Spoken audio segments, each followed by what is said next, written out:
I hate everyone. I hate everybody. We all hate everybody. I don't usually do the weather. They say, it's a podcast, Tom. You shouldn't do the weather all the time. So I won't do it all the time, but I got to do it today for a very specific reason. Okay. Uh-huh. Now today's going to be very windy, 45-mile-an-hour winds with a high of 45. So it's going to 45, but it's going to feel like it's about 20 because of the wind. Then tomorrow, chilly with a high of 40. Now chilly because it's going to be a little windy still, but then it kicks in. Veterans Day, 45, not as cold. Sunday, 54. Monday, 55. Tuesday, 60. Wednesday, 62. Dang. Hey now. That's some weather. I'm doing the weather every day. I don't care what anyone tells me. If it says that, I'm doing the weather every day. Also, nobody's told you to not do the weather. You've come to those conclusions on your own. No, that's not true in the least. Two people have told me don't do the weather. Who?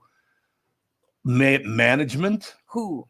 Amy. All right, I'm going to ask Amy today. You can ask Amy, and I tell you what, if you're wrong, you're fired. Okay. Oh my God. These are high stakes, and I kind of she's gonna attack me. You gonna attack me on my own show? You told me on a random does day. my hand look big when I hold it up like that? Yeah, that's why it's bigger than my head. See, that's why people get scared of you. No, you randomly one day said, Brittany, I probably shouldn't do weather because we don't need to. I told you that Amy and Dan don't want me to do the weather. Is that okay with you? I would love to do a stand against something silly like weather against Amy and Dan. They can't tell us what to do. Oh, okay. Is it us now? Yeah. Now all of a sudden it's us. Okay. They're not even in this building. What are they going to do? Barge in?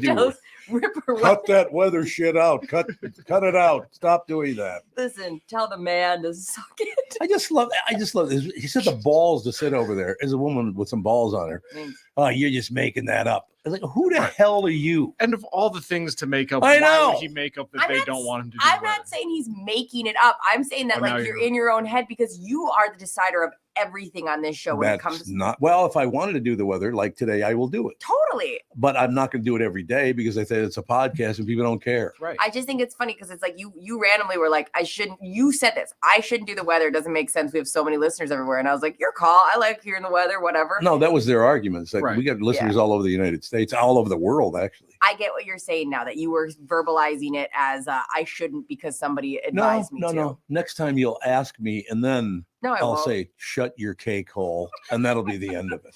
What do you think? I actually missed out on cake for your birthday. So somebody asked me if you had to pay for your own cake this year. No. Oh, that's nice. I did one time. I know. We'll see if it shows 1,500 times. We'll see if it shows up on your check. Oh, I'm telling you. I will tell you. I was just talking about this. Andy. Mm-hmm. Andy's been working for me. I am his boss for the last 12 years. Dang, that's weird. Okay. He does very well. My birthday gave me a bag of licorice. Maybe you should pay better. Wait. Apparently you've never seen the check that he gets. So that's all I have to say. Is that dynamic mess with you guys at all? What's that? Like you are the boss. Like me and my mom are besties, and I don't think adding another dynamic is the way to go. But if I was gonna go in business, someone, it would be Beverly because she's my favorite person. But like, is that dynamic throw you guys off ever? No, it doesn't. And I don't know why it is. How many people are on Earth now? Like 8.2 billion? There's quite a bit. Yeah. I'm apparently the one person out of 8.2 billion doesn't give a rat's ass about money. I've always been able to make money. I don't care. These people and their money grubbing is disgusting to me. Okay, but what about like when I'm going to make up a name. Let's say you have a kid named Elizabeth. Elizabeth is showing up late. Would that irk you as their boss? That's not going to happen. Okay, so I will not show up late. I don't know what I wonder what the dynamics are because like me and my mom are very blunt with each other, and like I don't know when you say you go. I've been Andy's boss for 12 years. That's amazing because you guys are still really close and everything seems fine and chill. No, it is. I mean, you got in-laws that come in and F things up, but Shut your whore mouth. My whorish mouth. What? My whorish I forgot mouth. where I was. Oh my God. As I said it, I was like, wait. AJ, This is a family show. I gotta head home right now. Oh, I'm so sorry. I my God. I thought I was talking to a bestie and we always say, shut your whore mouth. And I was like, as I was saying it, did you see me go, oh my God, I'm saying this too. Because you slowed down halfway through, like, oh my gosh, I realized who I'm talking can I to. make this word into another one, like a horrible mouth. It's the only place I've ever worked somebody judged me for doing the weather. What a place to work this Brittany is. is just on one today. Yeah, you are. Are you drunk? Yeah, I've been having a great week. I don't care about your week. It's because of you. Last I checked, nobody asked. You guys are setting the tone for my day, and I tell you something. I'm very serious about this. Yeah. I just talked to Amy Daniels last night, and matter of fact, they asked me about each one of you. And I said, damn it, we're doing our performance reviews on there. This is dangerous. I'm so glad I wore a collar on my shirt. Did I tell you how good you look today, Tom? You're slim. That you look a little blue slim. shirt. Yeah. Did you get it at Stone Ridge? Is that where you got Makes your eyes pop. Can you give us a grade? Like, I don't know why you would ask that. Yeah, we're like a month in now, right? Yeah. So like after a month, give each of us a grade on how well you think how well has it been to work with us? Like an A through F. And areas of opportunity because I'm a masochist. Like what we should work on. I know. But I love being graded. Okay, you ready? Is there a G? Oh boy. Yeah. His name's Tevin. Am I right? Yeah, his name straight up G. It's Tevin. There's A, B, C, D, E, F, Tevin. That's exactly right. No, I'm telling you, honestly, and I'll be very honest about this. And people would know this that listen. I'm with people. God, I hate this. People? I really like it. Yes. No, just the three of you. Okay. I like everybody I work with. Everybody's paying attention now. For about 6 months, either people wouldn't even look at you or talk to you, or they would yammer nonstop. And it doesn't do that anymore. We have conversations like the real world, which is what radio and podcasting is supposed to be. We're friends. I mean, AJ, you and I have not known each other forever, but I think the world of you. You're a great guy. I appreciate that. So what would you give him as a grade? Yeah. Birdie is not letting this go. That sounds like a nice way to dance around it. Yeah, big old middle finger. I'll take that. No, I think you guys are all right there at the A+ level right now because you're paying attention. Most people, when you listen to the radio, they talk over each other constantly, and it's annoying. That's why radio is in such trouble. You and somebody else gave me the note of give more eye contact, so I've been doing that more, and I like it. The reason is like I'll be looking at emails from listeners or whatever, and I've been trying to save that for the things. So like I've taken that note. Another note I've been told by a Mr. Thomas Barnard is when I get excited, I may or may not yell at the top of my lungs. May or may not. I am working on it, people. So I'm just telling you, I take criticism well. Like I like to turn it into other things. That's why I feel like I should get a B-, so I can work on getting my B+ for next year. No, I think you guys are all A+. You're doing a great job, but you're paying attention. Nobody pays attention anymore. Whether it's out in the street talking, it's on the radio, it's on podcasting. They talk over one another constantly. And I've never dealt with it. I've never allowed that my entire. I don't care if I'm talking to friends on the street. Don't talk over me. Yeah. And I won't talk over you. Yeah. Right? No, that's it. I got to show you one thing. I don't know if does this work? Yeah, I could do it this way, I guess. I got to show you something. Yeah. So I'm pulling into Target out in St. Louis Park yesterday.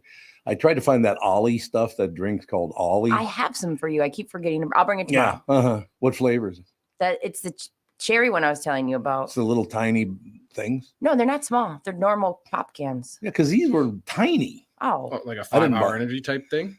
It kind of looked like that. Yeah, it's called Ollie Beverage or Ollie Drinks or what's it called? Yeah, Ollie Soda or something. Ollie Soda. But they're little tiny cans, and most of them have caffeine in them.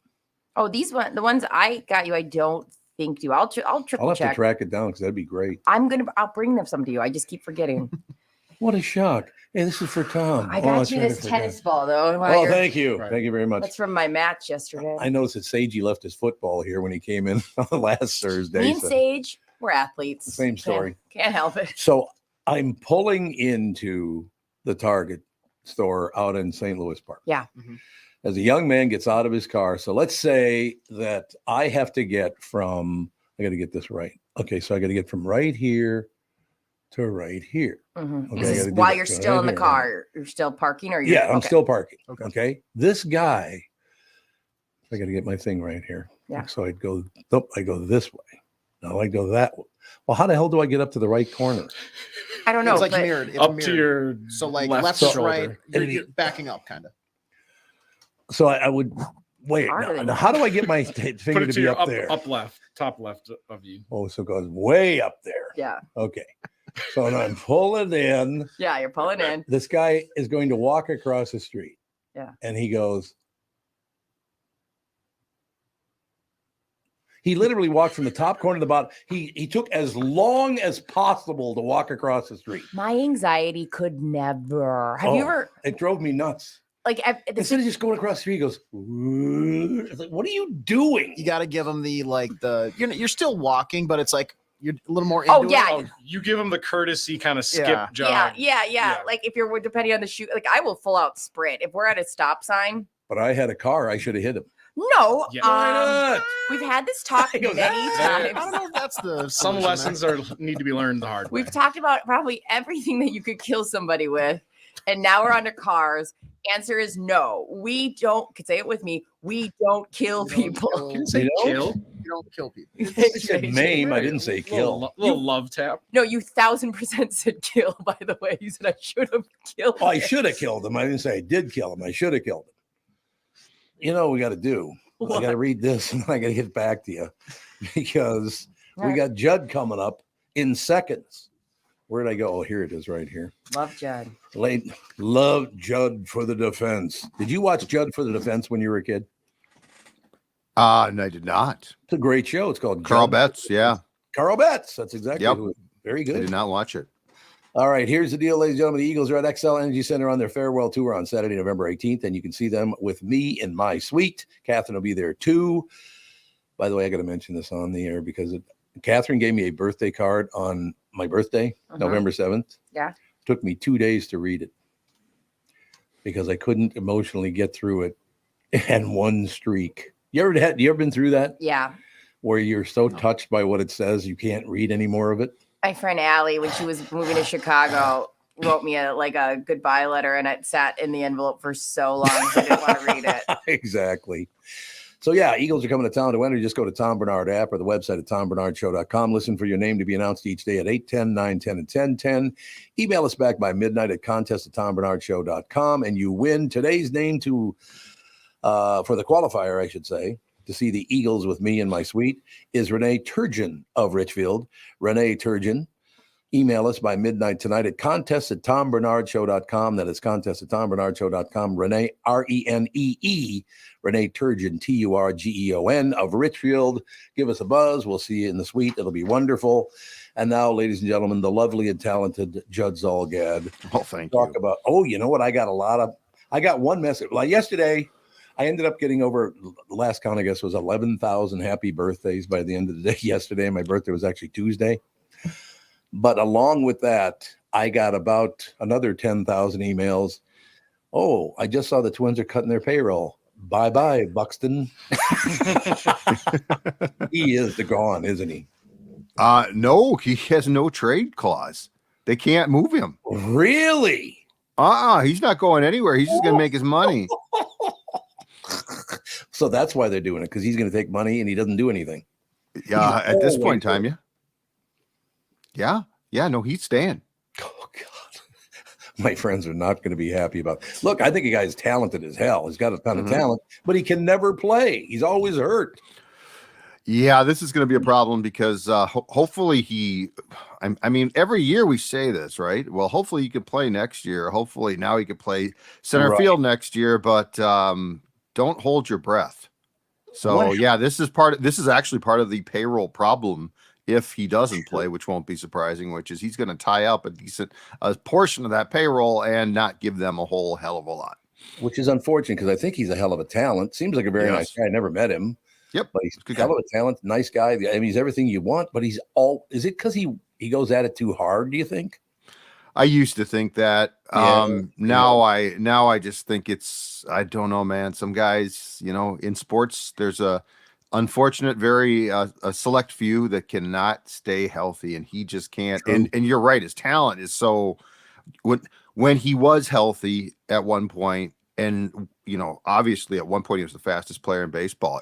Yes, I thought it was because he went too hard, but now I think it's just I don't know. I think it's the skeleton, like That's what Royce says. It's the skeleton. He's got the bad skeleton. The bad skeleton. Not enough milk as a kid. Yeah, exactly, Age. Exactly. Growing up, that's what it would have been.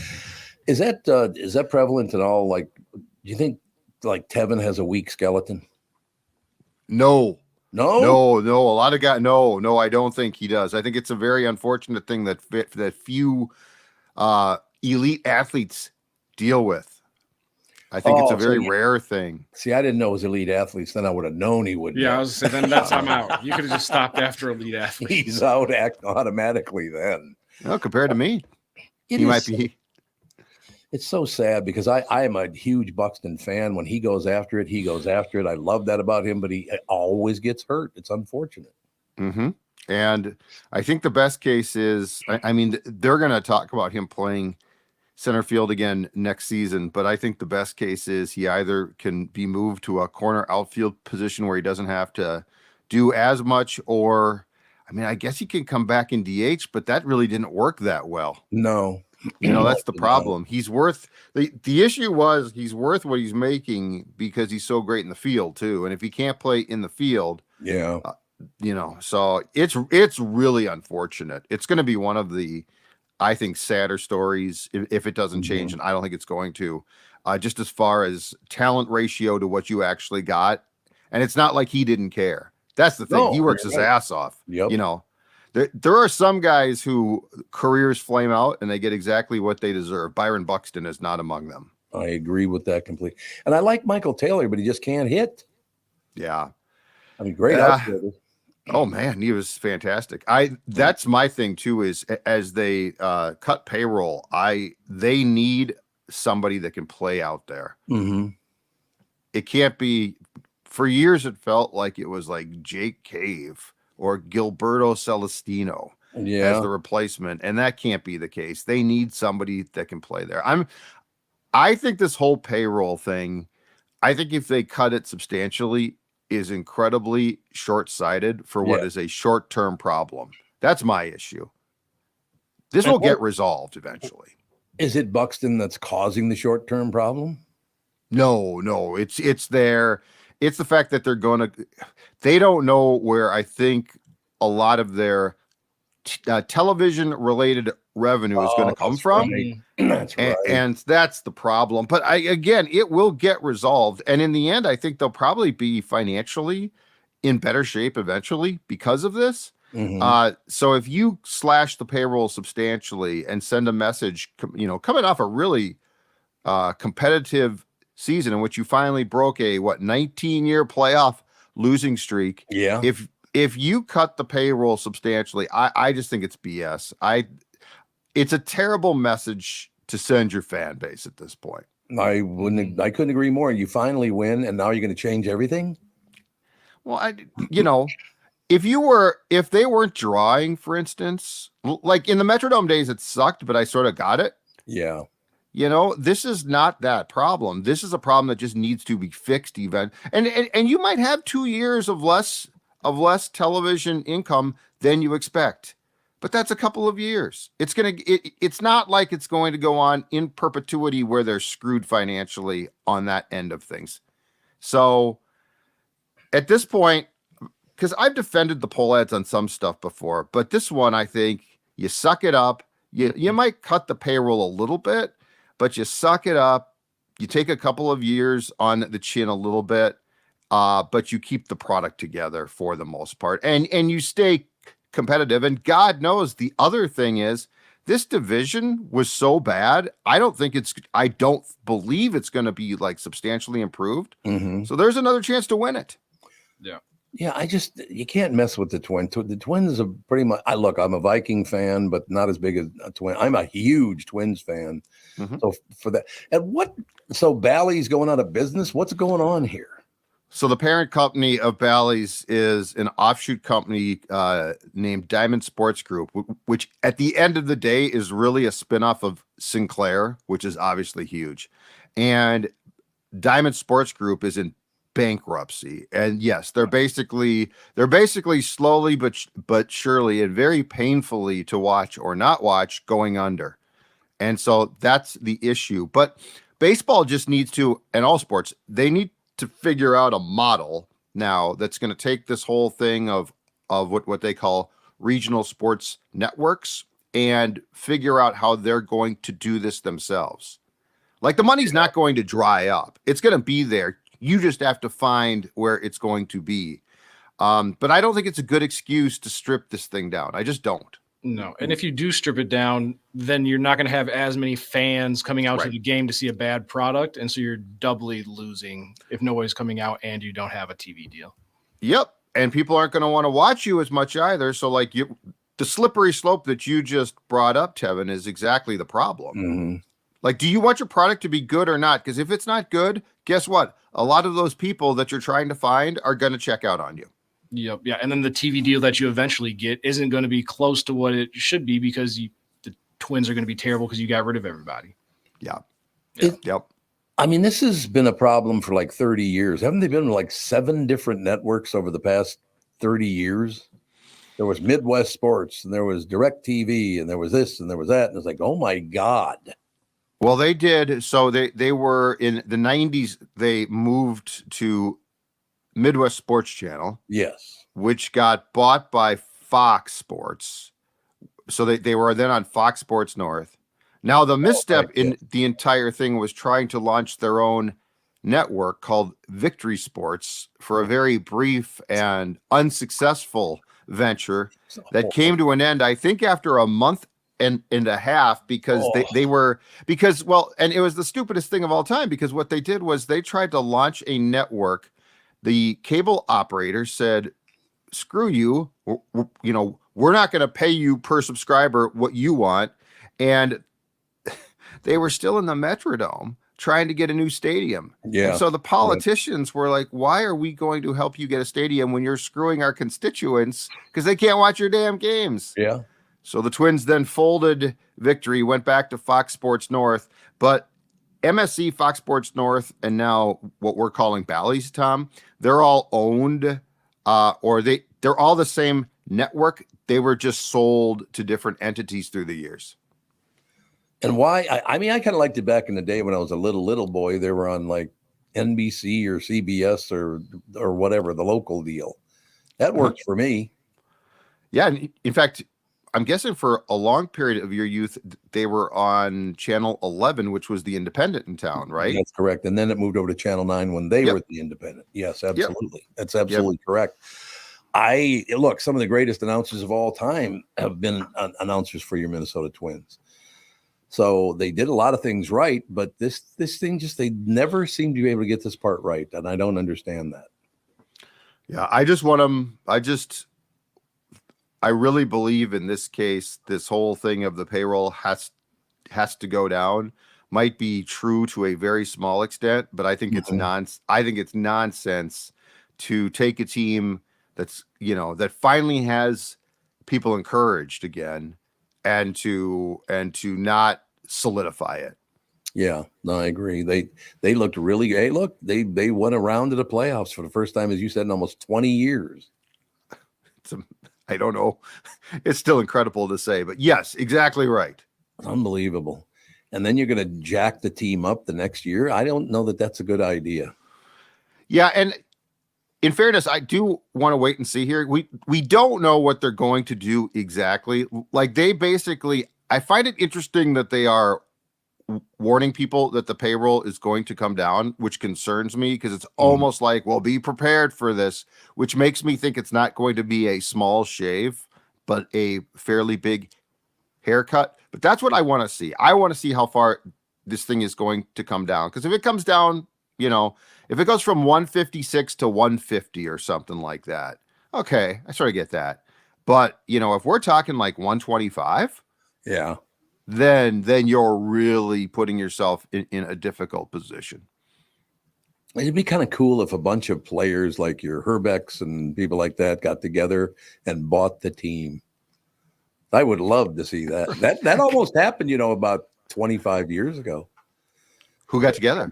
I don't know if he wants me to say who it is, but there's a very wealthy businessman in town. Okay. And he called me and said, "Hey, you want to be a part owner in the Twins?" And I'm like, You're talking about like heaven to me. Why are you even bringing this up to me, man? What are you Tell me where to sign. Exactly. I'd love to own part of the Twins.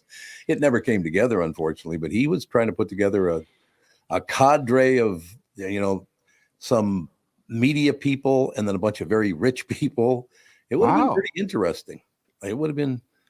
His first name was Rick. I'll just tell you, his first name was Rick. So there you go. You probably know who that is, but that might have been can you imagine that? Although even if I owned 1.1% of the Twins, I'd never stop bitching. It'd be and you demand trade. I mean, can you imagine like a 3-game losing streak? Tom Barnard the next day. Just Hey, Rick, I want you to trade the shortstop, the right fielder.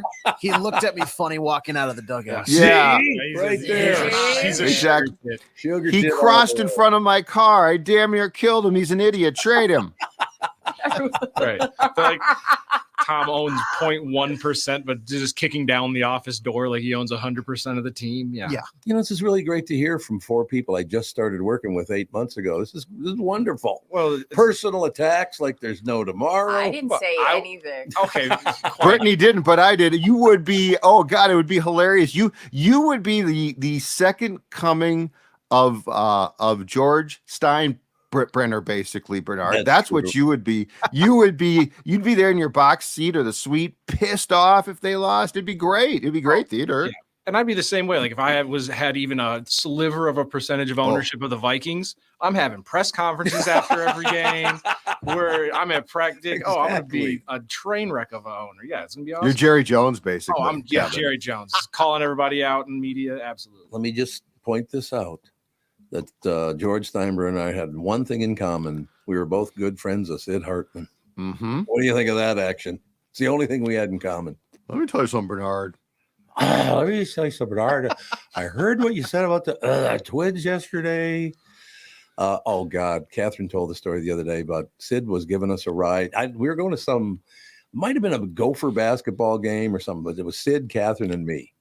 Sid's backseat is full of paperwork, so Catherine has to sit on my lap in his car because there's only room for one passenger. That's mortifying. This is a big Cadillac. That's so mortifying. Gigantic Cadillac. And I remember this car. Yes. You remember that car, right? Oh, yeah. Yeah. So Sid picks us up. Catherine sits on my lap, which is totally illegal, but she sits on my lap. And then, speaking of illegality, Sid takes a left into a one-way, coming the other way. I think I'd get out. And Catherine goes, Sid, what are you doing? He goes, I'm Sid Hartman.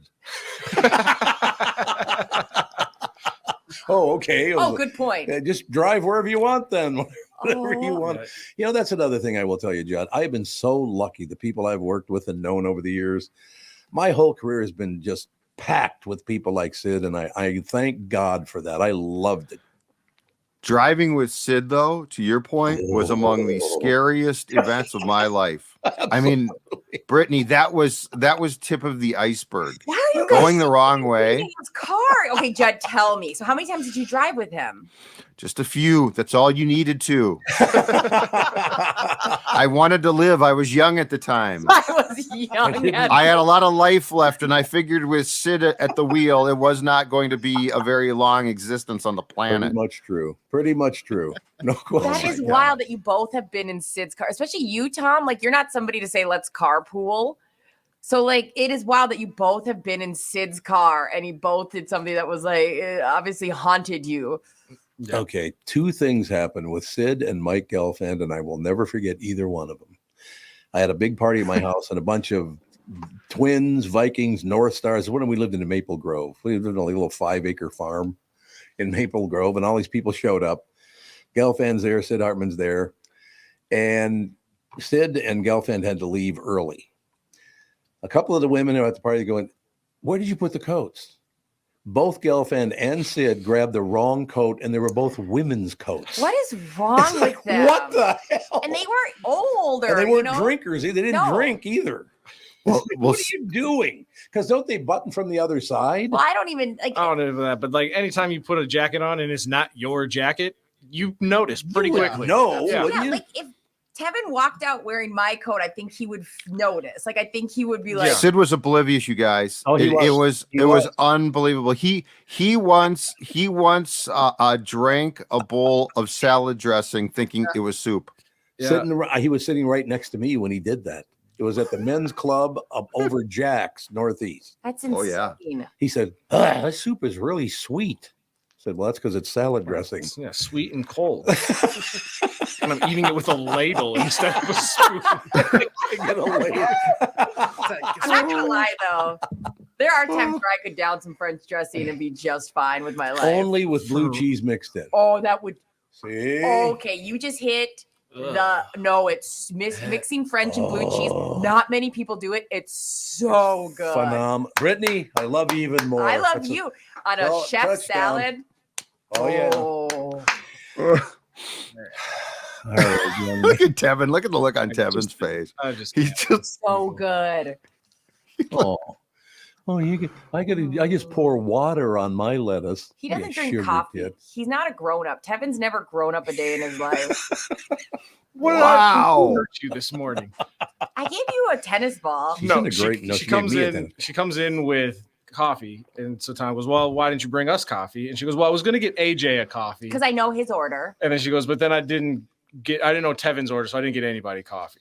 Selfish. No, selfish. She's selfish. Dad, do you understand where I'm coming from? There was no line. I was going to text everybody in line, like, hey, what do you want? But once I realized, like, oh, there's no line, I'm going to get in and out of here. I'm not going to like stand around and wait for replies from these Gen Zers. And so I was like, I'm going to live my life, and I can't get AJ something without getting Tevin something. And Tom's on a barely any caffeine stitch. So I was like, I'm just getting myself coffee. Sorry. You know that Judd just missed his first appearance on Score North because that story was so long. There's always the second. It's always the second one. we were bonding. It's brutal here today. And it's brutal in here. We are bonding. It's a big bond. You know who I blame? AJ. Get control of this group, would you, AJ? You're the producer. Yeah, AJ. Look, there's only so much I can do here. If he had a PSL, he'd be killing it. It just cuts to commercial. We got to get rid of AJ and everything be good. Let me tell you something. All right, Judd. Now we don't get to talk to you till next Tuesday. What the hell is that? Listen, Barnard, I'll talk to you next Tuesday, okay? Talk to you whenever I feel like it. Yeah. I got to go. All right. Talk to you later. See ya. Judd Sid is going through puberty. Can we acknowledge that? Like his it's a young Sid. Yeah. You know, it's so great that maybe somebody tuned in for the first time and they go, what the hell is this show? I think about that all the time when they jump in and I'm like verbally attacking someone and they go, what is wrong with her? She's a monster. She's a poor little Tevin. He just wanted coffee. With his fluffy sweater. God, I just looked down at the time. Okay, we'll see you guys on Friday. Yeah, sounds good. God, running a little late. I am so happy to welcome back our longtime friend, Sabre Plumbing, Heating, and Air Conditioning to the show. I've known Steve, the owner, for many years, and I completely trust Sabre to keep my house comfortable. Why? Sabre does everything the right way, and they always put the customer first. I love the team at Sabre because their service experts are experienced NATE certified technicians. They're not salespeople. Their pricing is completely upfront, and they fix only what needs to be fixed and nothing more. Sabre is dedicated to giving customers what they need when they need it and at the fair price, keeping your family safe and comfortable without breaking the bank. Give Sabre Heating and Air Conditioning a try. I know they'll take care of you just like they've taken care of me and my family. Whether you need a new Bryant furnace or air conditioner replaced or just simply need a service call to get you going again, go to saberheating.com. That's SABRE heating.com. Sabre and Bryant, whatever it takes. In a world that's racing a mile a minute, a split-second distraction can change everything. I'm Mike Bryant from Bradshaw & Bryant. Every day we see too many people, heads buried in their phones, unaware of the dangers they're in. Texting and driving isn't just reckless, it's playing Russian roulette with your life and the lives of others. In just 4 seconds of distraction, you've driven the length of a football field. Is there any text message that's worth your life, that's worth the lives of others? I've been fighting for the rights of the injured for over 30 years, but I'd rather you never meet me in a courtroom. So hear me now. Stop texting and driving. Pay attention.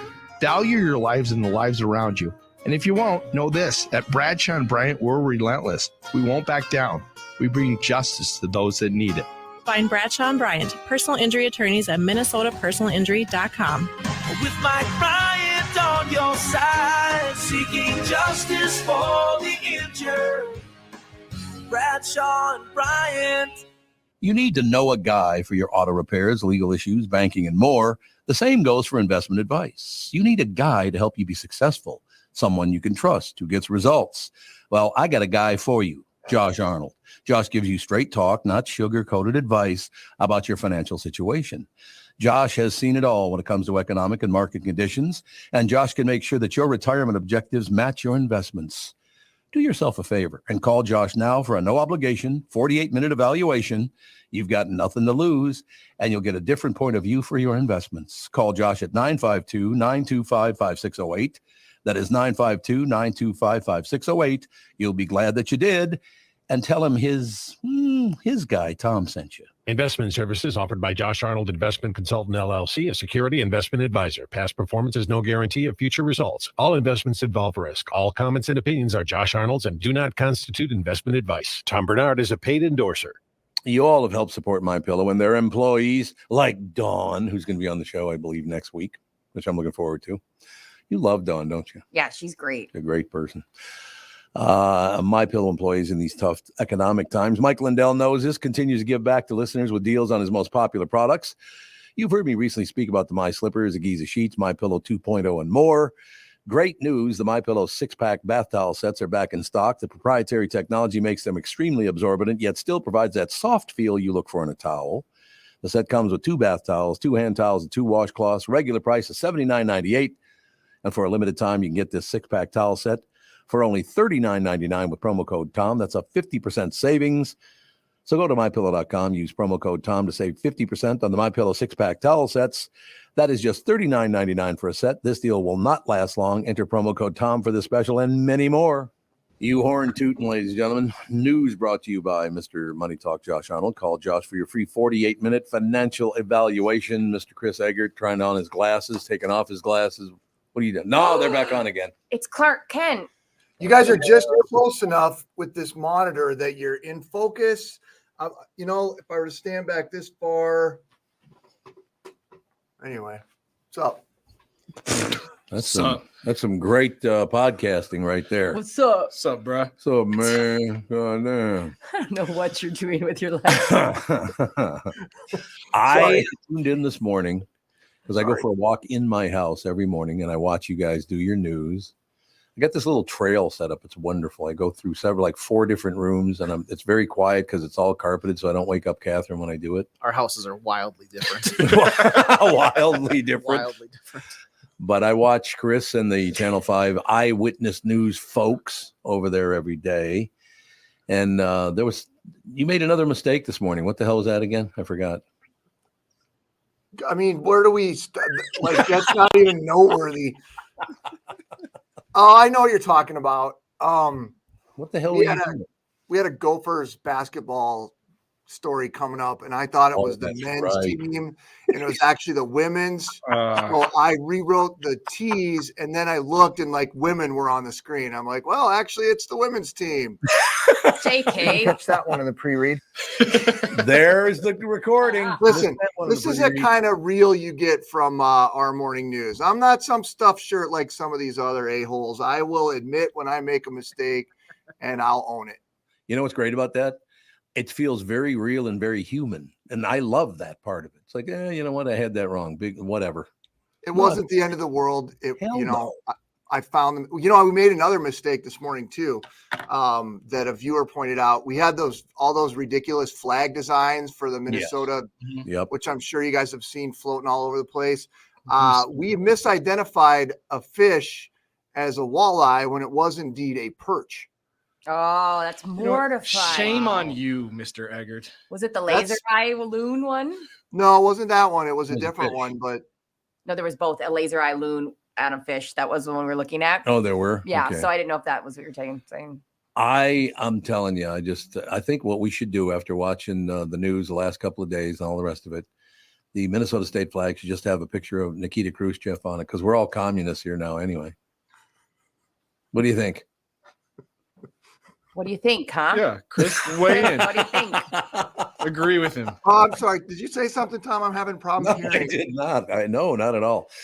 I could not tell you what is currently on the Minnesota state flag. I couldn't care less about the Minnesota state flag. Who cares? It's the horse and the farmer thing. But there's a Native American on a horse in the background, isn't there? Yeah. And why does that upset them? Because the evil white man stole the Native Americans' land and farmed it while they were on their horse in the background. Yeah. Besides, if it is politically correct or not, our flag sucks. Right. Oh, does it? It sucks. There's so much going on. Oh, it's very busy. Design wise, it's like so much chaos. It'd be nice to just get something. You know what we should updated. do? Yeah. We should steal the flag from Japan. Just a big red dot right in the middle. I love that. I'm sure they won't mind at all. It's a great flag. Sends a message. It sends a message. I'm sorry, but I got to be honest with you. I couldn't care less about things like flags. Look, the United States flag is terrific because it's all 50 states and it's the 13 originals with the stripes and it has some meaning to it. So I like that flag because it's got meaning. But just throwing up, oh, that offends somebody. Oh, there's a guy on a horse. So what? Who cares? I don't get upset by stuff like that. You know what I mean? Well, you can guarantee whatever one they come up with. I mean, I don't know. They should just make a plain. Well, no, they couldn't come up with a plain white flag because that would be offensive. No, can't have that. Surrender. It should just be like just a blank, like nothing on it. Like the flag is what you want it to be up here. Just picture it in your mind, man. Why not a mirror?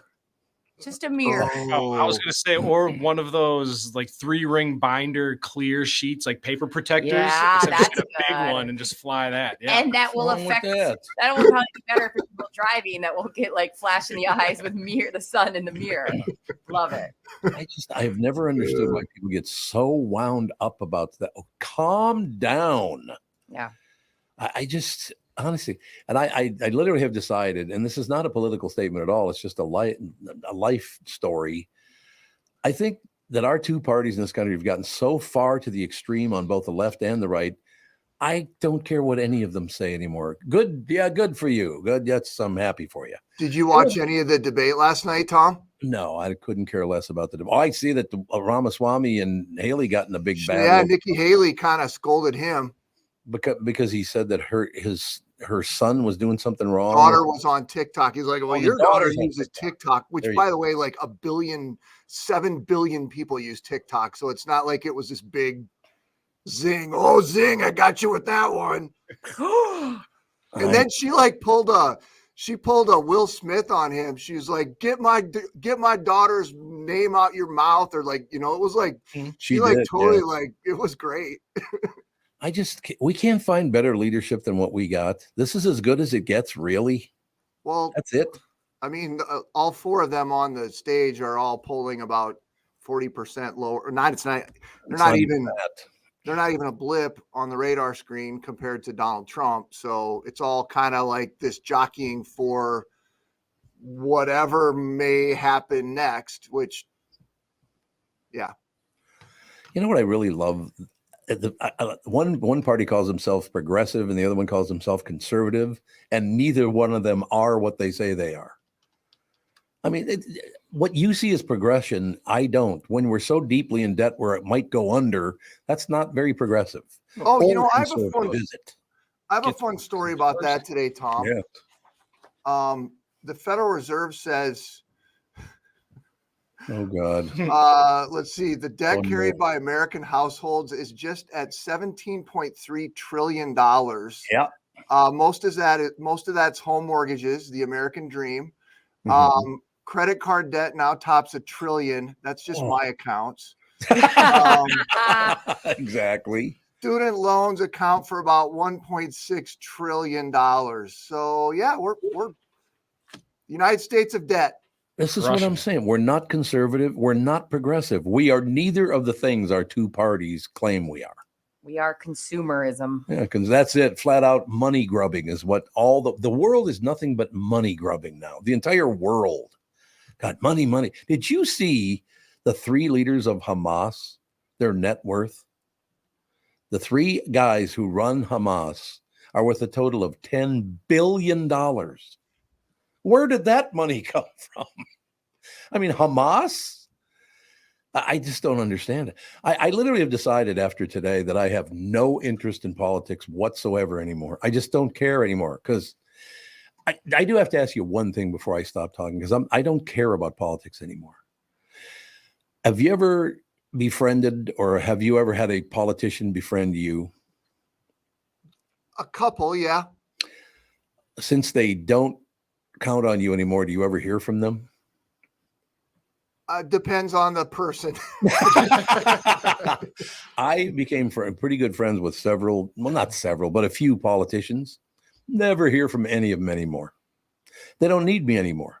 As soon as they don't need you, you'll never hear from them again. They are the worst people on earth. They really are. A couple of them aren't, but most. I have one friend who is, he's, I believe, one of the good guys, but I know that's not the norm, right? It's not the common. And again, I just, it's gotten so severe in both directions. I just have no interest in it anymore. I'd like to say, hey, it's not the route I would take, but nobody cares. That you keep voting for them. You get what you vote for, right? I'm ready to go live out on a big plot of grassland somewhere in the middle of God knows where, and back to South Dakota, baby. Yeah, it's just like not have any phone or TV or just live off the land, eat buffalo fallow or whatever people eat. Can you imagine me if I actually did go on social media? Can you imagine how nuts I would get now? Just stay off it, man. Oh, I'll never go on social media again. Not a chance would I do that. But I would lose my mind on a minute by minute basis. Yeah, it's bad. God, people are mean as hell now. Why are people so damn mean? It's their phones, man. I'm telling you. I bet you're right. I think you're right about that. Blame everything on people's phones. Well, it's true. It's not wrong. I'm just saying. Is it fallow or tallow? I don't know, but it's funny to me that you think that the animal that you are going to start taking down right off the bat is buffalo. Didn't you know those? Wait, did something happen with the buffalo? Are they not? No, I just mean like you weren't even like I'm going to kill deer or pheasant or maybe rabbits. You just went straight to the largest buffalo. Because I wanted it to sound. I'm just imagining you in some camouflage with like mud swiped all over your face, taking down a buffalo with a spear. Yep. It would be I would last about 32 seconds. Every couple of years I can shoot a pheasant. So I don't really think I'd be taking down a buffalo very quickly. I can't imagine like just getting through their pelt would be, I mean, if a buffalo was sleeping and you gave me a spear, could I kill a you buffalo? Don't want to do that. No, you would die. No, you could not. I'm not saying it would ram me. I'm just wondering if I could pierce through a buffalo, like if I had the strength. Well, you guys don't say no so quickly. Like, let me show you these. Well, then don't ask the question. You want to be honest or no? Right. I'm not sure what I want, AJ. That's a really good question. Okay, I should do a quiz. I want to do a quiz. Yeah, see if any of the four of you know the answer to the quiz. You ready? Mm-hmm. Why is Buffalo, New York known as Buffalo, New York? Because it used to have a lot of buffaloes? Nope. Because of the old urban legend of Buffalo Bill that would travel the Oregon Trail. Nope. And AJ? It's a lot of buff guys who would ride in low riders used to live there. Yes, low rider buff men. Chris? Nope. Chris? What? Don't be looking it up, you cheater. I'm not. I'm getting my little equipment ready for the show. Is it your hat? Because of the delicious wings that were invented there. Nope, you're all wrong. It's a mispronunciation. The actual real name of the city was Bellefleur, which means beautiful flower. Oh, I heard that before. You have heard it before. That's the truth. Yeah. It was never Buffalo, it was Bellefleur. But was it a French thing? Because that was like. Yep. They thought they were saying buffalo, but they were saying beautiful flower. That's funny. So really, we're all eating Bellefleur wings? Beautiful flower wings. No, those are buffalo. I'm talking about the city. Yeah. You don't eat the city, do you? I've seen you eat before, though. You can eat. I can put some food down. Put some food away. All right. Oh, my God. We're just, is it me or are we just running over? Judd ran a little late, and I have been blathering, so that's partly on me. No, I just wanted to make sure that you're getting out on time. Yeah, I gotta go. You gotta go. Very exciting things like misstating fish species to do next. Okay, do me a favor. When you see Hannah, tell her Uncle Tom said, "You're a Bellefleur." What do you think? She'll like that. She should. Yeah. Tell. Okay. All right, Palomino. I'll talk to you tomorrow. Bye, guys. Bye. Chris Eggert, Channel 5, Eyewitness News. Ladies and gentlemen, news brought to you by Mr. Money Talk, Josh Arnold. Call Josh for your free 48-minute financial evaluation. We got to take a break. Be right back in a couple of minutes. Yeah, but, I like it in a way when we do run over because it's just you get caught up in conversation. I like that. Yeah. It's a good thing, isn't it? Yeah. Oh, don't sound so convincing. Yeah, Tom. Yes, absolutely. It is. I feel that really anxiety great. of not wanting to tell a long story. So I go, yep. Like, Do you have any short stories? no. No, I did. Even if it was a short story, she talks real slow and drags it out. I also feel like I could kill a buffalo, and now I got to figure out a way to prove it. You could not kill a buffalo. You guys, I'm not No not way. strong. Like if I just want to know if I had enough strength to pierce through. A buffalo would murder you in one. But That'd be all okay. 4 of us. So if you're saying if we just had a replica of a buffalo, Yeah, could could you I physically pierce it? Yeah. Probably. Have you ever seen that trip that these like junior high kids are taking to the forest? And Yeah. or not the forest, excuse me, but the meadows, and they come across, they're crossing a wooden bridge, and they come across a buffalo. Yeah. And one of them goes over, tries to pet the buffalo. Oh no. Oh, that didn't go well. Why would you do that? Did they go back to school with one less student that day, or what? I think they went to the hospital and then went back to school. I would eat that kid's lunch so quickly, knowing that he wasn't going to come back. Suck it, Timmy. Just my PB&J. And the buffalo's looking at him like, are you really walking up on me? The look on the buffalo's face is like, are you pulling my tit? Right. And buffalo aren't cute looking animals. No. You're like, oh, let's go pet it. Like, no. It looks come like on. they have like diseases, like they're like moose where they have that like kind of grungy like coat or pelt. So I don't know why you'd even want to touch one. To this day, when I hear the word moose, I think of Monty Python. Where was the poison? The salmon moose. I loved Monty Python. So, did you guys watch Monty Python, or was it already done by the time you? It was done, but like clips will pop up here and there, and I'll stop and watch them. It's pretty funny. They were fun. The very first episode I ever saw, John Cleese walks in as the local vicar, the local minister. Okay. Right, and he walks in, and all these people. Oh, we're so happy you're here, Reverend. Oh, it's just great to have you. What would you like? Meaning, what kind of drink would you like? You go, what would you like? And he goes, I like tits. What? Hey, you got to ask for it in life, they say. At least he knows. The worst they're going to say is no. Yeah, right? But the minister saying that was a little odd. Manifest that. God, those guys were funny. Got any of those titties on tap? Maybe not. All right. God, we're running late. Tough titty, as Vicar would say. Yeah. Tom here, and I just read a success story from MN Fat Loss client Elizabeth, who just completed the program. Elizabeth writes, I am a 54-year-old woman who has struggled with losing weight. I had almost constant heartburn, trouble sleeping, brain fog. I tried counting calories, eating bars and shakes, and several other programs in which I would lose 5 to 10 pounds after months of struggling, only to gain it right back. After 60 days of the MN Fat Loss program, I was down 25 pounds. MN Fat Loss had really empowered me to believe that I can control my eating and my weight without having to sacrifice foods that I like. Let me assure you that the short 60 days is totally worth it. If you're thinking about finally committing to improving your health, this is the time to start. You won't regret your investment in yourself. Well, great job, Elizabeth. I'm so happy to hear about your success. And I'm sincere about that, by the way. I'm always happy for people like that. Are you ready to lose weight and feel better? Go to mnfatloss.com and schedule a free phone consultation. It's so easy to see if MN Fat Loss is a good fit for you. They offer a free phone consultation to learn about the program. You don't have to take time off work or get a babysitter for the kids. It's as easy as getting on a quick call with the expert staff. You can share your goals, learn about the program, and see if it is a good fit to help you lose weight and feel better. They also have virtual options to help you if you live far away. To schedule that free phone consultation, go to mnfatloss.com. The only thing you have to lose is that unwanted weight.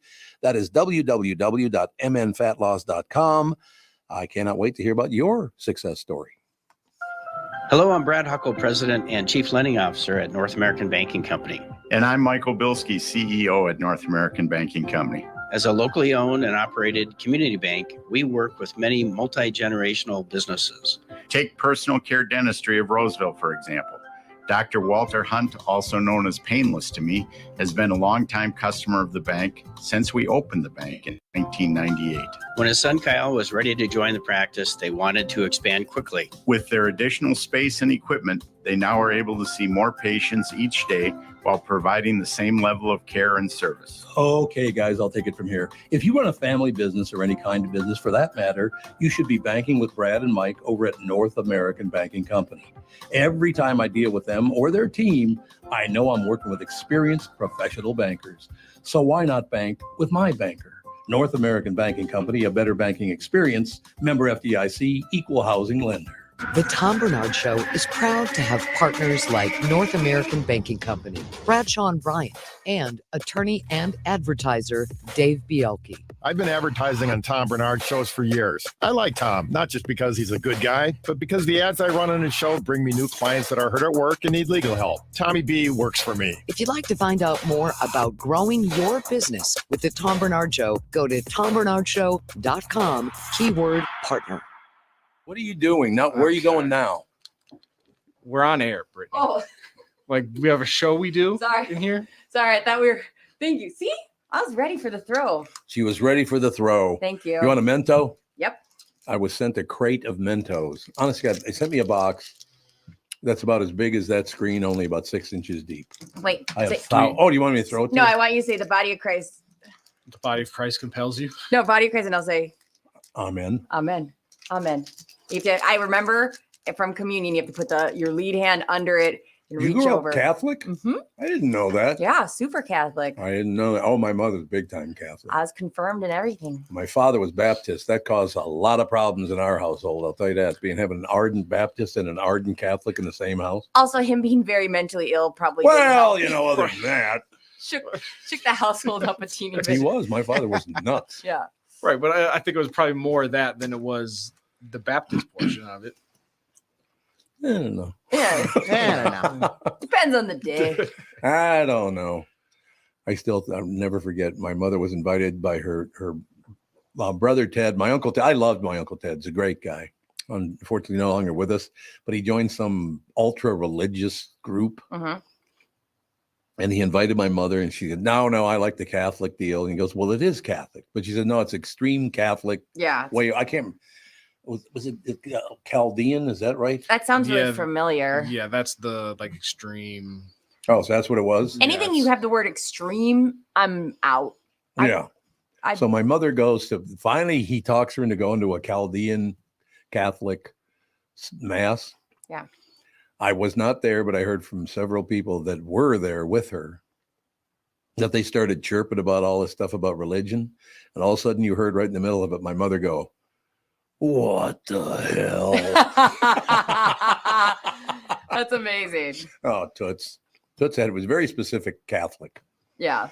Yes, they keep her right down the center. We'll be good to go. I like that. My Grandma Hagen, who sometimes listens. Good morning, Grandma Hagen. She had a little table with the picture of the Pope where I had growing up for sure. And yeah, it's fun. And the priest comes and visits her at the house all the time because she doesn't go to church now. And it's like, it feels like something you step back in time. Oh, Brittany, make sure you have coffee ready for when the priest or when the father gets here. Whatever. It's so wild to have him. And then my grandma sits with him and he gives her communion. And it's like, where are we right now? Right. Should I tell the story about when I was, I think I was like 1.5, almost 2. What were you saying something at that point? Maybe. Oh yeah. I started talking when I was a little past 1 o'clock or 1 year old or whatever the hell that was. We're living at 1200 Spruce Place, right 2 blocks from the Basilica. Mm-hmm. So the Archbishop used to come to our house all the time when I was a little boy. That's an awesome place to live. Oh, it was phenomenal. I remember being a little kid. I just loved living there. Yeah. But then we went broke and we had to move. But anyway. There's that. Moving forward. Who doesn't? Apparently. Now, I don't remember this, but my mother used to tell a story at least once a year or twice. The Archbishop is at our house for dinner. The Archbishop liked to drink. I will tell you that. I mean, you can only have so many vices. Let him have it. Let him have one. My mother every chance she got to tell a new person the story. She said, yeah, Tommy, he's a real religious guy. Had the archbishop at our house for dinner one night. And yeah, so I was like, I think I was a year and a half, maybe a year and 3/4, something like that. Said, I walked up to the table and said, and I quote my mother, who was quoting me, will you tell that son of a bitch to go home? I just shit my pants. What the hell? What? Hey, there's no way. Oh, yeah. That is crazy. Okay, I do believe that you must have been older than 2. Yes. I don't think I But you're wasn't probably much older still than 2. very young because, like, Probably 2. Ethan couldn't say that sentence. Right. Ethan's No. not coming up yet to the pastor dropping the F-bomb. When the pastor is an archbishop, he's a Which big is time bishop. huge. And like if you were ranking, think of It's like Pope, Archbishop. think of like Kind of. Pikachu evolved. Pikachu evolved. What the Don't hell is wink that? at me to go on with whatever horrible comparison that was. Raikou. Think about that. The only person I know right now that was probably there is my sister Vicky. And I don't know if she's listening, but call in. Yeah, Vicky. No, my mother insisted that's exactly what I said to her. Oh, I believe that you said that. I just think you were a little You older think than I was 2. like 2? I think you were Yeah, at least like 3 or 4. Oh, I was not 4. I know that for sure. Okay, so like 3. I'm not going to poop my pants when I'm 4. I pooped my pants in my 30s, so No. no. I wish I could go. Oh, with you're that. just too lazy to get up and drop a deuce? No. She just does it for recreation. Like Exactly. Have you guys as adults pooped your pants? No. Poop my pants. I have. No, that doesn't include like a moist fart. I mean, Moist. it depends how you want to live. Like, I would think farting enough to poop. I'm not going to live my life walking around with that. Like, that's pooping my pants. Yeah, that's true. I have full on. It's been a while, but You it's dropped- happened twice. Well, that's good to know. It's been a while since she dropped the deuce in her drawers. It's happened twice while running. Oh yeah, that will happen. Yeah, that's a common occurrence. But and you run long distance. Yep. So. But one's kind of embarrassing because I was on a treadmill at a gym. So it wasn't like I was out in the middle of like I could have gotten off, but I was like, I'm fine. And then I was like, I am not. Like, immediately stop. You weren't wearing white pants, were you? No, I've never worn white pants a day in my life because of that fear. That very fear. That very reason why. Oh, I understand. Believe me. Yeah. No, I had a football coach when I was in 8th grade, or I was probably like 8 years old. And I was at this Minnesota Vikings football camp, and there was this coach there that he used to play in the NFL, and he was telling us this story about playing in the NFL. It was raining, muddy all over the place. He goes out there for his first punt return, first play of the game, and he had Chinese food before the game. Oh, no. And he said, as he caught the ball, he just felt everything just release inside of him. He was like, I got tackled and just rolled in the mud to try to make sure nobody could tell. But I have pooped my pants recently. I have? Yeah, I just How do you remembered. forget? Oh, because I had the norovirus last year. Yep. And I was like living my life, and it happened, and I was like, I am unwell, and like ran away from Justin. Yeah. So I'm unwell because I'm married to you. That's real nice. Yeah, well, I hope he also agreed I was unwell at the time. Well, I tried to talk him into it. Yeah, tried to talk him out of it. No. Tom just yells, I object at the wedding. What if at Tom at my wedding, Tom just said, he could do better. I think I did do that, didn't I? You did. You did it quietly though, so I appreciate it. No problem. We'll get that going. It was magnificent. Yeah. I'm just looking at the Star Tribune headlines this morning. Loons, lakes, and hot dish state flag submissions say a lot about our identity as Minnesotans. Minnesotans don't have one identity. We have about 3 of them, don't we? No, but I like when you look through the state flags, there is a fun vibe that we have. Like, we don't always take ourselves super seriously. Mm-hmm. You know, there's some fun ones in there. And also, I think we do like a nice, clean aesthetic. We like simple. The only thing I will say is that, yeah, you're even keel and all that stuff, except for politics. Minnesota is one of the biggest states for people getting very pissed off about your politics. I don't know why. It's so weird. I feel like we don't always hang out with the same circles. Because, like, I don't know most of my friends' even political views. That's amazing. Yeah. Because I get it all the time. Well, I suppose the KQ show got very political for a while. Maybe that's why. You're a little bit of a lightning bolt for. Oh, that was Dave And Hamilton. by that, I mean it was his idea. It was not my idea. No, I meant to say you're a lightning rod for people saying their point of views to you. Well, that's true. Yeah, that's true. Yeah, it'd be like when you hear sports reporters or anchors everywhere they go, people come up to them and talk about sports. Yeah, I suppose that's so if your true. show is doing politics. That's true. Yeah. Do you guys have that feeling? Like whenever I hang out, if I see Phil or Judd outside of the show, I have a strong urge to try to tell them everything I know about sports. Like I watched the Wild. I watched the Timberwolves win, and help Anthony Edwards is a player. He's a player. Brittany's just sweating and shaking as she's pulling every reference she can think of. Yeah. Have you heard of LeBron James? Mr. LeBron? Have you heard of it? Like I feel a strong need to relate to them on that level. And they're humans with lives. And like they probably want to talk to me about their dogs. But like I feel a strong urge to meet them where they're at. And I think I treat them like an object, like a sports object. Well, especially if you don't know them well at first. Oh, this is the easiest thing because I know you know about this and you work in this industry, so I can talk to you about it. But once you get to know them, you can branch out, Brittany. It's okay to talk to Judd. Do you feel that like when you hang out, if you're like you said, Judd and Phil in the Wild, the need to talk to them about sports? Or are you at a point where you feel like you can talk about anything? No, I pretend I don't see him and walk away. It's a good point. What? I didn't see anybody. No, my phone is I've ringing. never run into either one of them on the street. Never. So I don't know. I don't run into anybody on the street. I sit at home and watch TV. I'm very boring. Yeah, but that's lovely. What's lovely?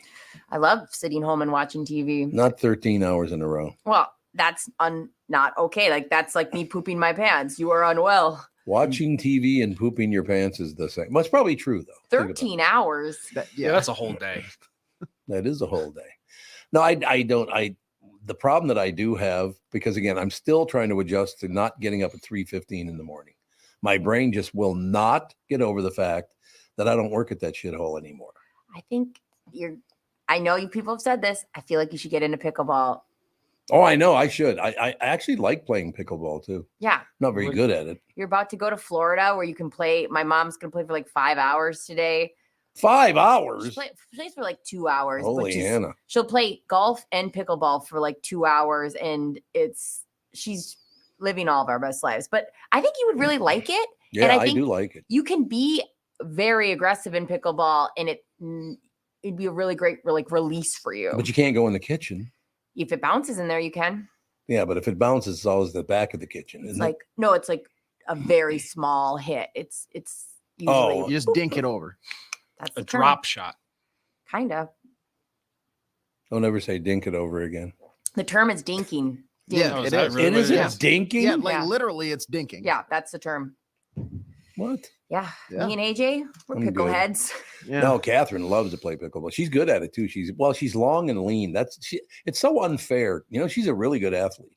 Why don't you're gonna hate this idea. Why don't I reserve a court at my place and Look at the and me and Justin will play with you and Catherine, and I can be on Catherine's team and Justin can be on yours. in 2025. That'll be perfect. See, I know. Why don't you want? I'm fun. People like me. They do? You know who? Like, if you say that, that's usually not the case. Like, a That's lot true. of people really enjoy me. I know. Even while I was saying it, Yeah, I had exactly. every insecurity of every interaction I've ever had. I go, I don't know. That person probably does. No, we should probably do that, and then we'll go have dinner afterward. That'd be super fun. I'm gonna try to make. You and Catherine set it up. I'm gonna try to make it happen before Thanksgiving. If not, we'll do it when you get back. Whatever. Well, I'll be coming and going, and you know what the hell? It all works out in the end. I love it. The Eagles are at the XL Energy Center on their farewell tour on Saturday, November 18th, and you can see them with me and my suite. Catherine will be there too. To enter, just go to Tom Barnard app or the website at tombarnardshow.com. Listen for your name to be announced each day at 8:10, 9:10, and 10:10. Email us back by midnight at contest@tombarnardshow.com, and you win today's qualifier. Name for the Eagles. See the Eagles with me and my suite is Renee Turgeon of Richfield. Renee Turgeon. Email us by midnight tonight at contest@tombarnardshow.com. Renee Turgeon of Richfield. Give us a buzz, let us know, and see us in the suite. It's coming up on November 18th at the XL Energy Center. Looking forward to it. That's going to be a great night. Yeah. As a matter of fact, it'll be a lot of fun. No Yeah, I question just about got it. an email that we got a lot of people registering because how much fun would that be? Yeah, well, again, I still cannot believe, and thank you, ladies and gentlemen. I now have over 11,000 people wish me a happy birthday yesterday. That's amazing. That's wild. Just very sweet. Unrelatable. The one person who didn't call and wish me a happy birthday was Spencer Haywood, and I was deeply hurt. Come on, Spencer. Spencer. What did I do? What did I do?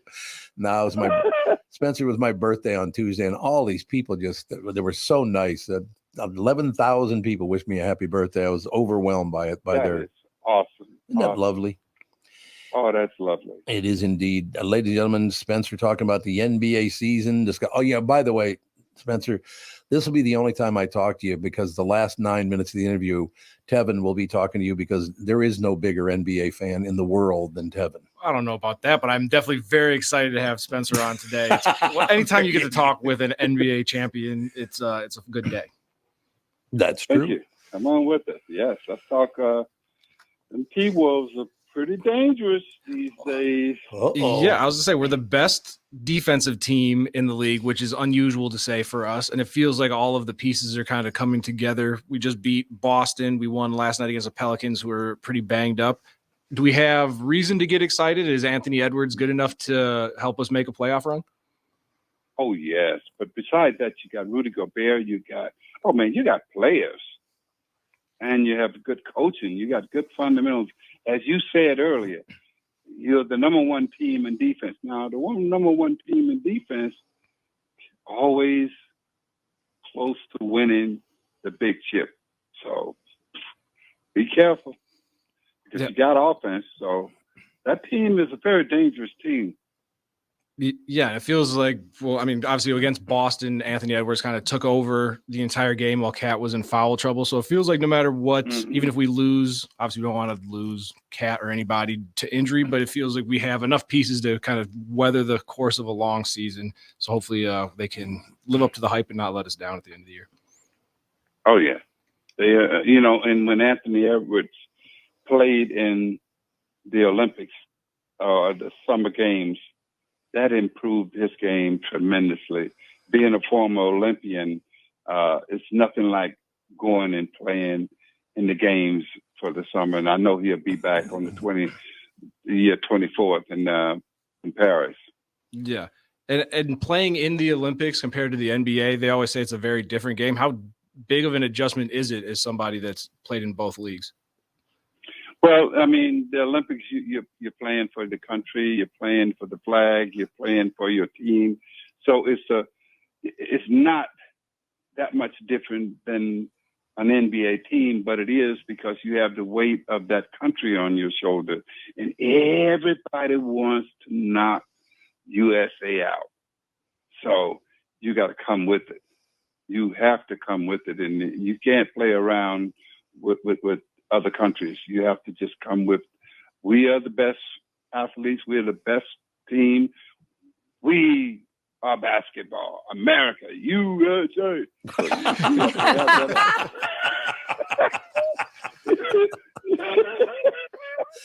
I love that. You have to have that theme, and that's the difference. And what you pick up from it, because you're playing with all-stars.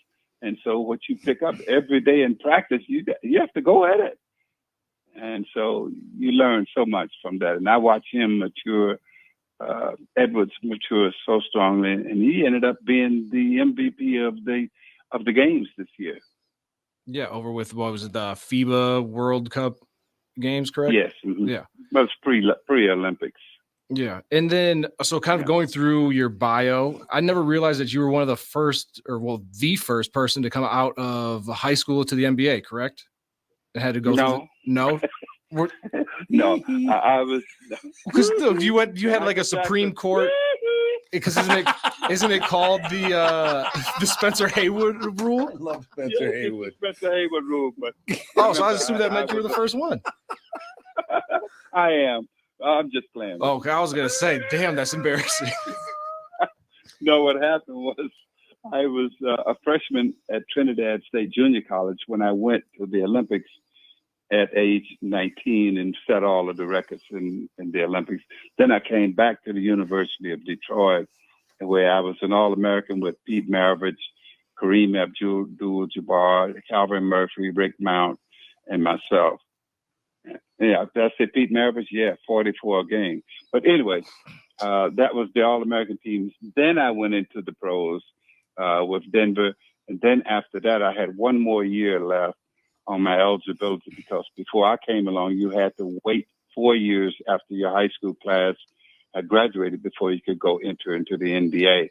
And I sued the NBA for the rights to play, and the NBA sued me for breaking their bedrock principle, like Flintstones or something. But and so we sued each other all the way to the Supreme Court, and I won the case.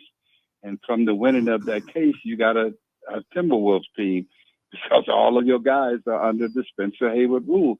But one catch: after winning the case, the NBA and the NC2A has neglected to put my name on my rule. It's just called early entry. They call it one and done. They call it everything but the Spencer Haywood rule, because you sued us all the way to the Supreme Court.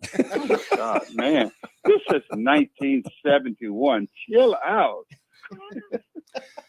Everybody has grown from this experience. And so it looks like they're getting ready to put it on. And then there's a movie of my life that's getting ready to come out pretty soon. And so it tells the story. I have a lot of support from all of the NBA players, the current and a lot of the retired guys, Shaquille O'Neal, Charles Barkley, Julius Erving. All the guys are coming to pay homage to this player that did all these things. Magic Johnson, Michael Jordan, Mr. Billionaire. Mr. Billionaire. I love that. Yeah. Hey, Spencer, do you think I'm the only person still alive who knows who Lou Alcindor is? Who is Lou Alcindor? No, I'm joking. Do you guys know who Lou Alcindor is? I mean, I know of the name, but I couldn't point him out. You don't know who he is? Come on now. No, I know who he is. I'm You aware, know? but I don't know his highlights or anything like that. It's so far before my time. Time out. MG. I think I'm mistaken. Is that not Kareem's original name? Absolutely. Yeah. Kareem Abdul-Jabbar's real name is Lou Alcindor. Yeah, there we go. My I am an goodness. idiot. Now, Give me a heart my attack. second point that I'd like to make, I am the only host of a morning show who ever got Spencer Haywood to do his impression of Michael Jackson. He went, hee, hee, hee.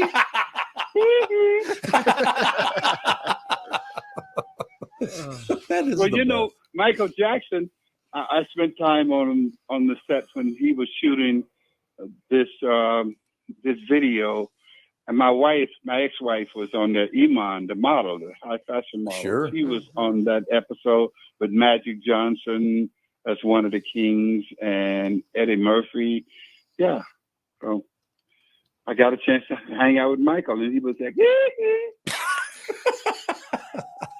Oh my God, we only got one more minute with you. This is not fair, Spencer. oh no. 10 minutes is not enough. We got to laugh some more. There's no question about that. Well, we'll come back.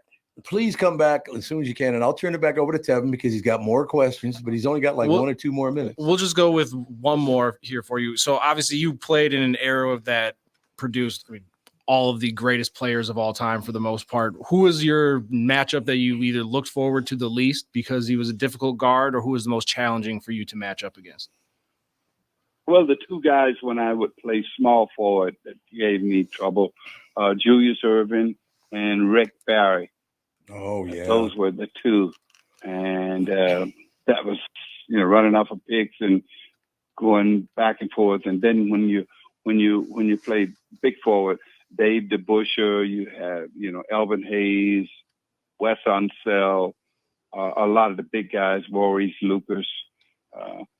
It was some fine athletes and fine players in the league at that time. And it wasn't soft. It was like a real battle. You could, and the guy who was really tough as a big forward, you had him there in Philadelphia, was George McGinnis. Oh, yeah. Yeah, he was tough. Oh my God, Spencer, this was not thinking long about enough. thinking about those players, my body's aching. Spencer, you got to come back. You can just be the sports guy. We'll just have you on every morning and do the sports. It'd be wonderful. Okay. You're a good man, sir. Now, just one more time. Can you just do Michael one more time? You're the best, sir. Thank you for your time this morning, Mr. Haywood. Thank you so much for having me. Spencer Haywood, ladies and gentlemen, one of the greats of all time. God, he was funny. Just a great guy. Yeah. Do you think that I'm lucky I grew up where I did? Because most interviewers wouldn't even do something like that, I suppose. No, I mean, once he hits you with the you I think we're fine. then with that, That was so fun. He was just warm and funny and goofy. Nice man. Yeah. Unlike NBA players today. But anyway. It's not wrong.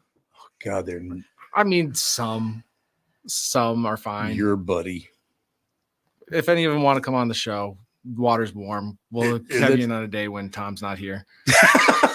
There you go. Actually, I have a friend who used to play in the NBA. I'm not going to say his name, but he's a very good friend of mine.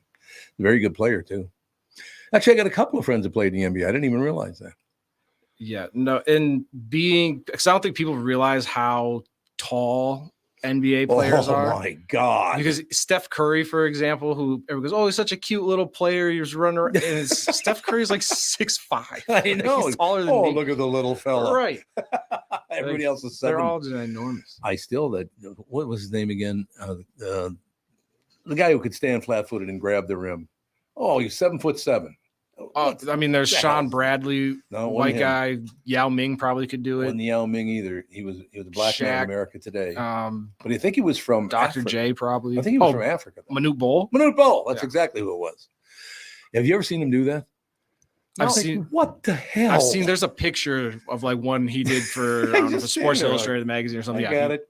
If you're that tall, like, it's not as impressive than to do the things that everyone else is doing. Like, that's crazy. What? It's not as impressive to do the height. Like, it's not as impressive to dunk a basketball, no. But it's harder for them to do other things. Being that big and being that mobile is tough. Are these pictures real of Manute Bol? Yes. What? I'm going to have to look at them, but yeah, they definitely are real. What's he doing? Just living his life. I've never seen anyone like this photo alone. Him standing there with other people. Look at that. He's standing there, too. That's wild. Have you ever seen a picture of him driving his car? I've never seen him in my life, and I would remember. So you've never seen him driving his car? No, I'm Googling it. I will tell you, there should be a picture. They had to take the front seat out so he could sit in the back seat to drive his car. That's wild. And it's so tall that everything in your life is an inconvenience. I know. Like, you can't just go buy a bed that's big enough or pants that are big. Like, you have to special order everything. I'm sure his feet are probably a size 27. We got like 2 rowboats on your feet. Yeah. Things would be huge. You're essentially just taking like tarp canvas and turning it into pants. Never met him, but I heard he was a great guy.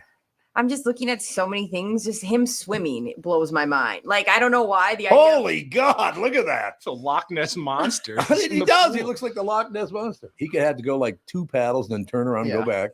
Well, that's right now the player that everybody's freaking out about being so tall is Victor Wembanyama for the San Antonio Spurs, because he plays like a guard, but I believe he's 7 something. Look at his wingspan. Yeah. Oh, yeah. This man. I mean, that looks edited. These photos all look like I'm editing them. Yeah. Look at that. And I believe he's only like 18, 19 years old right now. Yeah. Okay. Unbelievable. It's unbelievable. Oh, geez, we got to think. Man, the show's flying by again. You know, that just means that Brittany's not annoying today, which is really good. I'll take it. I'll just take it from the top. No, a great God, Spencer Haywood's such a good guy. Yeah. So isn't that nice to say somebody that famous, that successful is that nice? Yeah. I just like that he gave us words of encouragement for the Wolves. And he did. This isn't a flash in the pan. We should actually be good. He said that the team with the best defense usually is able to make a run at a championship. Yeah. I would not have anticipated like 2 weeks ago that the Wolves would be in conversations for possibly be able to win anything. So it's all true. Wolf it up. What are you doing? I was being supporting the Timberwolves. Oh, do they do that at the games? Oh, yeah, they get the howl meter out. And they like, do? Yep. They really do that. Yeah. Those are the biggest scams ever because there's you could be it's quiet and it's AJ's worried about the legitimacy of the meter. I do the same thing because I'll watch it and it'll just go from green to yellow to red, back to green to yellow, whatever.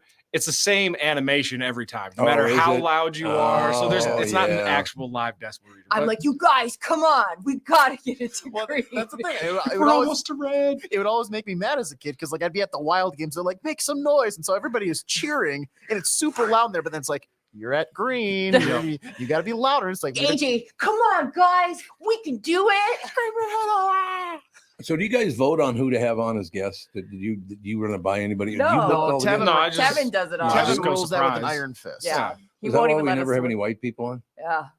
I'm trying to turn this, yes. I'm trying to turn this into the blackest show in Minnesota. Yes. Congrats. Look at this screen. We're close. Great guests. We'll start handing out like dashikis and African dress wear for you guys to come on the show. Thanks. Yeah. I got to start talking like this then. Yeah. It is time to take a break. We'll be right back in a couple of seconds. This is the Tom Barnard Morning Show. Listen live on the Tom Barnard Show app or at tombernardshow.com. Recently, Jim Paul of Valley Buick GMC was contacted by a company that does on-site sales. Jim was confused. Wait, they don't know anything about us, our staff, our reputation, most importantly, our customers. Hey, pal, no problem. We do them all over the country. You know, get the manager off the roof sale, inflatable gorilla sale, and our favorite, the 13-hour sale with a giant clock that goes to 13. Urgency, baby. We bring our crew because, well, your people are, let's just say, a little laid back. And the pricing? Nothing special, sport. But Jim thought, we price competitively every day. Our prices are special. We definitely don't need these guys. But sale does convey some urgency, so we made a bold decision for his fine dealerships. Announcing the Valley Buick GMC 365-day sale. And we can even extend it a couple years or so. I got the air dancer guy, scratch-offs, plastic keys, bubble machine. Valley Buick GMC in Apple Valley or Hastings or valleycardealers.com. Hurry. Tom here, and I just read a success story from MN Fat Loss client Elizabeth, who just completed the program. Elizabeth writes, I'm a 54-year-old woman who has struggled with losing weight. I had almost constant heartburn, trouble sleeping, brain fog. I tried counting calories, eating bars and shakes, and several other programs in which I would lose 5 to 10 pounds after months of struggling. After 60 days of the MN Fat Loss program, I was down 25 pounds. MN Fat Loss had really empowered me to believe that I can control my eating and my weight without having to sacrifice foods that I like. If you're thinking about finally committing to improving your health, this is the time to start. You won't regret your investment in yourself. It's so easy to see if MN Fat Loss is a good fit for you. They offer a free phone consultation to learn about the program. They also have virtual options to help you if you live far away, which I think is a brilliant idea. To schedule that free phone consultation, go to mnfatloss.com. The only thing you have to lose is that unwanted weight. That's www.mnfatloss.com. I cannot wait to hear about your success story. And please let them know that Tom sent you. In a world that's racing a mile a minute, a split-second distraction can change everything. I'm Mike Bryant from Bradshaw and Bryant. Every day we see too many people, heads buried in their phones, unaware of the dangers they're in. Texting and driving isn't just reckless, it's playing Russian roulette with your life and the lives of others. In just 4 seconds of distraction, you've driven the length of a football field. Is there any text message that's worth your life, that's worth the lives of others? I've been fighting for the rights of the injured for over 30 years, but I'd rather you never meet me in a courtroom. So hear me now. Stop texting and driving. Pay attention. Value your lives and the lives around you. And if you won't, know this. At Bradshaw and Bryant, we're relentless. We won't back down. We bring justice to those that need it. Find Bradshaw and Bryant, personal injury attorneys at minnesotapersonalinjury.com. With Mike Bryant on your side, seeking justice for the injured. Bradshaw and Bryant. We are back, ladies and gentlemen. Thank you again. Spencer Haywood was unbelievable. Terrific guest. Sherry Shepard yesterday. You know, it's funny because I was out in the hall I just ran down the hall quickly, had a couple of minutes, ran into a guy down there. He goes, yeah, I just heard what you were talking about with Tevin and all the rest of it. And, you know, blah, blah, blah. So one thing I love about your show is just when I do listen to other shows, once in a while I tune in. And whenever you have a white guy interviewing a black guy, they always say things like, so what's your favorite snack food? It's like, what? They have no idea how to talk to people. That's funny. It's hilarious. Spencer, what's your favorite treat? That's really funny. What do you eat before the game? Yeah. How do you fuel your body? Officer Dave said he's not coming in if we're going to be talking about pooping ourselves. So why? Because he did it again? Yeah, I think it's because he did it. I think you're right. He's projecting. I bet he's arrested people that have just been all types of throw up, pee, all over themselves. There's a reason that back of that cop car is like plastic. Yeah. There's a reason. Okay, we got to. This is your fault. Always. Because it entered my noggin. Okay, I'm picturing Officer Dave. Yeah. How big would his poop be? Okay. I don't know. I don't know. Okay. If, well, she brought it up. No, I'm fine talking about this. I love talking about this. I love talking about poop. Okay. So I don't know if that translates to bigger poop. Right, because bears poop out little pebbles. Right? Do they? Don't they? I don't Deer know. do. Bears, I'm pretty sure, poop out smaller. I will look up bear scat. No. Police officer scat. Okay, well, I don't. That's going to bring. Don't look that up on a work computer. Yeah, probably not. Go down to Catherine's computer if you're going to Bear Google that. poop isn't that big, but it's not really pellets. Okay, it's not really pellets. It's kind of like granular in the way that like it looks like it could fall apart, but it's Okay. not. Yeah, it's. I believe you. I mean, you don't have to show me. I believe you. Thanks for like educating the masses, and you guys are the masses. I don't know. We have one dog, Robot, who's really long. She's just really tall. Mm-hmm. Her poops look like a straight up pop can. Like it looks like she pooped out a pop can. I know. It's crazy. Nice. And she's not like a huge dog, but she's. You guys have seen her, Robot. Probably, yeah, She's it's the probably more hound dog. diet related than anything. Although I do feel bad for people that have huge dogs when I go to the dog park and they have to use like 3 bags to pick up their dog's one poop. I'm like, yeah. It's a lot, man. I get a shovel. No question about it. No doubt about it. All right. So what else is in the news this morning? Anything good? Yeah, we got good stuff. We always have good stuff. Oh, you do not always have good stuff. You lie like there's no tomorrow. There's this thing about $2 bills. Do you have any $2 bills in your house? Probably. I would guess we probably do. Yeah. They're saying that if you have a $2 bill from 1890, you could sell it for up to $4,500, and in the 60s, or you could sell it for $1,000. Really? So we're doing a $2 bill drive. We need everybody to mail us their $2 bills. You know what pisses me off about that? My godmother, Hildy was her name, a wonderful person. Mm-hmm. She used to send me $2 bills for my birthday every year. I had a teacher that all of his students, he would give them $2 bills on their birthday. Yeah. And so I'm sure he gave out a couple $1,000 Yeah, like at least. $50,000. Jesus. Now, wait a minute. Did you guys, do you work at the Complete Sheet now? I haven't looked at it today. No, do you work there? Oh, yeah. I have part-time. I moonlight there. This cannot be a coincidence. Why? What did he say? I just went to the Complete Sheet just now for the first time today. And the number one story, because I've had so many people walk to me and go, by the way, I was watching the show yesterday. You looked like you were exhausted. I feel better today. Yesterday was the toughest day giving up the caffeine. You're going to have days like that because your body is still detoxing. But like that's what I hear. Yesterday, I felt so bad for you because you looked like when I have to give up caffeine, like when I find out I'm pregnant, I'm going to have to give up caffeine again. Oh, yeah. And it's the worst week. And then you're fine. But that first week is rough. It is really rough. There's no doubt about it. Your body's like, it needs it. Oh, you get to, because to get up at 3:15 in the morning for 37 years, I drank a lot of caffeine over the years. And that second day, because the first day was okay. Second day was horrible. But the number one story on the Complete Sheet this morning is the latest gateway drug is Coca-Cola. Oh, is that a coincidence? You're right. We are reporting the news based off you. We're working there at night. Yes, exactly. We're aiming the news at you. I believe that. Do you think it's because of the caffeine? I have not clicked on the story yet, so I don't know why they would think that. I'm calling BS. That Coca-Cola is a gateway drug, the soda. No, that it's the biggest drug right now. Coca-Cola? Isn't that what they said? Yes. Yeah.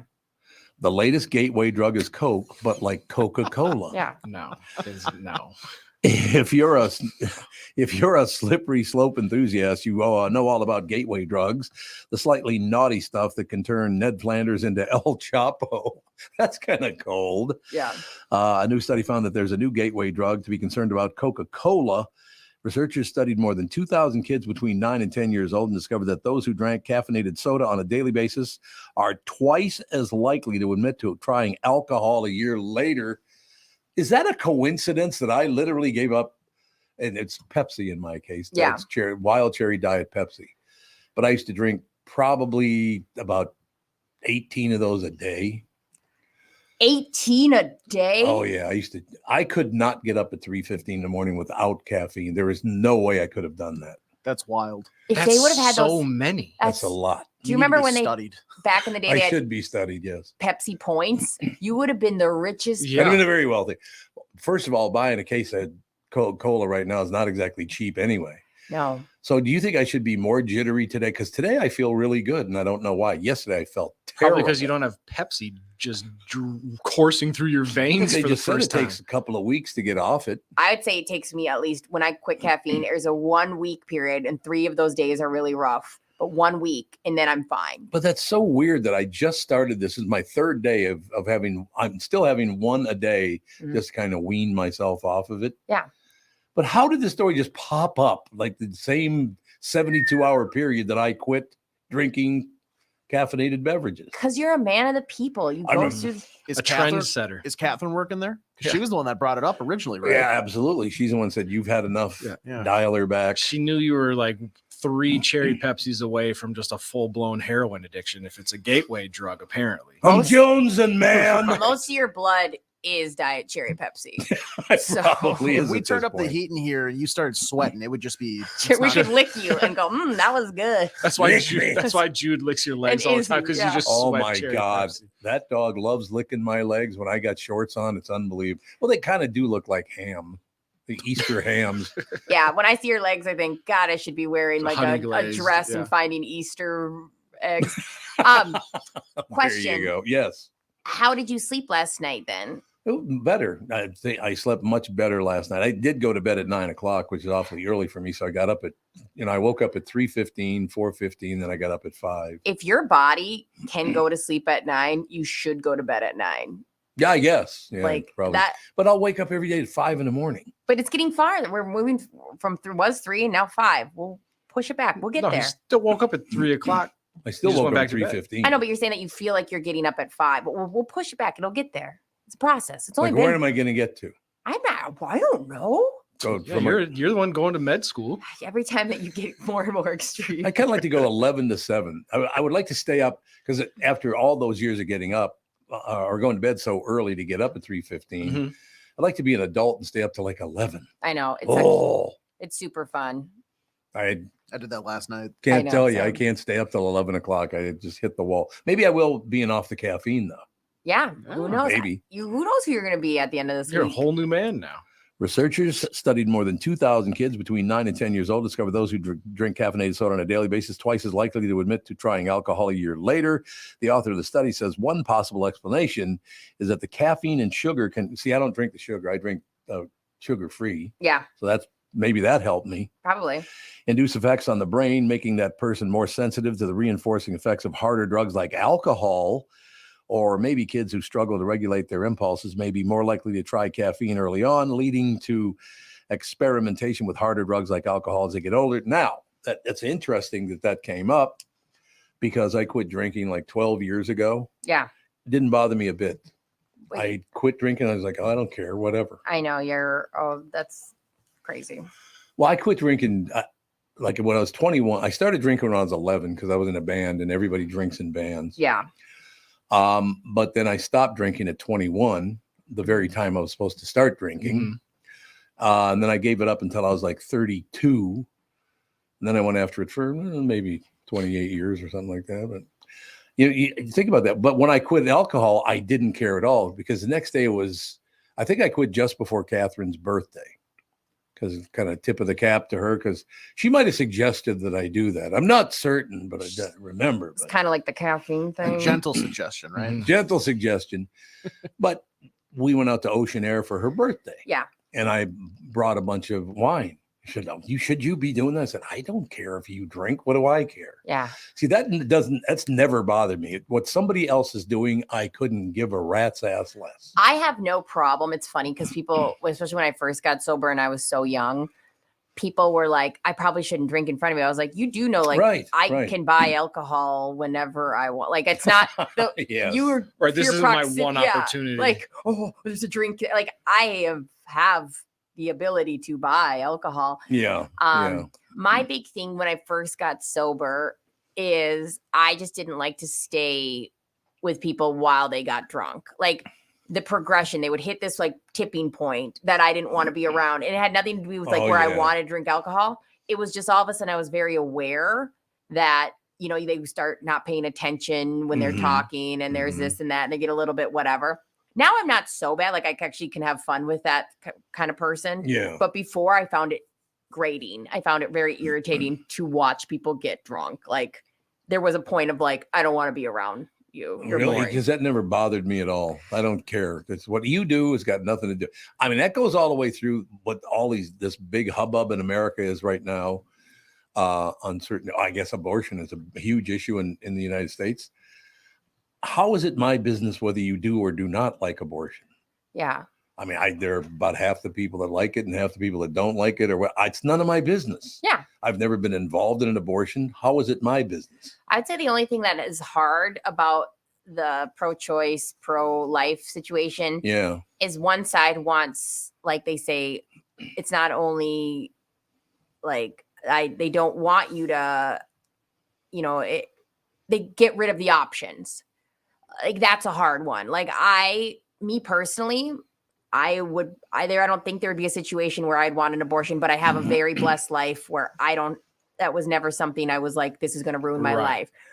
But I don't want that option taken off the table for other people. That's my only thing. So it's none of my business. Yeah. And that's where I fall too, is that like to each their, I want those options available for people. And I want it in a safe environment.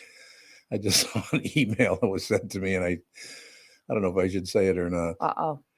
Well, look, Tom, it is none of your business if somebody's a pin cushion. Hey-oh. That's real. That's not you don't have to have a lot of sex to get pregnant. No, I'm sure he was, or she, I think it was a woman actually. We used to call them clearing barrels. Clearing barrels in the army, because there's a clearing barrel outside of every place where you bring your weapon in, and you have to put your rifle. Everyone puts their rifle in it and does like clears the weapon. Oh yeah. So we would call people the clearing barrel. Yeah, like if you. No, I don't know. So are those two positions? Because I don't know this because it's none of my damn business. As I said, I've never been involved in it. It's none of you do what you do. I do what I do. Right. Yeah. I'm not God, so I'm not judging anybody whether they should or should not do something. No, and I know me personally, again, because of the way, because of how fortunate I've been. My mom's always made it clear, like we could raise a kid. Even when I was a teenager, she's like, it wouldn't be that bad. I was like, Beverly, calm down. If I got, but I was Beverly, calm down. I was very lucky in that way, and also like. That would be a hard one for me. Now, have I taken plan B? Yeah. And do I find that to be anything? No, I don't. Plan B? That's the one you take the day after you have unprotected sex. Oh, yeah. Okay. And it kills like sperm cells. It's pretty much like a triple dose of birth control. It's like a nuke. It's like it's like a nuke. It doesn't always work. And who knows I don't look at that as anything. But I also feel like in my life, you just never know as a woman if you've had, like when you're having the miscarriages that you don't even know about. Like that's how I think about it. Like, so I don't think that's a big deal. I also think people should have the option. That's like you said. Well, again, I like I said, how is it my business what you do? Yeah. And again, different times of your life. I'm 37 and a very infertile person right now. So it's very easy for me to say, whatever. I don't care. You do what you see. I'm really infertile because I've never had a baby. Yeah, that was Catherine's deal. You still have some fertility stuff. Yes, I do. I wonder if you could if Catherine was able to have kids, if you could get someone pregnant. That's all I'd need. Hey, I had a kid when I turned 95. Could you imagine if she was like, I'm pregnant? Let me ask you a question about that stuff. Yeah. you guys have known me for a while. You've known me for a long time. Yeah. And JJ, not so long, but Tevin, I've known you for, what'd you say, 6 years, something like that? Yeah. Yeah, something like that. Why do people have the opinion that I judge other people? Because I couldn't care less what you do as long as you don't harm other people. Mm-hmm. Right? Yeah. Like what I'm saying. I still don't understand why it is that people with different skin colors can't get along. Yeah. I don't get that. It's like, who cares? I honestly feel like being around you, you don't care what I do 99% of the time. The only time like you've stepped in is if I'm sad. You've been like, well, let's figure this out. Yeah, that's different if you're sad. But otherwise, you really don't care what I do. If I was like, if I told you I've been bungee jumping every day for the past 6 years, I feel like you'd be like, that's on you. You know, it's a different deal too, because I'd like to sit here and go, I am very proud that we were the first morning show in America that had a black person as part of the show. We had the first transgender people, which all that stuff is true. We did. Yeah. But I don't, so what? So we had the people on, everything was good and everything, whatever. Do you judge that kind of stuff for the other shows? No. Some people do. I just don't get it. It's like, you're a woman, you're a man, you want to be a man who's a woman. And then why would I care? Yeah.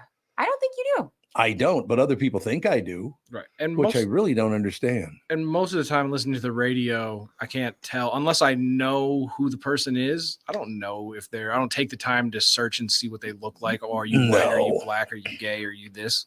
Well, and we don't know people's inner thoughts, right? Like right, it's funny. It's like, you're saying that. I know you. I actually believe that but at the end of the day, we don't know your actual thoughts. So it's like usually people that are making a real point of it left and right, you go, I don't actually know how they feel. Oh, you mean they talk about it all the time? Yeah. Yeah, that's true. That's true. No, I was watching that thing last night and all these grand statements were being made about everything, because it was election day and all that stuff. Oh, yeah. I was like, why do you care about stuff like that? How is it my business what you do? It's a great question. The number one criticism I have of both parties and most people on this planet is your lust for money is disgusting. Yeah. Oh, God, they will do anything for money. Do you know what's really weird is I found myself accidentally becoming somebody who cared what people did during the pandemic because I had nothing else going on. Nothing. That is one of the things that caused a big, big problem. I was like, That's all of a true. sudden I cared where people fell on if, they believed that COVID was real or not, or where they felt. I normally don't care. I will hang out with you. I will talk with you. We can skim the surface, have a great time. All of a sudden I was like, oh, I don't like this person. I like this one. It's because I had too much time on my hands and I was miserable. Well, yeah. And also during COVID, people lost their minds. Yeah. They did. Like everything was to the 10th power. No toilet paper. Yeah. But like there was no toilet paper. Like things I wouldn't even think about. All of a sudden, like a dog walker I had hired 3 years ago was going on about the fakeness of vaccines and going into detail. And you're like, there's wait, microchips in them. We don't need to know about this, Linda. Like all the details that you think or feel about. Everyone had to make sure everybody knew all their weird inner thoughts. Right. And then I was sitting back judging everybody, which I don't want to do. I want to be busy all the time. I love being busy. I love having things to worry about on a basic level. Are we out of milk? Am I going to go work out? Where, bringing my computer somewhere.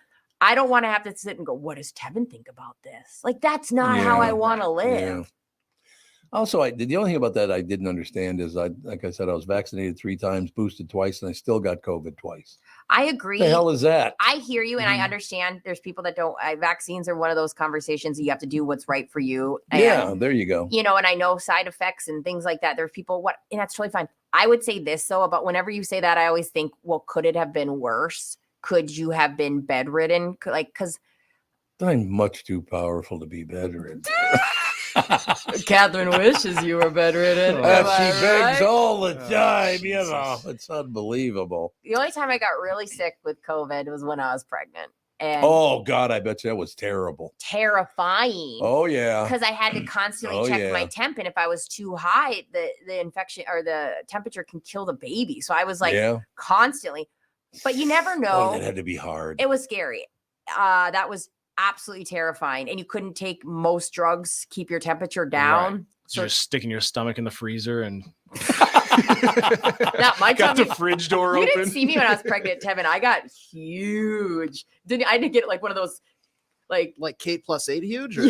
I was huge. I was Oh my big. God. I was thick. So I have a question. So the four of us are talking about this, and we seem like we agree on most of these things. Oh, I disagree. There's a shock. Here's what I don't understand. Why do we tolerate these extremist politicians on both sides? We can all get along, except for we listen to those assholes, and they got us all worked up over nothing. I ain't worked Why up. do we tolerate that? I'm not worked up. I know you're not, but most people do get very worked up over that stuff. I'm so sick of the 1% deciding what is okay and what's not okay. I agree. You know, when we were talking to Sherry yesterday. Mm-hmm. I love Sherry.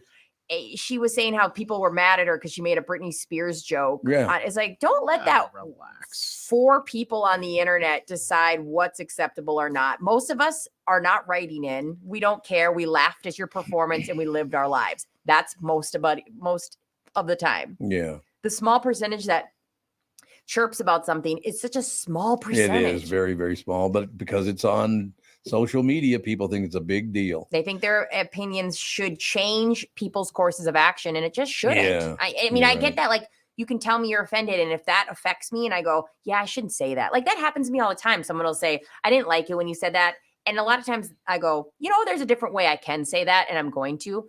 But if you're going to jump on here and go, Brittany, when you mentioned that promiscuous people, you called them a clearing barrel. I'd go, sorry, that was a real joke we used to say in the military. Nothing wrong with saying that. It's a joke, for Christ's sake. It's just one of those things where I have to stop. There's times in my life where I will let people impact me, and there's times in my life where I'll say, sorry, that was that's a sincere, real joke we say. Well, again, it's none of my business, and this is none of your business. Yeah. That's the big deal. There's no question about it. Yeah. We have to take a break because, some of us are lazy and have to go over to the Hubbard building. And, some of us got to go schmooze the bigwigs. Oh, God, here. You probably do, too. I put in a good word for all of us. Schmooze artists. He works right next to our boss's boss, Dan Seaman's office. So he's always going in there and going, hey, have you seen the stock market today? Well, but the big problem with Danny boy. Going and seeing Danny boy, he's never in town, for Christ's sake. Speaking of that, you know where he is now? He's in Czechoslovakia. I think him and his wife went to Prague.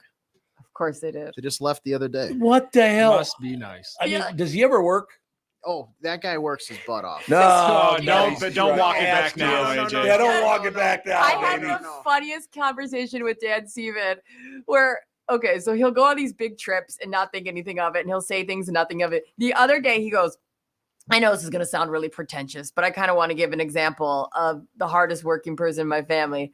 I have a pool. I know what you're going to think, but I have this robotic cleaner in my pool. It is working all of the time. And I thought to myself, that's your big flex, is having one of those robot, like a pool Roomba. What? I didn't know those existed. So I mean, cool.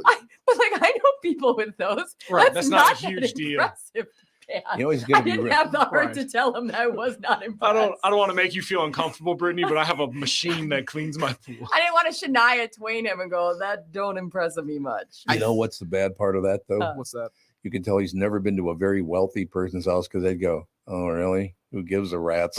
He'd go, I have a pool cleaner, a human being that swims around. But there's a lot of things Dan says where I go, you're going to Prague. That's cool. He'll casually say he's going to all these Broadways or he'll fly in whatever. But the pool cleaner thing, I was like, Brittany, let your Botox not affect him. Because I wanted to go, that's not that impressive, Dan. Well, also, who knows? That could be like his one thing when he was a kid that his one rich friend had a pool. That's true. And so now that's his symbol. I hope he never hears that because it was like one of those things I was like, I want to laugh so hard. He's so funny.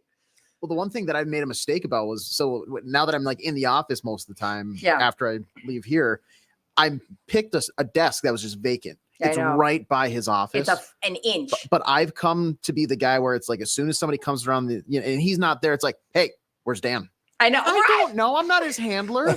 Like, where is he was here Dan? 1 minute, now he's not. You and Declan probably get that all the time. Next time somebody asks, you just look into his office and look surprised, like, oh, he's missing. No, this is what we have to do. We're AJ. Let's give you a date and time, and you can say, oh, he's not available, but we have Friday the 16th at 4 p.m. available if you want. And just like that kind of vibe. I'm going to buy a typewriter just for that.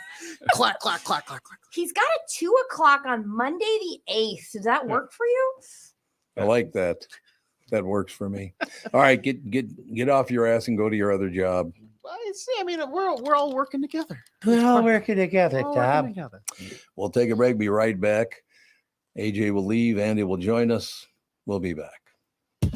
This is the Tom Barnard Morning Show. Listen live at tombernardshow.com or on the Tom Barnard Show app. This is Bob Sansevier, and I want to tell you about Dave Bialke from Bialke Law. Dave represented my wife, Mary, when she had a significant workplace injury. She was very happy with the job Dave did. If you have a work-related injury and have Dave represent you, I'm betting you'll be happy too. Dave is a down-to-earth guy. He grew up in northern Minnesota, rides a Harley, and worked various jobs doing concrete, electrical, plumbing, roofing, and carpentry work. Dave works for people with work-related injuries. If you work construction, or anywhere for that matter, and you're hurt or even just hurting, you should talk to Dave. Let's face it, our bodies wear out. If your body is worn out from work, if your knees or back or shoulders hurt from things you do at work, do what Mary did. Call Dave and talk to him about it at Bialke Law to set up a free initial consultation.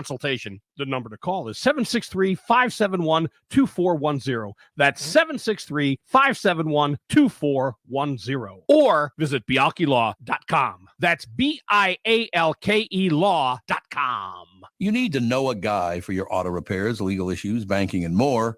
The same goes for investment advice. You need a guy to help you be successful, someone you can trust who gets results. Well, I got a guy for you, Josh Arnold.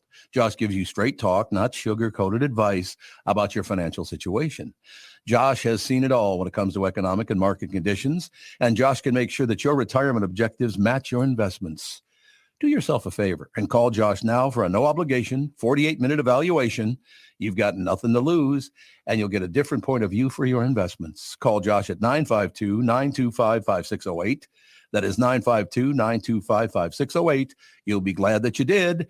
And tell him his guy, Tom, sent you. Investment services offered by Josh Arnold Investment Consultant, LLC, a security investment advisor. Past performance is no guarantee of future results. All investments involve risk. All comments and opinions are Josh Arnold's and do not constitute investment advice. Tom Barnard is a paid endorser. Tom Barnard is back. Every weekday, you'll hear Tommy B, Brittany Arneson. Yes, that Brittany Arneson. Along with Tom's pals, Kent Herbeck on Fridays, Bob Sansevier, Mike Stretch Gelfand, Tim Lammers, and from Channel 5 Eyewitness News, Chris Eggert and Kristyn Burt on entertainment and pop culture. It's Tom and the crew with opinions on news, opinions on life, opinions on entertainment, and of course, opinions on other people's stupid opinions. The Tom Barnard Show is a podcast, so you can listen when you want to listen. In the car, on the way to or from work, at home, on the job site, or wherever you need your Tommy B Show fix. Hear the show on the Tom Barnard Show app in your app store, as a podcast on Spotify, Apple, or wherever you get your podcasts, or see it on YouTube on the Tom Barnard Show channel. Retired, they're using that word again. That was from some drunken horror, wasn't it? Stop. That's You got mad when I said to shut your whore mouth. Your whore mouth. You ever forget where you're at, Gelfand? Like, you ever forget where you're at? I was like chilling with Tom so hard this morning that I felt like I was talking to one of my girlfriends, and I may have told him to shut his whore mouth and immediately regretted it. Yeah. He's not going to abide by that. Yeah. She did. I thought maybe he was taking Vivek Ramaswamy lessons. Boy, you're not going to let that go, are you? Smarmy. I get it. I want to get to one thing before we get to that, because I want to talk to you about that. But Andy, I want to run this by. Do you think it's a coincidence that I decided a few days ago to give up drinking Wild Cherry Diet Pepsi because there's too much caffeine in it and I just can't do it anymore? The number one story this morning, the latest gateway drug is Coca-Cola. I don't know about latest. Gateway to what? Obesity. It says if you're a slippery slope enthusiast, you know all about gateway drugs and slightly naughty stuff that can turn Ned Flanders into El Chapo. That's the hell of a comparison. It's a very weird metaphor. Apparently, though, a new study has found that there's a new gateway drug. It's called Coca-Cola. That once they're on it, people have a very, very hard time getting off it. We've known that forever. But I mean, it's a big for that story to come out 3 days after I got off Wild Cherry Diet Pepsi is kind of weird, though, don't you think? That's the hell of a coincidence. Maybe the New York Post or whatever you're reading is listening to our show. It is from Wise Brothers. Yeah, it's Wise Brothers, but I was trying to.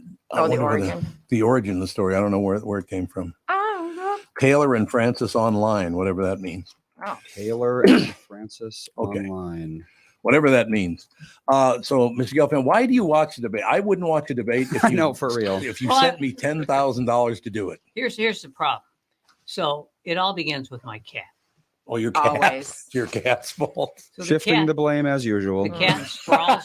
Yeah, there you cat go. sprawls out in front of the TV, and if I don't obey her command, Sure, she will make me pay for it. She'll start wrecking things. So I sit down, and she because what she really wants to do is take a nap on my foot.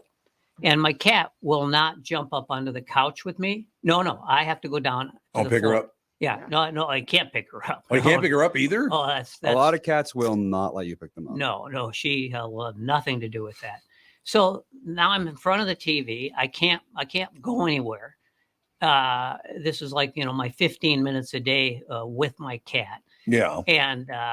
And so I'm watching TV, and I'm starting to switch back and forth. I'm basically looking at a lot of stuff, trying to find something I want to watch. So I eventually decide to go back and forth between the Country Music Awards. Why does everybody wear a cowboy hat to those awards? It's like, settle down. Well, that's a country western.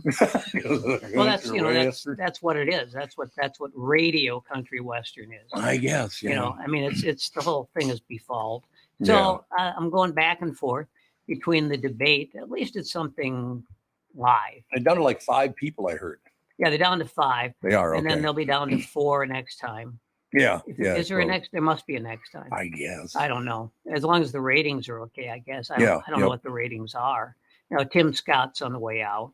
Yeah, seems like it. Yeah. So, and really, what would have been much better would have been if the country western people had debated. Yeah, there you go. And the politicians could have sung some country music.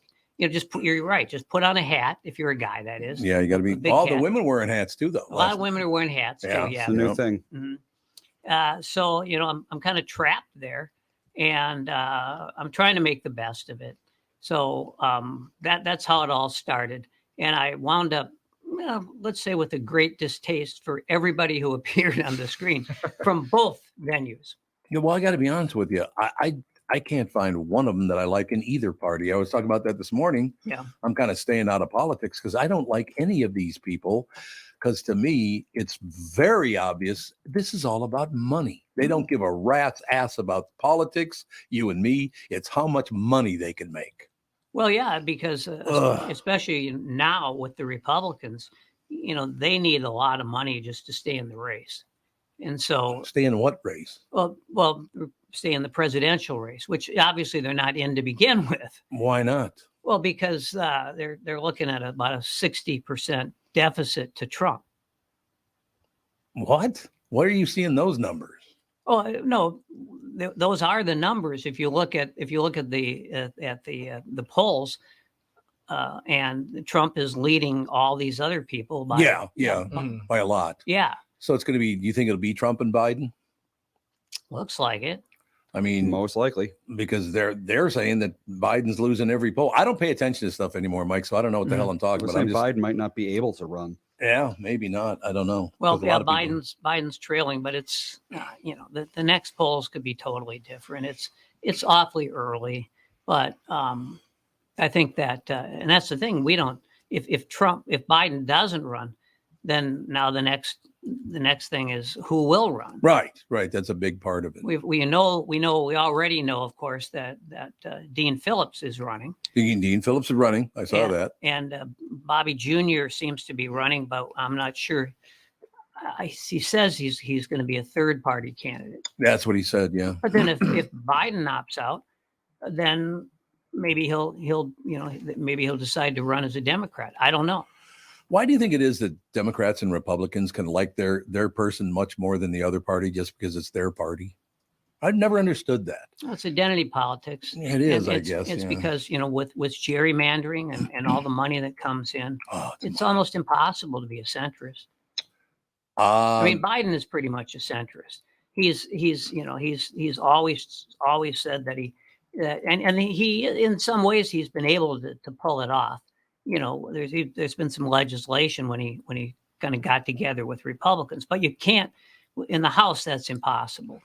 The House with all the gerrymandering, everybody has to be in the extreme. But not the Senate? No, the Senate's different. The Senate's per state. House is districts. Yeah. Senate is states. So you can't gerrymander. Yeah, that's true. Here's a fun fact. Did you know it's actually pronounced gerrymander? Well, it's not pronounced that, but it maybe should be. The guy who it's named after, his last name was Gary. Oh, I see. Okay. Yeah. But gerrymandering sounds better if you ask me. Yep. Same. Look, I'm Mike. It's interesting that you brought this subject up this morning because I didn't watch the debate or anything, but I did watch the results of this, that, and the other thing, and what this person's saying. And boy, if you go to CNN and then go to Fox, they must think we're living in two completely separate countries. Well, they want you to believe that because they don't want anything to do with the other side, and I don't really. I mean, I don't watch either one. I can't watch either one anymore. I tried to stay with the news, but is there one news source nationally that you can watch? It's just it leans too far. I think the only objective, intelligent news source is me. That's you. Mm-hmm. There you go. I could see that. But I don't know what the hell. I've literally decided that I want nothing to do with politics. I don't like these people. I don't like any of them. Mm-hmm. I've had friends over the years who were politicians, and then once I had no use for them, they never talked to me again. No, once they had no use for you. That's what I meant. I'm sorry. Yeah, you're absolutely right. And it didn't matter if they were a Democrat or a Republican. Once they don't need you anymore, they won't even think of reaching out to you. Oh, for a minute I thought you were talking about the women I've dated. Well, that too. That came up as well. They had use for you at some point? They thought they did. Oh, I'm not suggesting they were right. I mean, I don't see anybody doing the right thing anymore. I don't like any of these people. Yeah. I look at them all and it's like, this is a horrible human being. And they're not all horrible, don't get me wrong.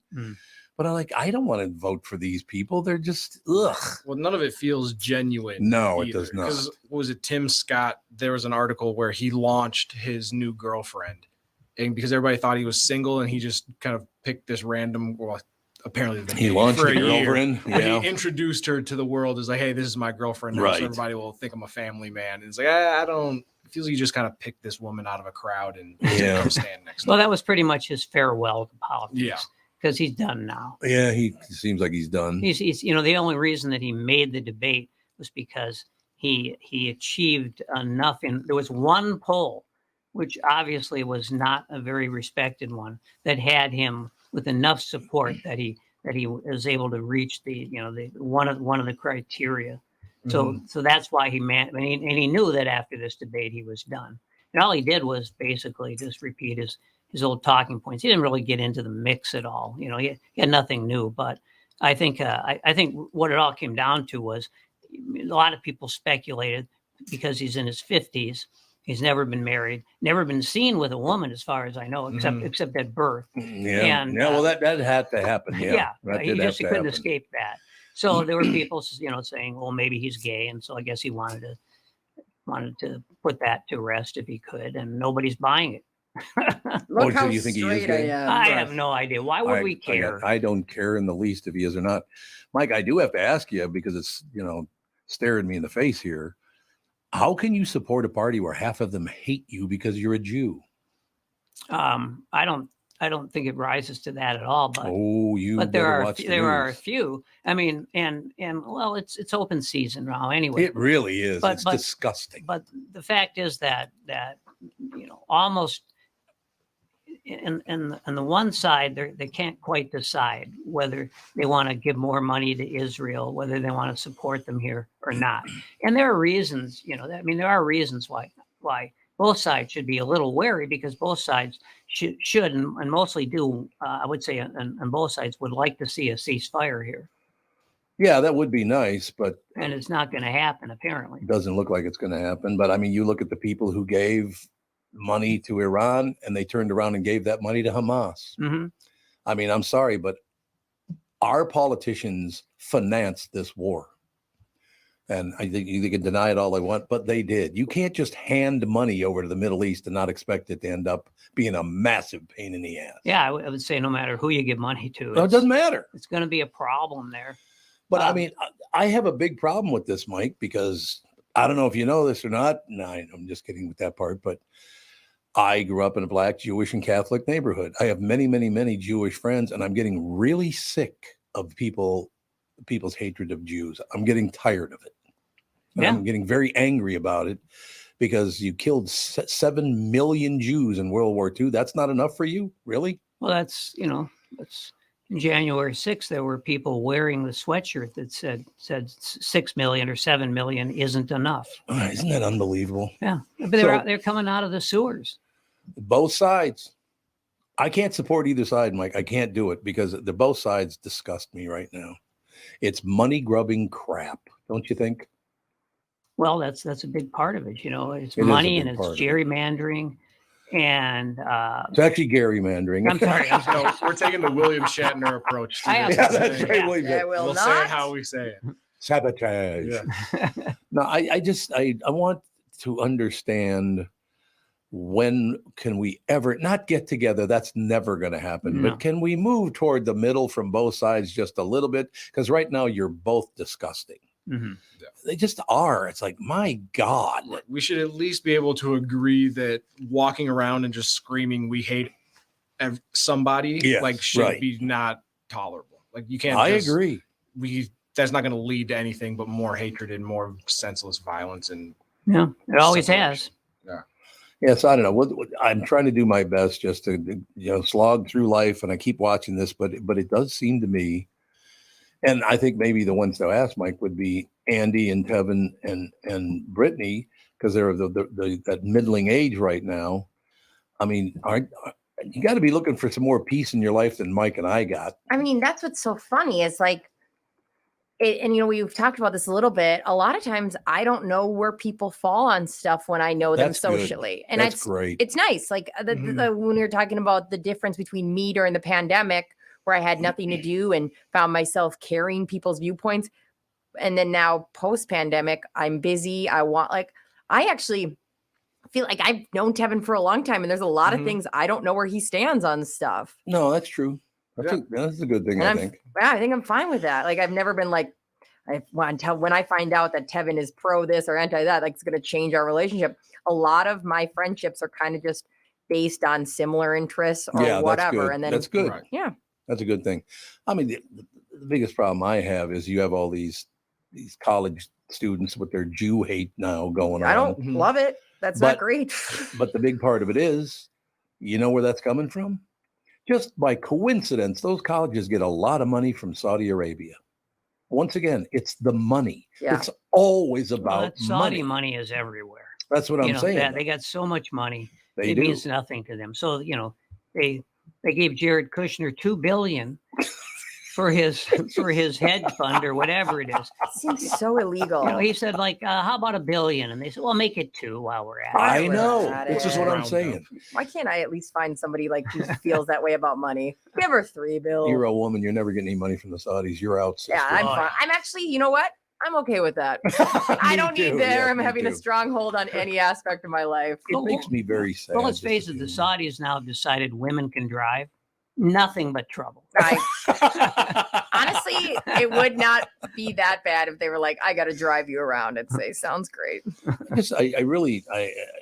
I was hoping, and Mike, you and I have talked about this for 40 years now. Can we ever come together? And the answer is no. It's never going to happen, is it? At least in our lifetime. Doesn't seem like it.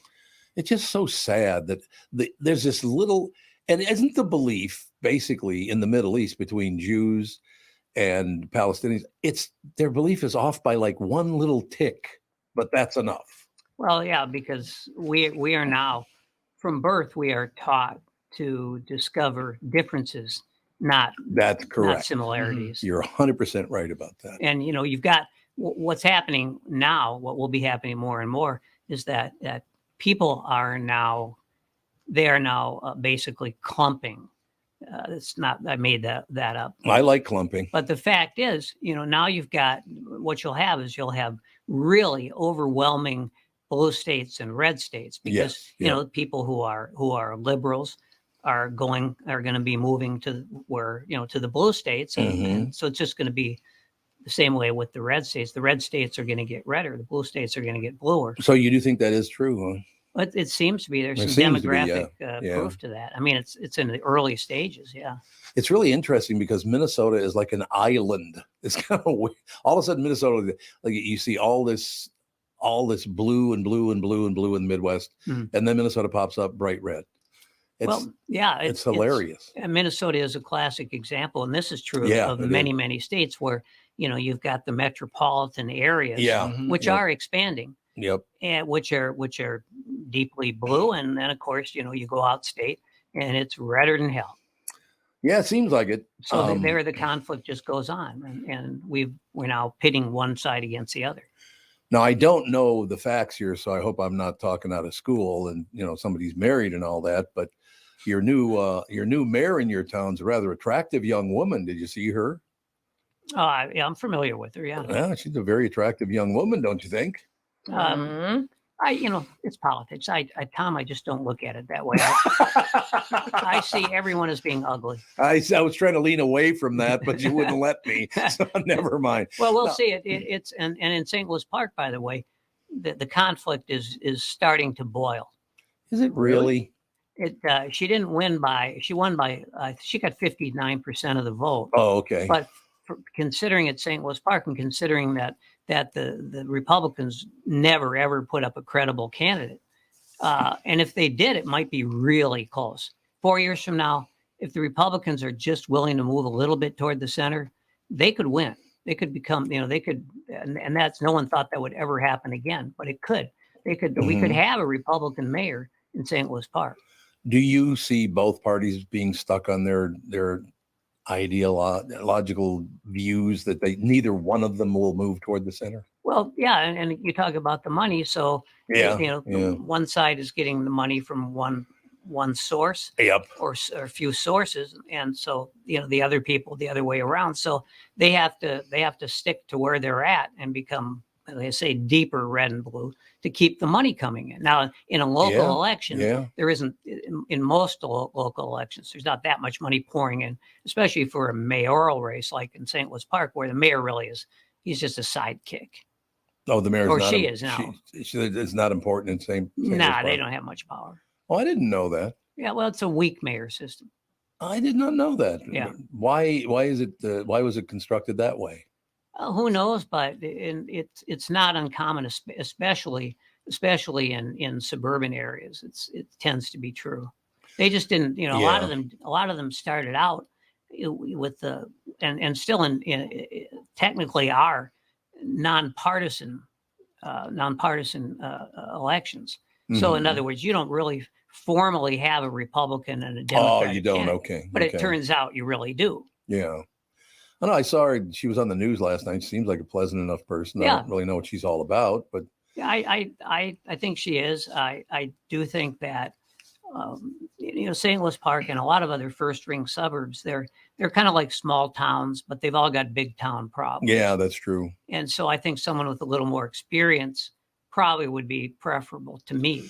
Yeah, I understand. She's only 23 or something. I think she's like 25, isn't she? Was she 25? I'm not really sure, but she's not very old. I know that. No, very well educated. It seemed. Oh yeah, I don't know her. There's no problem there.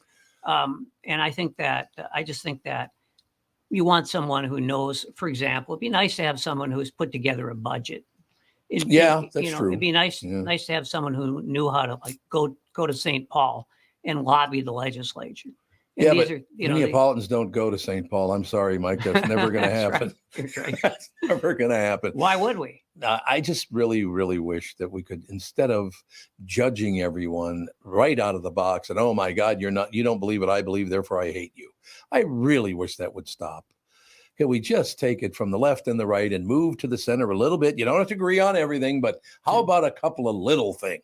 Well, you know, in the House, the House of Representatives, the U.S. House of Representatives, there's only like with all these different districts, there's like I think maybe 25 to 30 of them that are competitive. The others are decided with the primary. Yeah, you're absolutely right. So that tells you something about how you're going to get any kind of comity between the two parties. Well, I like the fact that you and I talked about, because I'm not a member of any party, and you and I just talked about some very, very serious and very important issues, and nobody got pissed off and went, I don't want to talk to you. I really wish this is how the discourse would go with everybody. That would be nice. Yeah, I've mentioned this, but you know, I'm definitely a liberal, and I've gone to like 2 precinct meetings, and they disgusted me so much. These were, of course, Democratic ones that I would never go back. That's what I'm saying, Mike. We can't. You people like you and I cannot get too deep in this because it's. I will say it again. It's always about money. God, it's disgusting. Yeah, although power does play a role. Well, yeah, but that is money. Yeah, power is money. Money is power. Yep, it's true.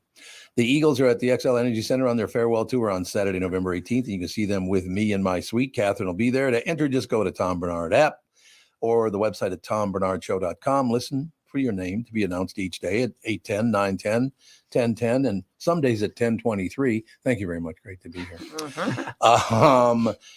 Today's qualifier to see the Eagles with me in my suite is Renee Turgeon of Richfield. Renee Turgeon, email us by midnight tonight at contest@tombarnardshow.com. Renee Turgeon, Richfield, call. We'll have fun. It'll be the greatest. Mike, I'm glad we did that. And I know we ran about 10 minutes over all the rest of it. But I just think that you and I gave an example of, because there are a number of things you and I don't agree on, but we never, ever get upset at one another. Oh, my God, I can't talk to you. I hate you. It's just, I really wish this is how the world would work. We don't have to agree on everything. I'm pretty much, I don't agree with either the Democrats or the Republicans right now. I'm not wild about either one of them because both of them got too extreme for me. Yeah, it's since it's this time of year, I would say it's the Thanksgiving syndrome. That's what it is, Buster. I don't know if we'll get there in our lifetime, Mike, but maybe these other 3 kids. No. No, it's not going to happen. I don't think there will ever be a day in the history of mankind where probably comes right. together. That makes me sad, but at least let's just stop with the hatred. That's all I'm saying. That's all we're saying. Take it easy, right? I think it's disgusting that you say that. I'm disgusting, Mike. I think it's disgusting that you say it's disgusting. That he thinks it's disgusting. And I've canceled you all. So please take this. I mean, you know, a lot of people don't like political discussions, all the rest of it, but please take this as a lesson that you don't have to agree on politics at all, and you can still get along. Right. It's fine. Right.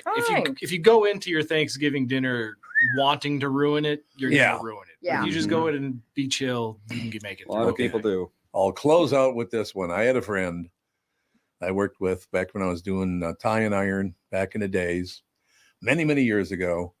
He comes to work after Thanksgiving. He's like, oh my God, my family won't talk to me anymore. I said, why? What's the matter? He said, you know, I had a bunch of new teeth put in. I said, yeah, I remember you told me a couple of weeks ago you had a bunch of your teeth replaced and got this beautiful smile now and all the rest of it. I said, yeah, but it caused a problem. I didn't think it was going to because I had the last one on the Wednesday just before Thanksgiving. Yeah. And they had a buffet set up and, you know, because I was so happy with it's going to be a 4-day weekend and I just got my teeth and I looked beautiful on the rest of it. So I drank too much. Oh, no. And it affected my teeth and I vomited on the buffet. I did not know where that was going, and that was the worst thing I've ever heard. That's pretty much the worst place. That guy's the worst. You know how mad I would be if I showed up to Thanksgiving dinner and Uncle Paul goes through the line and just chucks on. What everything. if though you were like the 3? Like there's like 3 people that went through first. Oh, nobody's getting any of my food. it would be almost worse. I don't know what's worse because at least we're going to eat in front of everybody. 1,000%. Oh, I don't That would even not be good. like to share all of a sudden. Oh my God. And the Thanksgivings that I experienced with my family, I would have loved it if someone vomited. He didn't care for the food too much. Oh, the food wasn't the worst part. Oh, I suppose. It was just very unhappy. The discourse was not great. No. We got to go to break, but I'm very serious about this. I really wish that people could just go through what Mike and I went through. Mike and I disagree on a lot of things. We agree on a lot of things, but we're never going to start screaming at each other. I'm never talking to you again. Settle down.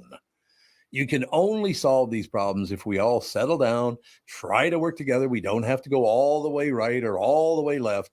Just meet in the middle a little bit. Yeah. Right? Done. That's all we're asking. We'll be right back in a couple minutes. Start some other shit right after this. This is the Tom Barnard Morning Show. This is Bob Sansevier, and I want to tell you about Dave Bialke from Bialke Law. Dave represented my wife, Mary, when she had a significant workplace injury. She was very happy with the job Dave did. If you have a work-related injury and have Dave represent you, I'm betting you'll be happy too. Dave is a down-to-earth guy. He grew up in northern Minnesota, rides a Harley, and worked various jobs doing concrete, electrical, plumbing, roofing, and carpentry work. Dave works for people with work-related injuries. If you work construction, or anywhere for that matter, and you're hurt or even just hurting, you should talk to Dave. Let's face it, our bodies wear out. If your body is worn out from work, if your knees or back or shoulders hurt from things you do at work, do what Mary did. Call Dave and talk to him about it at Bialke Law to set up a free initial consultation. The number to call is 763-571-2410. That's 763-571-2410. Or visit bialkelaw.com. That's BIALKE law.com. Recently, Jim Paul of Valley Buick GMC was contacted by a company that does on-site sales. Jim was confused.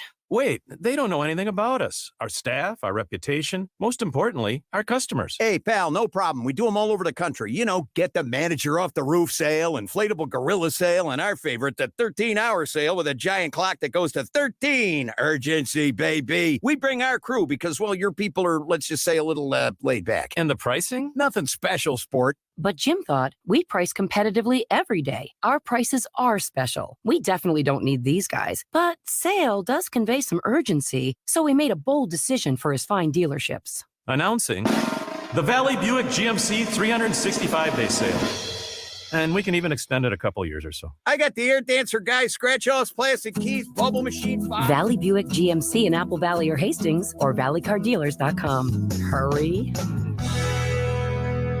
Tom here, and I just read a success story from MN Fat Loss client Elizabeth, who just completed the program. Elizabeth writes, I'm a 54-year-old woman who has struggled with losing weight. I had almost constant heartburn, trouble sleeping, brain fog. I tried counting calories, eating bars and shakes, and several other programs in which I would lose 5 to 10 pounds after months of struggling. After 60 days of the MN Fat Loss program, I was down 25 pounds. MN Fat Loss had really empowered me to believe that I can control my eating and my weight without having to sacrifice foods that I like. If you're thinking about finally committing to improving your health, this is the time to start. You won't regret your investment in yourself. It's so easy to see if MN Fat Loss is a good fit for you. They offer a free phone consultation to learn about the program. They also have virtual options to help you if you live far away, which I think is a brilliant idea. To schedule that free phone consultation, go to mnfatloss.com. The only thing you have to lose is that unwanted weight. That's www.mnfatloss.com. I cannot wait to hear about your success story. And please let them know that Tom sent you.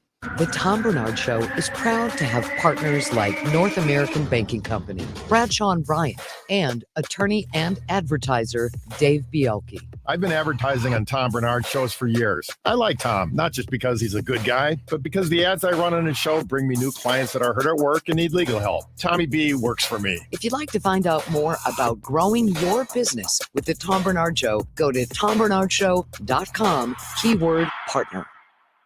We are back, ladies and gentlemen. I just said this the other night because Tuesday was my birthday, and I. Oh, that's right. Happy birthday. Thank you, sir. Well, we all went out to the entire family went out to eat, and I thanked everybody. I adore my wife, our kids, the grandkids, the family. It was wonderful. Met a bunch of really nice people at Campiello, which is closing, which pisses me off to no end. But Same situation just now, Mike. You and I had a conversation. We agree on very little politically, but I love you. You've been a friend of mine for 40 years, and I hope that gave people an example that when it comes to politics, that's not why I love you. Right. It's got nothing to do with it. And by the way, I hate saying that word to you because it makes you very nervous. No, well, obviously we love each other after all these years. It's true. All these years. We've been in combat. We've been in serenity. Yep. And eventually we just chose serenity. Serenity's a good thing, Mike. There's no question about it. I didn't grow up with serenity, so it takes me a while to get into that. That's why Mike and I love each other, because we both grew up not in serenity. No. That's very true. No, mental illness affects more than one generation. Too. Oh, God, yes. There's no doubt about that. All right, Kristyn Burtt's going to join us, and I have to ask you a question. I've not seen the answer to this, so you and I will both be guessing. Hi, Kristyn. Hi, good morning. You ready? Yes.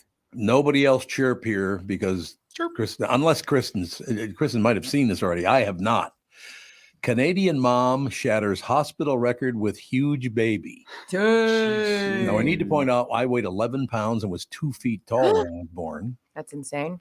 I have a friend, Mark Marrows, who weighed 13 pounds and 3 ounces. Jesus. I don't know what the world record is, but this is a new hospital world record. Any guess? Question, though. Was this a record because the baby survived? Because there was small and large babies. That can happen. That's that true. Have not. So does that? I don't know. It doesn't. Okay. Say, I haven't clicked on it yet. Okay. So Kristyn, your guess. I know the answer. You do know the answer? This story was like a couple days ago. Oh, really? Because it just appeared on my deal just today. Yeah. I don't know if it was like yesterday or the day before, but I know the answer, so I don't want to play. Okay, I still haven't seen it. So Okay. who wants to guess? So 11 is pretty big. 7 is pretty average. I'm just throwing out information I know. I'm going to go 21 pounds. No. Oh, 21. I was going to go 19. I kind of lean your way. I was going to go 19, but this is a record, and this is news that like it's all over the place. I'm going to say 21 pounds. I have heard that there was a baby born, unfortunately dead, that weighed 24 pounds. Yeah. Jesus. I had heard about that. Now, you know if that's true or not. I think I was 4 when I weighed that. Yeah, much. really. 4 years old. Yeah. Before I give you the number, I must tell you that my friend Bobby Knotts, who unfortunately passed away many years ago, I love that guy. He was absolutely convinced until he was about 10 years old that when he was born, he was wearing a tuxedo. And you can't talk him out of it. He really thought, like, he had the top hat. I don't know if he had a cane or not, but That's a fancy birth. Yeah. That's a very fancy birth. Okay, Yeah. I'm going to scroll down. We're going to get the answer. So their 20 guess is pounds. 20. You're going I'm 20? going to go 20 pounds. And you 5 went how many? ounces. I went 21, and You went again, 21. I fought going 19 because I was Andy? like, this is a huge baby. I literally have no idea. 70. 70-pound baby. Oh, Yes. Go boy. big or go home. Okay, we're scrolling down, ladies and gentlemen. Shatters. Ooh, she's a very, very happy mom. I'll tell you, it's got a big smile on her face. Probably to get rid of that load in her gut. That's where they keep him. It's not even that Load in her big. gut. Does someone need to go back to sex ed? Why, That's what where do you mean? babies come from, Kristyn. A load in the gut. A load in the gut. Yep. Well, this baby's not even big. What is it? Late last month, Brittany Ayers welcomed her 14-pound, 8-ounce infant measuring precisely 21.6 inches at Cambridge Memorial Hospital in Ontario. She and her husband, Chance, named their 5th child, Sonny, who is more than double the size of an average tot. No, it's not. So like 14, 15? Because average is about 7. Babies are not 11 inches long when they're born. I can't even remember. At some point, we know constantly, and then at some point, you just completely forget what those parameters are. I missed the weight. How much did it weigh? 21 pounds or 14 pounds. 14 pounds, 8 ounces. It's not that big. That's twice the size of Go-Go coming Wait, out. says the guy who doesn't give birth. A 14-pound baby. And Well, I have a feeling she didn't really give birth so much either. They cut it out. I'm sure they cut baby that just thing. probably Yeah. But Did we know that? Well, I don't think it's physically possible for them not to have. Well, I was Is born what I'm saying. natural childbirth, and I was 23 inches long, not she 20. did have a cesarean. She did. Okay. There It you go. was cesarean, but my mother She had didn't. had 2 prior births. Both of her children were like 13 pounds, the first 2. That's a world. I don't know if that's a world record. Or, well, didn't you say a hospital? Maybe it's just for that specific hospital. In Maybe it's just 13 Canada. Or years. just Canada? It just says baby on record in 13 years, which is a really Oh, yeah, so it's the in biggest 13 baby years. So it's not all time. Biggest baby born at the hospital since 2010. But do they talk at all about the biggest baby ever born? Biggest baby ever born was born in Italy in 1955 and weighed 22 pounds 8 ounces. There you go. 21. No, listen, the Guinness Book of World Records listed at 22 pounds in 1879, and he died within 11 hours. Well, 1879. What were they using to weigh him? That's a good point. Mysticism.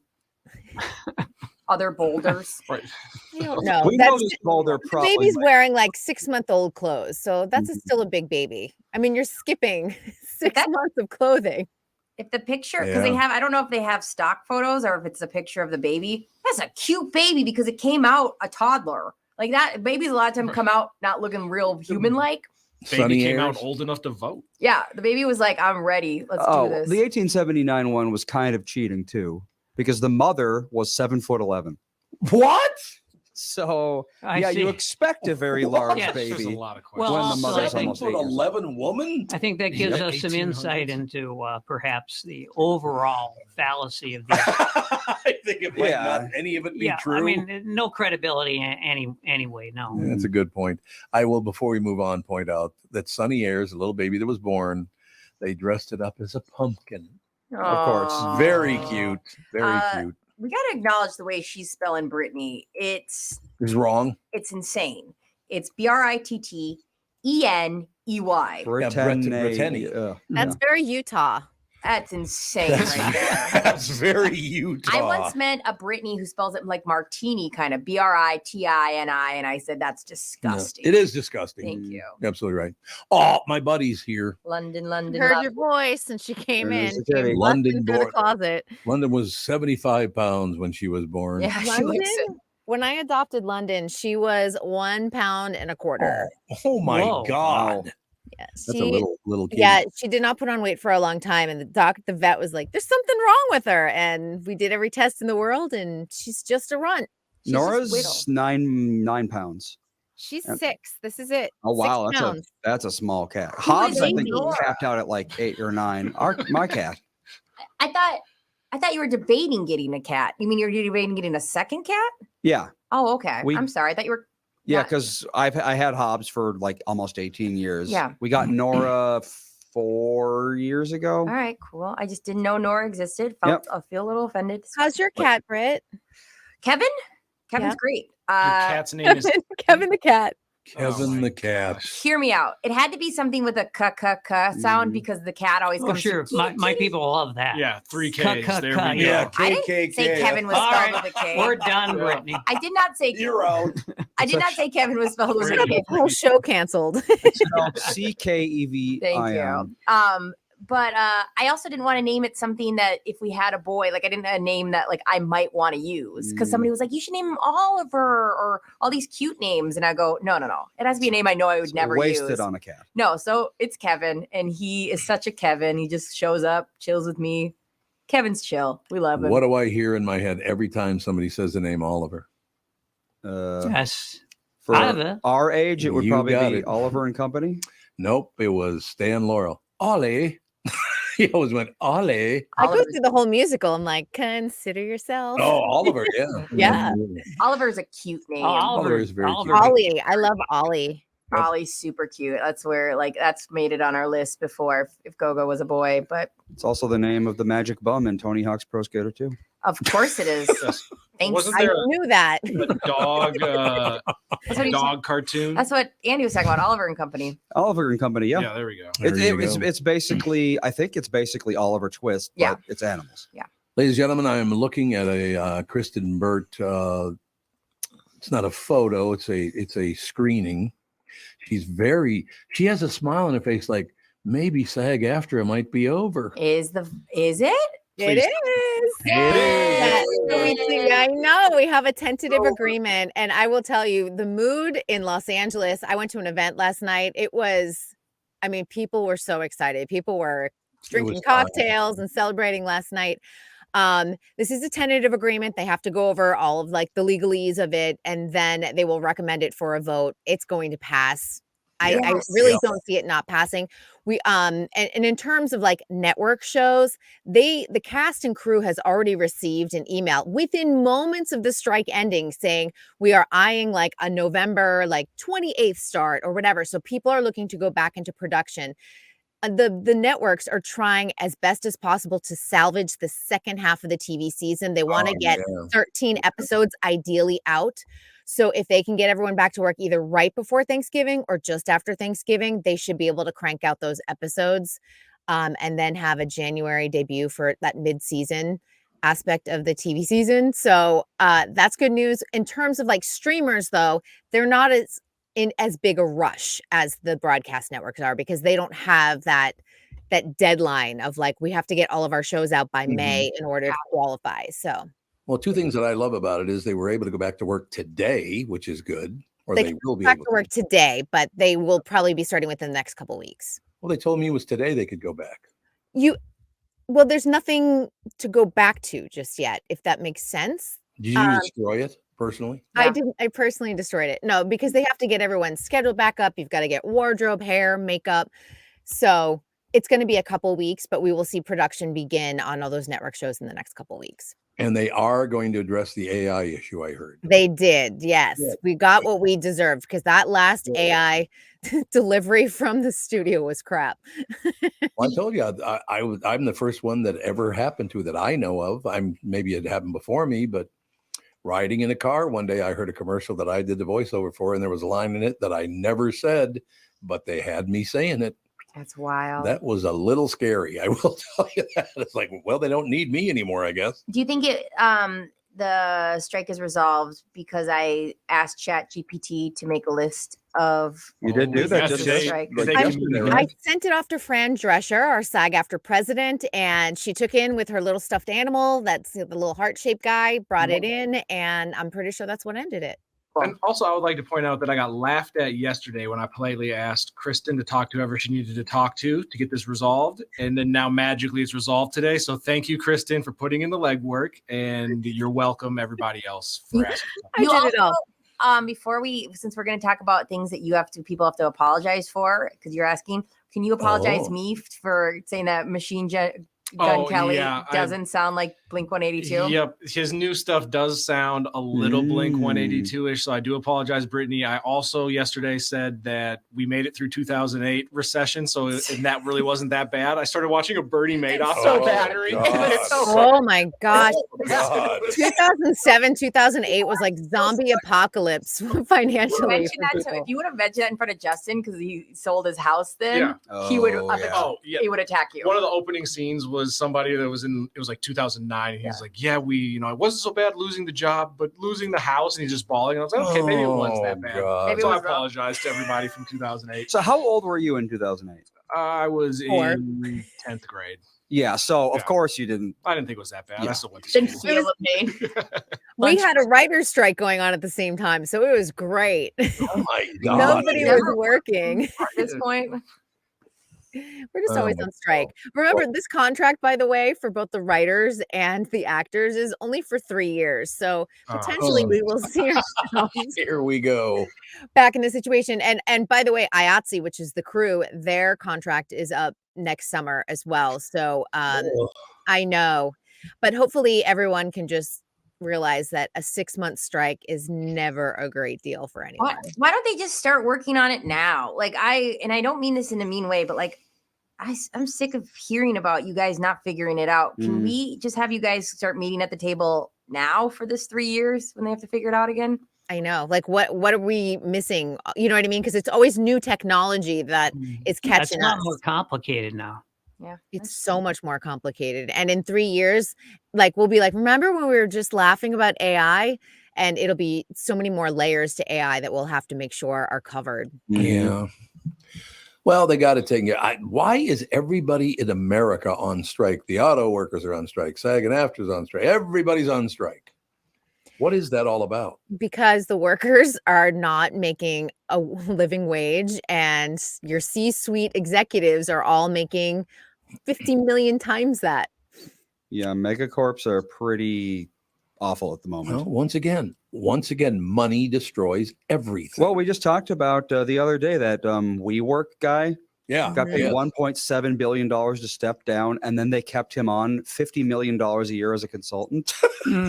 That's the kind of money that just gets thrown around in corporate. Stupid money. It's crazy. It's like an amount of money that you could like buy a state with, and they're just throwing it around like it's nothing.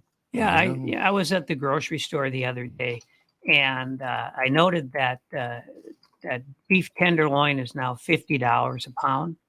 $50? Yeah, $50 a pound. Really? Yeah, for the good stuff. Yeah, $50 a pound. God. And then I saw a sign that said help wanted. We're hiring now. $14 an hour. Just got to work 4 hours to buy a steak. Yeah, beef tenderloin. Yeah, worked all day, but I could eat steak. It's astonishing to me, like what people are offering a per hour wage, just with the way prices are, even at the grocery store. And I'm like, $14 an hour is something I earned like when I was a kid. Yeah. Do you know what I mean? And I can't believe that they're saying, okay, adults, we want you to pay your rent or your mortgage, feed your kids, get your health insurance, all on $14 an hour. That's impossible. It is. There's no question about it. Is it ever going to be resolved? Probably not. No. I mean, well, it's been the continuum for most of our lives. It has. Yeah, it's true. All right. Do you have any? We only got a couple more minutes. Do you have any happy news other than the strike is over? Well, yeah. I mean, the strike is over. This is good. I'm telling you right now, it's going to be jam-packed between like December, January, as red carpets, interviews will be happening. Hopefully this will help the box office quite a bit, which should also be good news. Yeah. It won't be good news for the Marvels because they completely missed their window. They're opening on Friday, so they're probably bummed about the timing. But it's officially Christmas season. So if you look at the pitches in my inbox from publicists, it's all like Eddie Murphy has a Christmas movie. Tim Allen's back with his Christmas series. It is Hallmark. Here's the Hallmark slate. Christmas officially began, I think, in mid-October this year. Yep, we failed again. Again, it's absolutely. We tried to kill it, but we just couldn't do it. But I will say Eddie Murphy's, I watched the trailer for it, Candy Cane Lane. It's going to be on Amazon Prime. It actually looks kind of cute. So really? Yeah. It's one of those, where the neighborhood goes crazy with decorating. And he kind of like sells his soul to an evil elf and things go awry. An evil elf and things go awry because he wants to win the contest. I just remember when Christmas began the day after Thanksgiving. That's what it used to be. And now it's the day after Halloween. July 7th. You put all the Christmas decorations. It's a lot of decorating, so it's nice to get the most out of it. Yeah, I start decorating November 1st. Yeah, I started to put up my creche yesterday. Did you? Yesterday. Mm-hmm. I'm going to offend everybody in the neighborhood. I went to the Target over in St. Louis Park yesterday. There's plenty of happy Hanukkah signs that are up. I'll tell you that. Really? A lot of them over there. Also, a lot that parking lot has the most like cords for our parking spots for electric cars than I've ever seen in my life. They do. Yeah. Holy that's like every buckets. Target, though. Yeah, but the St. Louis Park one just has an alarming amount. It's just. It's like more than anyone could possibly need. Yeah. Well, right now there's a lot of vacancies. That's true. That is true. There are. Check it out in a couple of years. Yeah.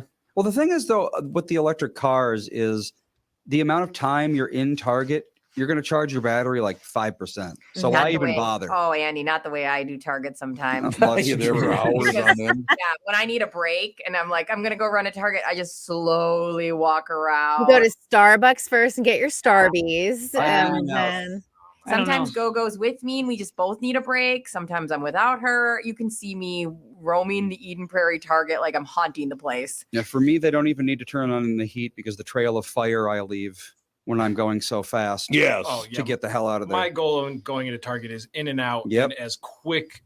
I used to be I'm that in there person. for 5-10 minutes tops. I used to be that person, but now it's like sometimes the release of the day of like nobody. Well, sometimes it is. Yeah. Well, the problem is like I'll go into the CVS pharmacy there. Yeah. And it doesn't matter when I go. Yeah.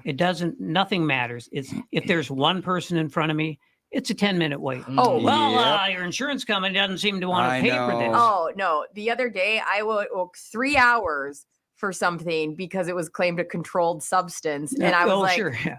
okay, like I could go into detail, but it was not. I was just like, this is insane. No, everything's a controlled substance now. I was like, you're technically controlling every aspect of my life right now. Yeah, I was taking what was it? Gabapentin for a while. Gabapentin. Oh. And they act like you could make a nuclear bomb out of the stuff. And it's like, I don't know. I took it barely even affected me. It's like, how is this being treated the same as, like fentanyl? Yeah, mine is an infertility drug. So if you're getting high off of the infertility, what are you talking about? I just want to get pregnant, damn it.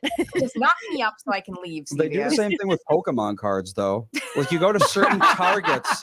Interchangeable. And they'll have signs. They'll have signs that are like, "We do not sell Pokemon cards. We do not accept Pokemon card returns. Get the hell out of here with your Pokemon Please, cards." my shampoo's locked up at my Target. Oh, don't even get me started on if you need to shave your legs at any point. That's 2-hour wait on that thing. I just order from Amazon. I know it's not the best thing, but I'm like, I don't have time to be dinging for the Dollar Shave Club. That's what I do. Hey, Kristyn, going back to entertainment. So with now the strike is over, there were a lot of shows that were waiting to release their new season until they could promote it. So is it still too early to know? Are they going to start rushing things back out on streaming right away for new seasons coming out? Probably for the new year, because now we're literally in the holiday season and there's not always a big audience unless it's like a Netflix where they know they can release it over, say, Christmas, between Christmas and New Year's, and people will binge watch it.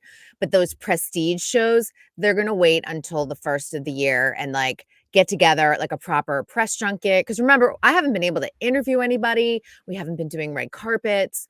I think they're finally rescheduling last June's daytime Emmys for December 15th. So everything is going to be crazy for the first couple of months of just getting everyone landing back on their feet and getting grounded. You just want to stay on for your show tomorrow now too, since it's so late? I'm just going to take a nap. Co-workers. Yap. You guys are unbelievable. Thank you. Take a gander at the clock. That's all I'm saying. Kristyn, we will talk to you tomorrow. You bet. Have a good one. We'll be right back for one more minute of content right after this. This is the Tom Barnard Morning Show. Recently, Jim Paul of Valley Buick GMC was contacted by a company that does on-site sales. Jim was confused. Wait, they don't know anything about us, our staff, our reputation, most importantly, our customers. Hey, pal, no problem. We do them all over the country. Get the manager off the roof sale, inflatable gorilla sale, and our favorite, the 13-hour sale with a giant clock that goes to 13. Urgency, baby. We bring our crew because, your people are, let's just say, a little laid back. And the pricing? Nothing special, sport. But Jim thought we price competitively every day. Our prices are special. We definitely don't need these guys. But sale does convey some urgency, so we made a bold decision for his fine dealerships. Announcing the Valley Buick GMC 365-day sale. And we can even extend it a couple years or so. I got air dancer guys, scratch offs, plastic keys, bubble machine 5. Valley Buick GMC in Apple Valley or Hastings or valleycardealers.com. Hurry. Why should your business bank with North American Banking Company? Here's Landon and Gavin Miller of D&B Plating. I've always been impressed with their speed of answers to our questions, and that has allowed us to expand and capitalize on opportunities in the market.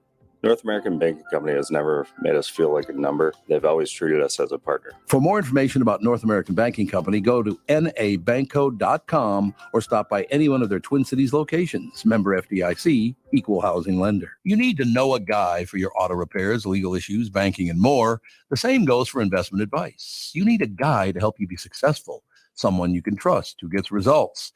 Well, I got a guy for you, Josh Arnold.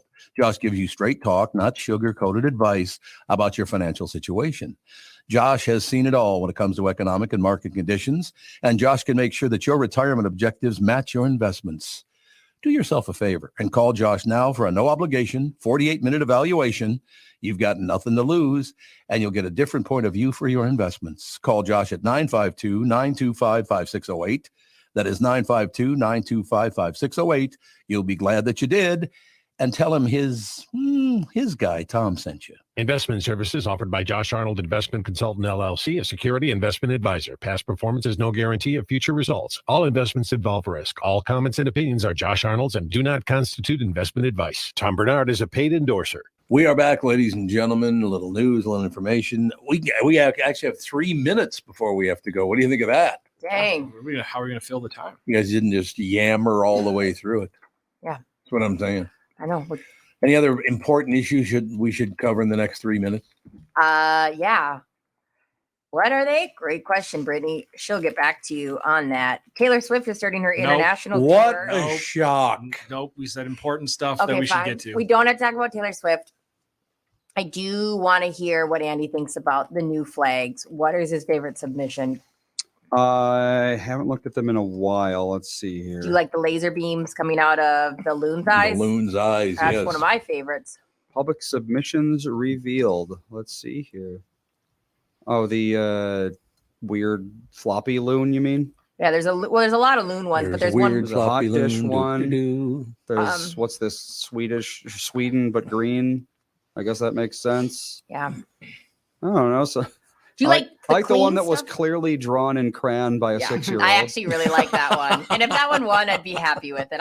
I'd Minnesota's spelled wrong, naturally. I'd don that flag. One N. Yep, exactly. exactly. It always is. Minnesota. Yep. Man, there's a lot. Wow, this is a submission F1018. It just says Minnesota written in like permanent marker on a white background. Yeah. With a smiley face and a Star of David.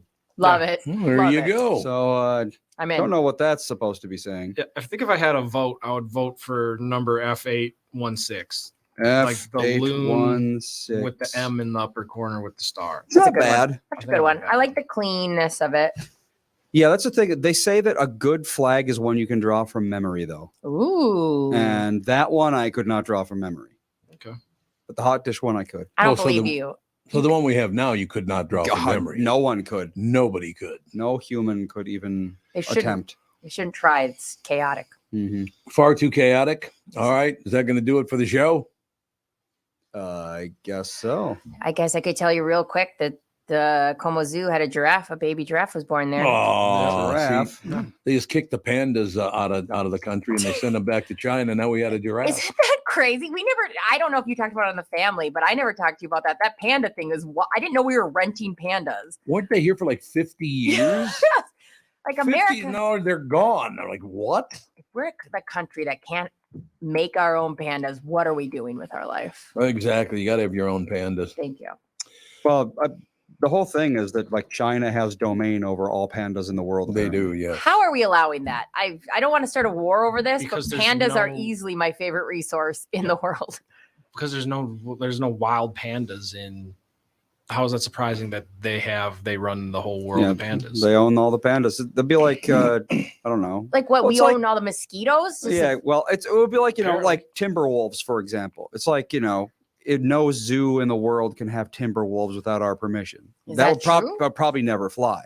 Yeah, it would never fly. But the pandas are cute. So cute. The only panda left in America is my son, Andy. That was his nickname when he was a little boy, is Andy Panda. Still is. He's still Panda? Yeah. Well, he should still be Panda. You're absolutely right. Even though no one under the age of probably 40 even knows what Andy Panda is.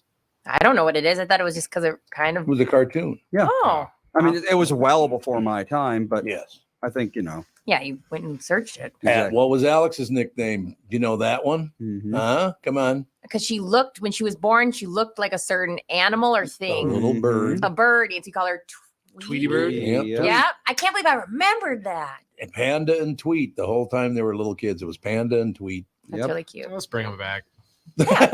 Who's not coming in today? Tweet, but Panda's here. Yep. So that's good. Oh, but while we were talking about the radio names, there you go. There you go. Tweety and the Panda. We got Panda on the mic. Mornings with Tweety and the Panda. Monday through Friday. I'd listen.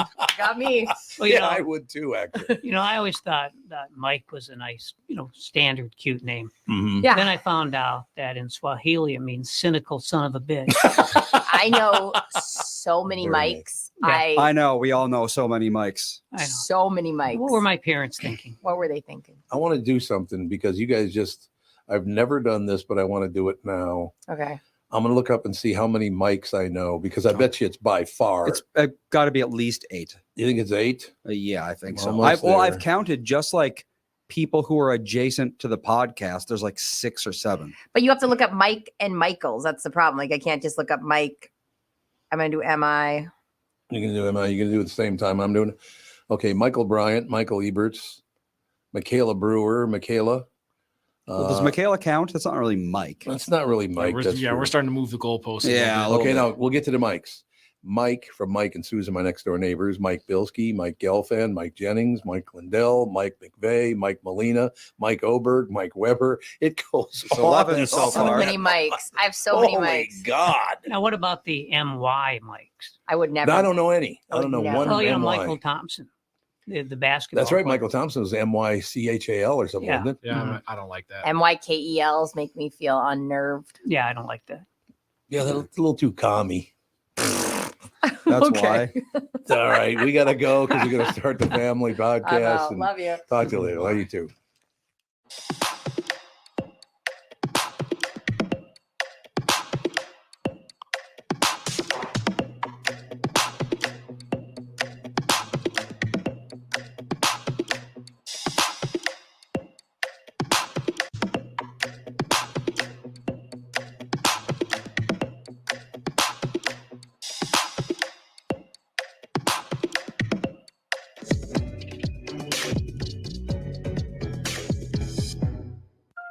Hello, I'm Brad Huckle, President and Chief Lending Officer at North American Banking Company. And I'm Michael Bilski, CEO at North American Banking Company. As a locally owned and operated community bank, we work with many multi-generational businesses. Take personal care dentistry of Roseville, for example. Dr. Walter Hunt, also known as Painless to me, has been a longtime customer of the bank since we opened the bank in 1998. When his son Kyle was ready to join the practice, they wanted to expand quickly. With their additional space and equipment, they now are able to see more patients each day while providing the same level of care and service. Okay, guys, I'll take it from here. If you run a family business or any kind of business for that matter, you should be banking with Brad and Mike over at North American Banking Company. Every time I deal with them or their team, I know I'm working with experienced professional bankers. So why not bank with my banker? North American Banking Company, a better banking experience, member FDIC, equal housing lender. Recently, Jim Paul of Valley Buick GMC was contacted by a company that does on-site sales. Jim was confused. Wait, they don't know anything about us, our staff, our reputation, most importantly, our customers. Hey, pal, no problem. We do them all over the country. You know, get the manager off the roof sale, inflatable gorilla sale, and our favorite, the 13-hour sale with a giant clock that goes to 13. Urgency, baby. We bring our crew because, well, your people are, let's just say, a little laid back. And the pricing? Nothing special, sport. But Jim thought, we price competitively every day. Our prices are special. We definitely don't need these guys. But sale does convey some urgency, so we made a bold decision for his fine dealerships. Announcing the Valley Buick GMC 365-day sale. And we can even extend it a couple years or so. I got the air dancer guy, scratch-offs, plastic keys, bubble machine. Valley Buick GMC in Apple Valley or Hastings or valleycardealers.com. Hurry. In a world that's racing a mile a minute, a split-second distraction can change everything. I'm Mike Bryant from Bradshaw and Bryant. Every day we see too many people, heads buried in their phones, unaware of the dangers they're in. Texting and driving isn't just reckless, it's playing Russian roulette with your life and the lives of others. In just 4 seconds of distraction, you've driven the length of a football field. Is there any text message that's worth your life, that's worth the lives of others? I've been fighting for the rights of the injured for over 30 years. But I'd rather you never meet me in a courtroom. So hear me now. Stop texting and driving. Pay attention. Value your lives and the lives around you. And if you won't, know this. At Bradshaw and Bryant, we're relentless. We won't back down. We bring justice to those that need it. Find Bradshaw and Bryant, personal injury attorneys at minnesotapersonalinjury.com. With Mike Bryant on your side, seeking justice for the injured. Bradshaw and Bryant. Tom here, and I just read a success story from MN fat loss client Elizabeth, who just completed the program. Elizabeth writes, I'm a 54-year-old woman who has struggled with losing weight. I had almost constant heartburn, trouble sleeping, brain fog. I tried counting calories, eating bars and shakes, and several other programs in which I would lose 5 to 10 pounds after months of struggling. After 60 days of the MN Fat Loss program, I was down 25 pounds. MN Fat Loss had really empowered me to believe that I can control my eating and my weight without having to sacrifice foods that I like. If you're thinking about finally committing to improving your health, this is the time to start. You won't regret your investment in yourself. It's so easy to see if MN Fat Loss is a good fit for you.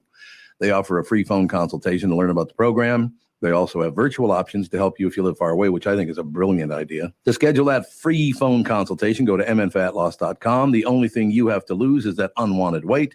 That's www.mnfatloss.com. I cannot wait to hear about your success story. And please let them know that Tom sent you.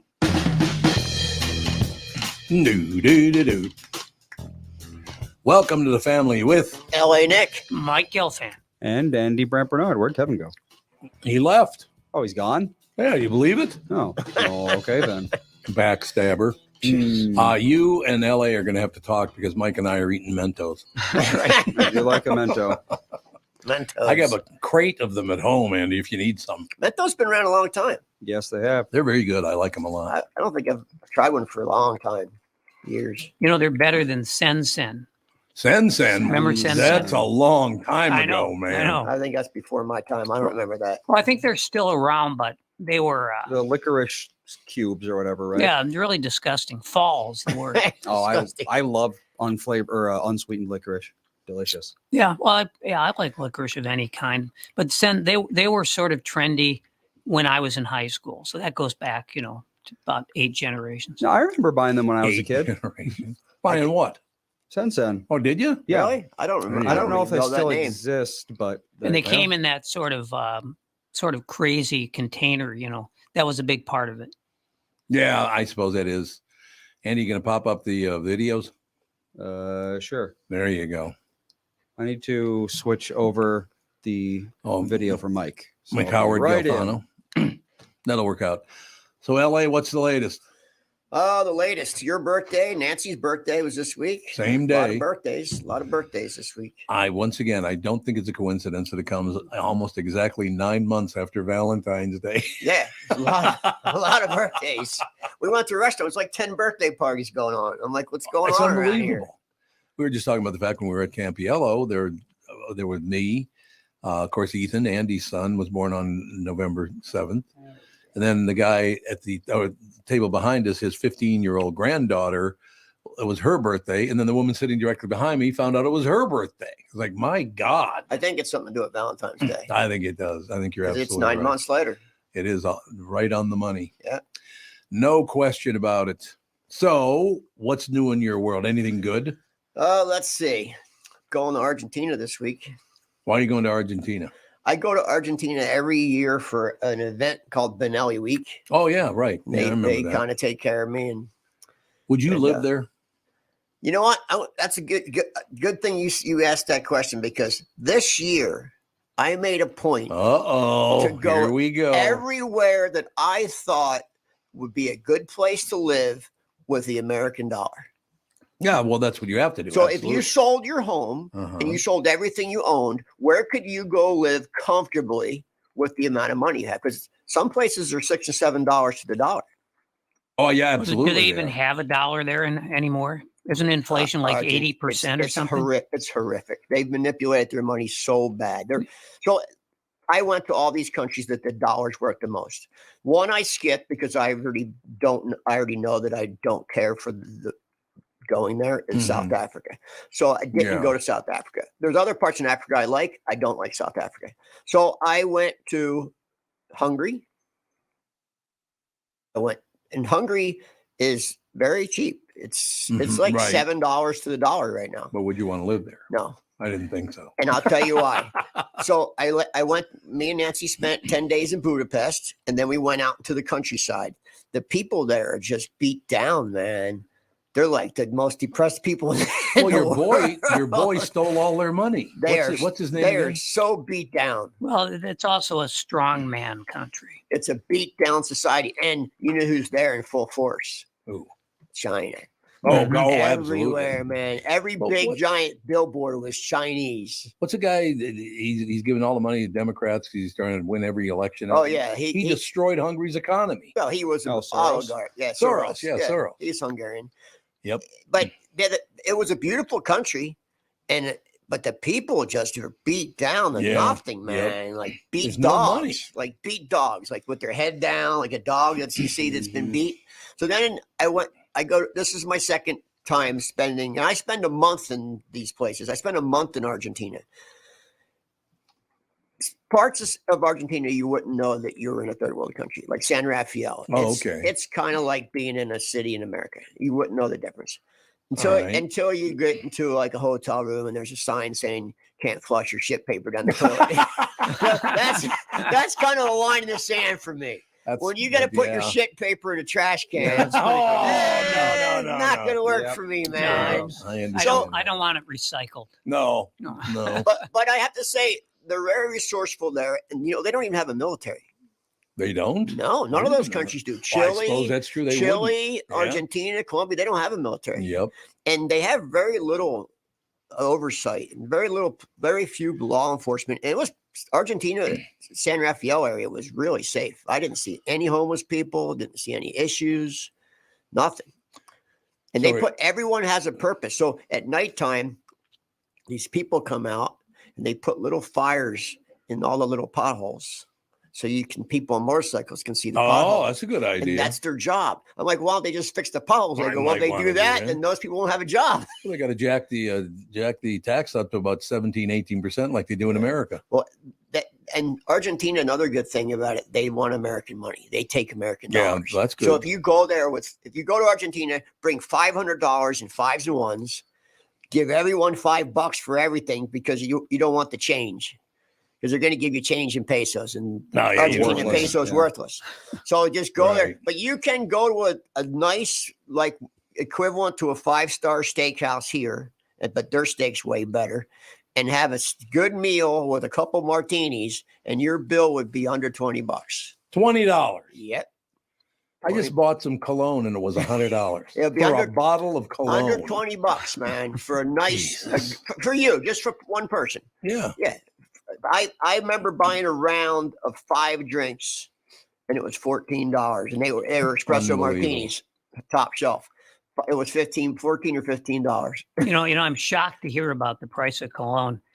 Now I feel really sorry for Philip. Oh, Philly used to love his cologne. He loved his cologne. He definitely I don't know if did. he still does. I got to call him. Yeah, God, he's living in Arizona. What is Arizona now? Is that where he is? Vegas. It's Oh, not it's Vegas. just- That's right. Yeah. You're right. It's not just cologne. It is everything. Well, yeah. man. It is everything. I've been getting sticker shock. I'm like, what are you people talking about? Well, if you do end up moving out of America, you're not going to have a very tough time No, selling your house. So that's my point. I've went a lot of places, and this is still the best fucked up place to be.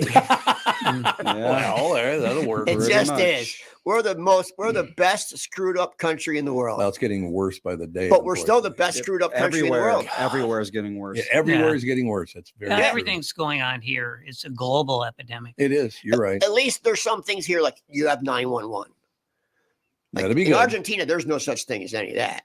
No. No, you're Well, there's on no your- one to respond. You're on your own, man. That's wild, wild west in countries like that. You're totally on your own. Is there anywhere to go? And I'm assuming now that would be America from what you guys are saying, where people will just leave you alone. Argentina. No, I'm talking about in How America. about Iceland? Iceland, they won't let you live there. No, that's right. Yeah, Most of the countries you might want to go to. Nowhere won't let that they won't let you in. Nowhere that you would want to live with the brutal winters. The winters, which will kill you in places like that. And, Oh, I suppose. I don't know. Now, Can't be there's- any worse than Minnesota. Actually, you know what? I take that back. With all the hate the state gets, there's still parts of California that are spectacular. Oh, they're beautiful, but the and you'll people be are such totally a-holes. left alone. Really? Oh, absolutely. Like where? Like Nevada City. Yeah, but you still got to pay Grass- those high taxes. My God, those taxes are through the But roof. Central and Northern California, there is plenty of open land. But what about the tax problem? Well, that's And then there's highest the taxes in earthquake. America. The earthquake problem. That's a good problem the too. earthquake problem, and the That's true. mudslide problem, and the fire problem. Yeah, well, I don't know where I would go. I If would be moved out of happy in Minnesota- Palm Springs. Would you? I think so. I But like the taxes are so huge. There's great places, believe it or not, in Jersey has high taxes too, but central Jersey, middle of Jersey, it's all farmland. You can live out there. Pennsylvania's a big state with a lot of greenery, man. Yeah, that's true. Right when you cross over that border in Ohio into PA, it's beautiful right there. No, it is. You're right. Spectacular. Yeah. Go up in the mountains of PA, beautiful places. So you could go there. And then you hit the heroin belt. and the meth belt. Yeah. It's tough. Well, it's the meth belts first and then the heroin belt. I want to hear about the heroin belt. What is that all about? I think at this point it's known as the equator. Yeah, exactly. It's places like towns, like say Youngstown, where they used to have the big rubber plant in Ohio. And you go from town to town, and we used to have the steel plant here. We used to have the rubber absolutely. plant here. And when those plants close, things get really ugly. Yeah, they do. It's called Detroit. Well, it's the same kind of thing, and that's what people do is they start using very bad drugs. Yeah. So I have a question for you. Why did Detroit happen? Why did the steel industry just collapse? What happened? We shipped all our jobs. Because they didn't want to have to pay union wages. So you destroy the business in America just so you don't have to pay union wages? Absolutely. I personally, once again, Mike, it's about money yet again. I think that started Bill Clinton. He did the free trade agreement with China and start sending manufacturing jobs to China. Why did we ever do that? What a mistake. I think it goes a little deeper than that, but that could have been a part of it. But no, I mean, what do you expect corporations to do? When they can pay people $8 an hour instead of $36 an hour. But I would like to support my home country. That'd be nice. Oh yeah, but that's passe. We don't even own our own ports anymore, Tom. No, I know. We own one port in the whole country. It's disgusting. Yeah. Well, Mike and I were talking earlier. All these colleges where everybody's chirping about the anti-Semitism and all the rest of it.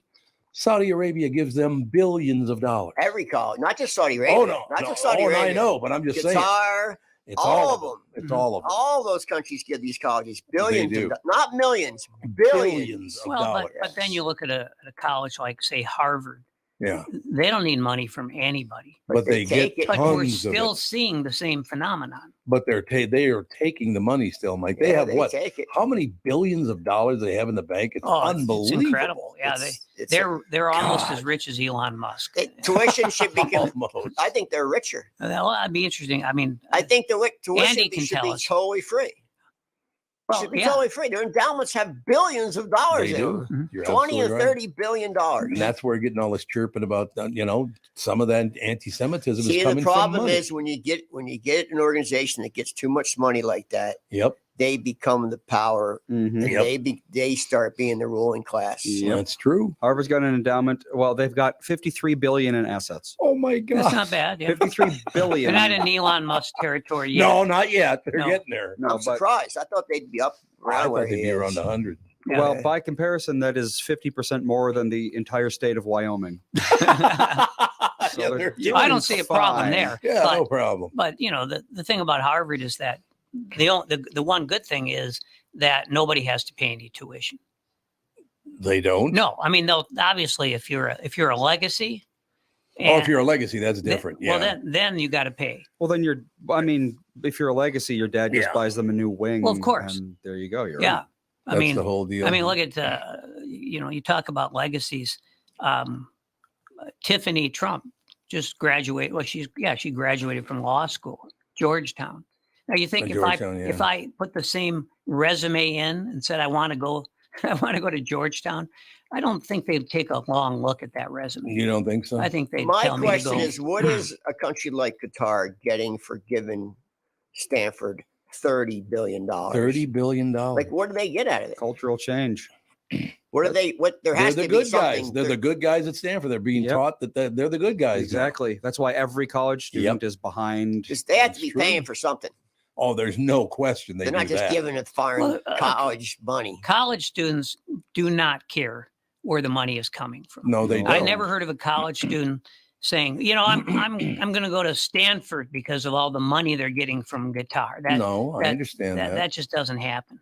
But the thing is, there are cultural things that are in place there. All these legacies, very rich kids who will never have to work, who will probably go to work for a white shoes law firm in New York.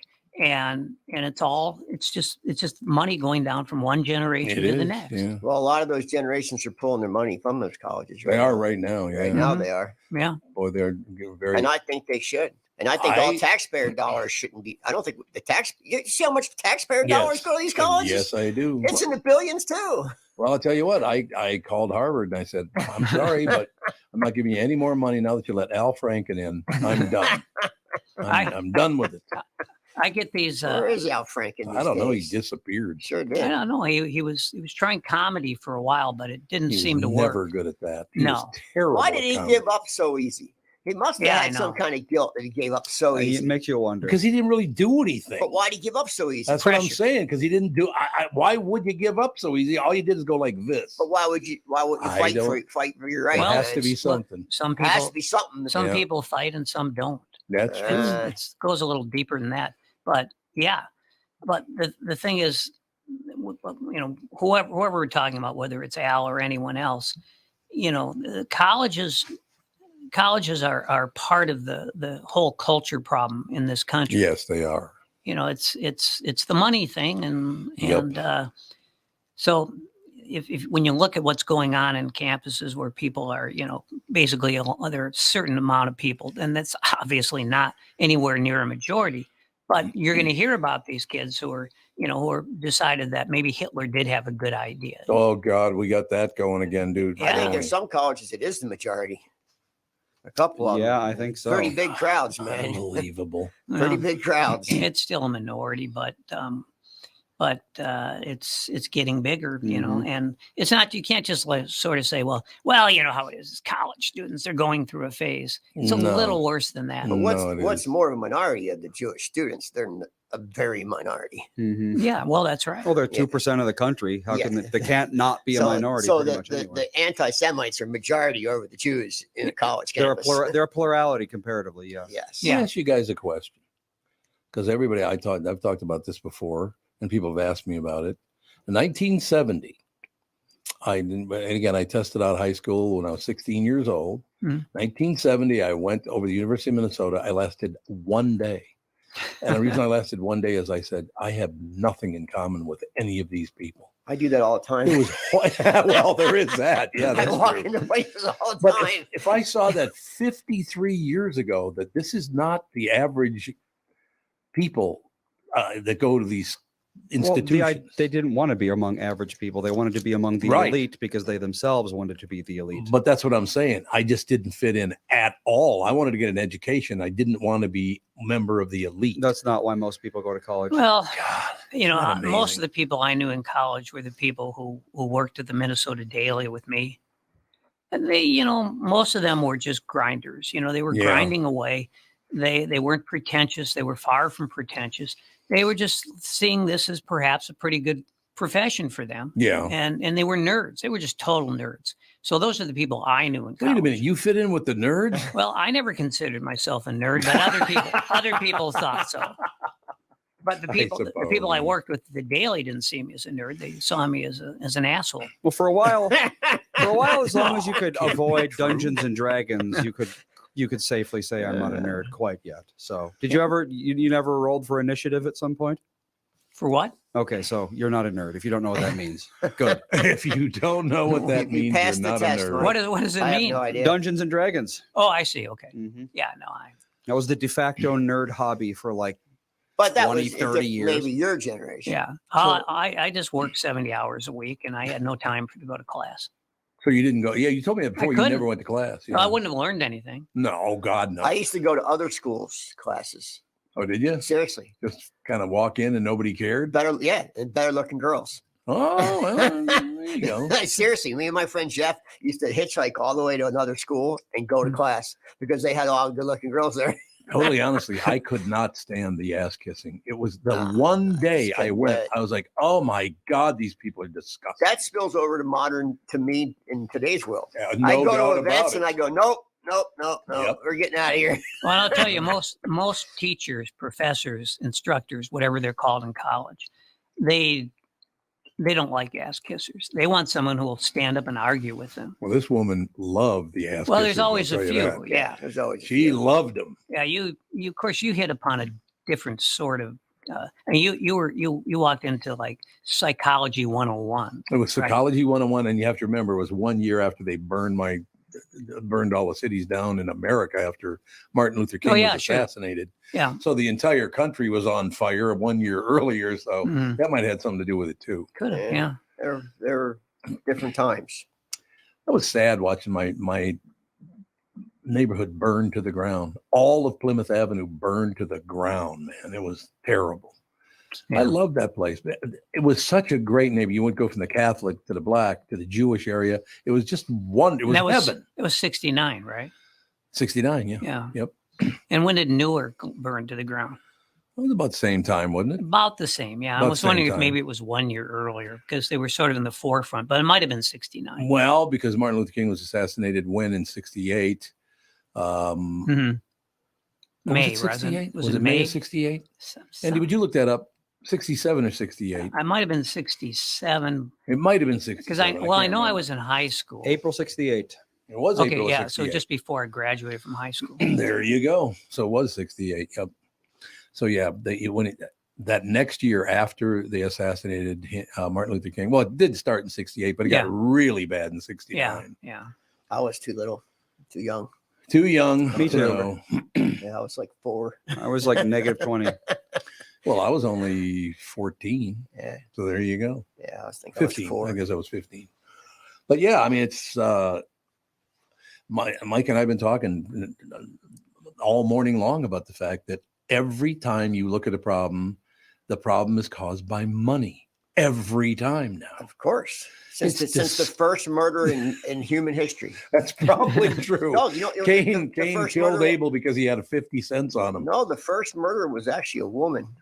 So they say a woman was killed because she invented farming. So it was all just hunters and gatherers. Yeah. And then a woman went and got seeds and grew a little farm. Oh, God. And someone came and killed her for her food. Well, you have to look at Genghis Khan. That's what they say. Genghis Khan, huge. Who really kind of started the whole Kind thing. of pissed a few people off. But, And Genghis Khan, he would ride into a civilization of some sort, and he would the first thing he'd do, of course, is he'd start killing people. Yeah. Mm-hmm. Yep. And they used to do things like if they really didn't like someone, they would like publicly boil their head. Oh yeah, that they love kind to of thing. boil people. It was not pretty. And so, you look at what's happening in Hamas and it's, oh yeah, kind of the same thing. So then what he would do after killing all these people, then the next thing he would do is he would impregnate any woman who was fecund. Yeah. Some people say that he impregnated as many as like 10,000 women. 10,000? Oh yeah. It's like, half only so many hours in the day. Half the people whose DNA goes back to the Mongol dynasty, are in some way connected to Genghis Khan. Really? There's a lot of people. Yeah, Jesus. It's a lot of people. What year would that be? Oh, it would have been like about 1100. Is that right? Let's see. Genghis Khan. Yeah, pretty much. 1100. He was born in 1162. Okay. Yeah. Well, life was very brutal in the whole world at that point in time. Well, yes, it was. Yes, I guess. Can you even imagine? We complain today. The history of this world, life has been brutal. Well, that was the middle of the Dark Ages. Yeah. And it was a dark age everywhere, pretty much. Mhm, I think the Middle East was doing okay, actually, at the time. Well, yeah, and some people say that Genghis Khan, in his own way, sort of was a portal to the Age of Enlightenment. People were like, "Wow, this sucks. Let's read a book instead." We have to go the opposite way at some point. Yeah. But even in this country, the people who came west and settled all these areas, even Minnesota, man, they had a brutal life. Yeah. Oh yeah. Oh yeah. I mean, brutal. Nancy reads all those books. She's reading the Dust Bowl book, a book on the Dust Bowl right now. And she just. Which book is it? Do you know? I do not know. Is it Timothy Egan's book? I think it is. Yeah, it's a good book. Yeah. He is in North Dakota, and she was just at some place in North Dakota, and she's seen something of his there, and the lady said, "Oh yeah, he comes in here every week. In fact, he's doing a class here tomorrow." Oh really? Yeah. Wow.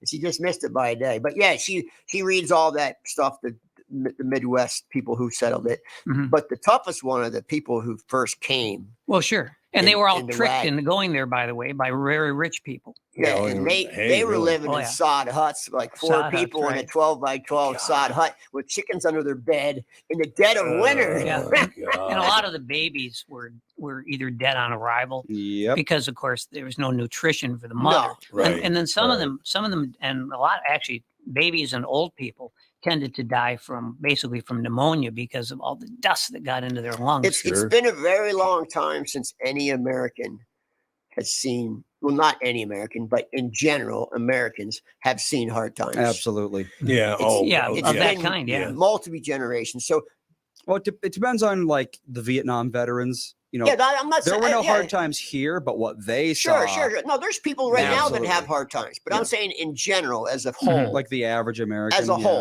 as a whole, our nation hasn't seen hard times, so it could come in our lifetime. Well, even during World War II, the average American was pretty well insulated from all the horrors going on. Absolutely. So think about, for example, my dad, who grew up, in the Dust Bowl and then the Great Depression. Oh God! I mean, is it any wonder that my dad?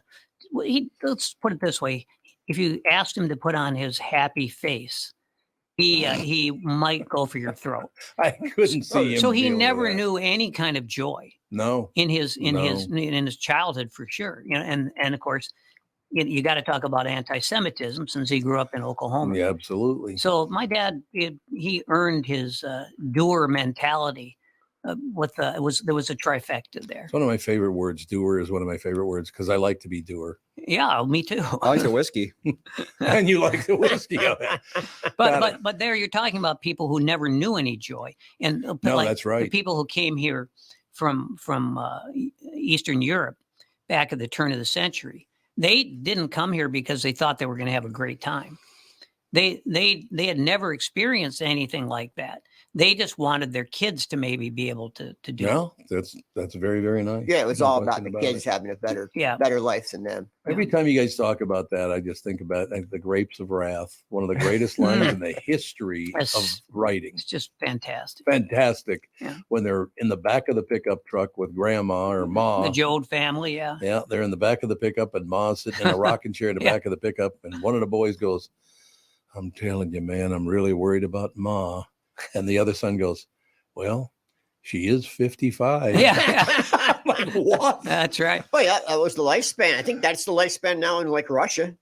Yeah, it's probably right. I think it's right around 50-something. 55. And we're moving in that direction here in the U.S. Great. Yeah, we actually went up this year. I think, we did a little uptick because after a big dip, the past couple. Yeah. And modern day medicine is very advanced.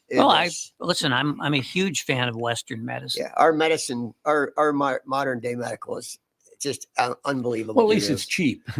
But I'll tell you this: you got to go to the right hospital. Oh, yes, you do. There's a huge. No, what you have to do is be your own advocate. Well, exactly. If you're not your own advocate in our medical system, of course, you won't get the best treatment. No, you have to fight for it. Oh, no, to get my hernia diagnosed, I had to go see like 4 different doctors before one of them was like, "Yeah, let's give you an ultrasound." Yeah, you have to fight for it. You have to fight. Absolutely. Why? It's just the way it works. Man. I don't know why. I sure wouldn't. Expensive. I definitely wouldn't want my balls grabbed by 4 different people.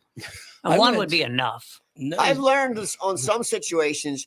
Just instead of they want you to go through 5 different doctors. Yeah, they do. To a specialist. Mm-hmm. In some situations, it's better off just to go straight to an emergency room. Oh, absolutely. And say, I think you're right about I need this done now. And there's a lot of really good people working in this. If it's a good hospital. Sometimes it's your best bet. Go right to an ER and say, I need this done right now. Well, let me tell you, the last time I went to the hospital, because I lost vision in my left eye there for a bit, and it just turned out there was a stress thing.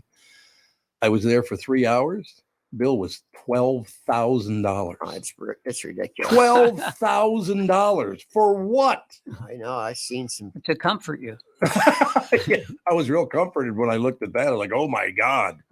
The way I get attention at the ER is I show up with my bags packed.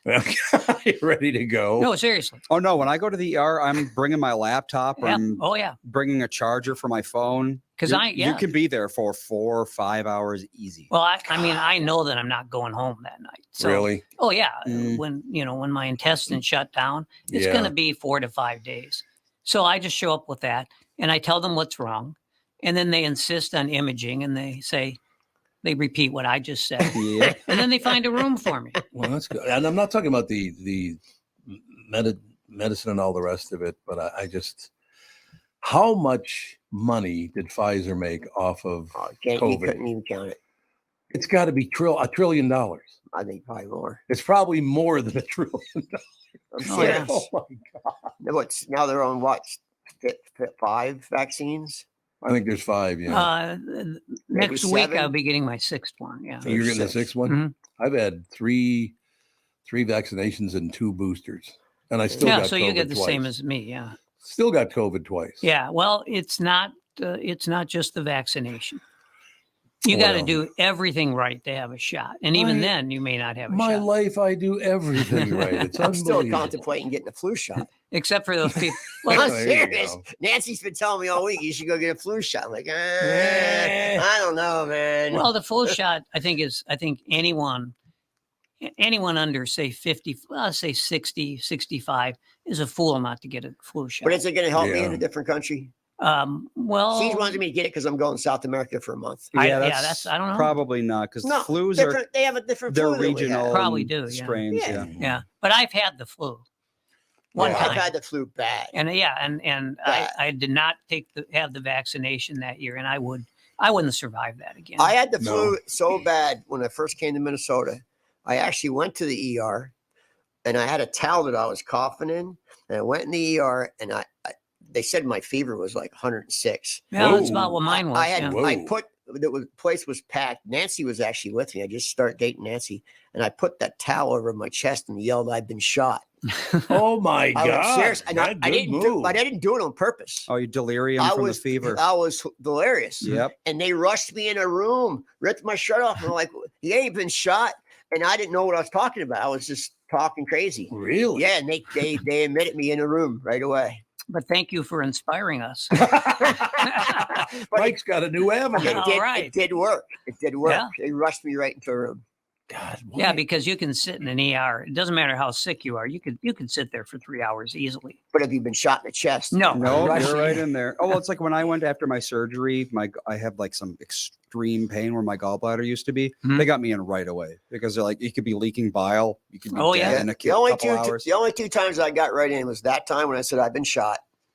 And then one time in Los Angeles, I was laying in bed and I was watching a little spider up on the ceiling. Oh, you were telling me about that. I Little remember tiny, that. tiny Yeah. spider. It was tiny, like the end of this pen, big. I'm watching it, and all of a sudden that thing comes flying down, and Oh, my God. three hits in my right cheek, and I said, that was weird, and it didn't hurt, but he hit me 3 times. Next morning I woke up, there was 3 little red dots. Really? Yeah, just 3 red dots. I said, Next morning I woke up, there was 3 like little lumps, like 3 like zits. Oh, And I'm like, huh.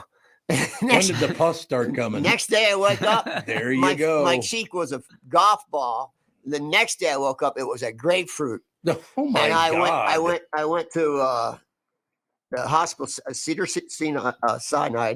Went there, and they rushed me right into a room. Man, they said, "Oh, you could. This could kill you." Really? Oh yeah. Because So what was it? Do they know? infection? Yeah, I told them it's black widow spider bite. Oh, it was a black widow. And Okay. it was infected, so that infection can go to your brain and kill you like Yes, that. sure 1 can. second, man. Sure. Yep. So they brought me right in a room, and they broke these heat things, and they were putting the heat things on there. Well, I'm like, these things ain't that hot. And there was a lamp, an old school lamp. This is when they still had lamps like on the nightstand. Sure. I took that lamp shade off, and I put a washcloth over the light bulb, and I put the light bulb right against my face.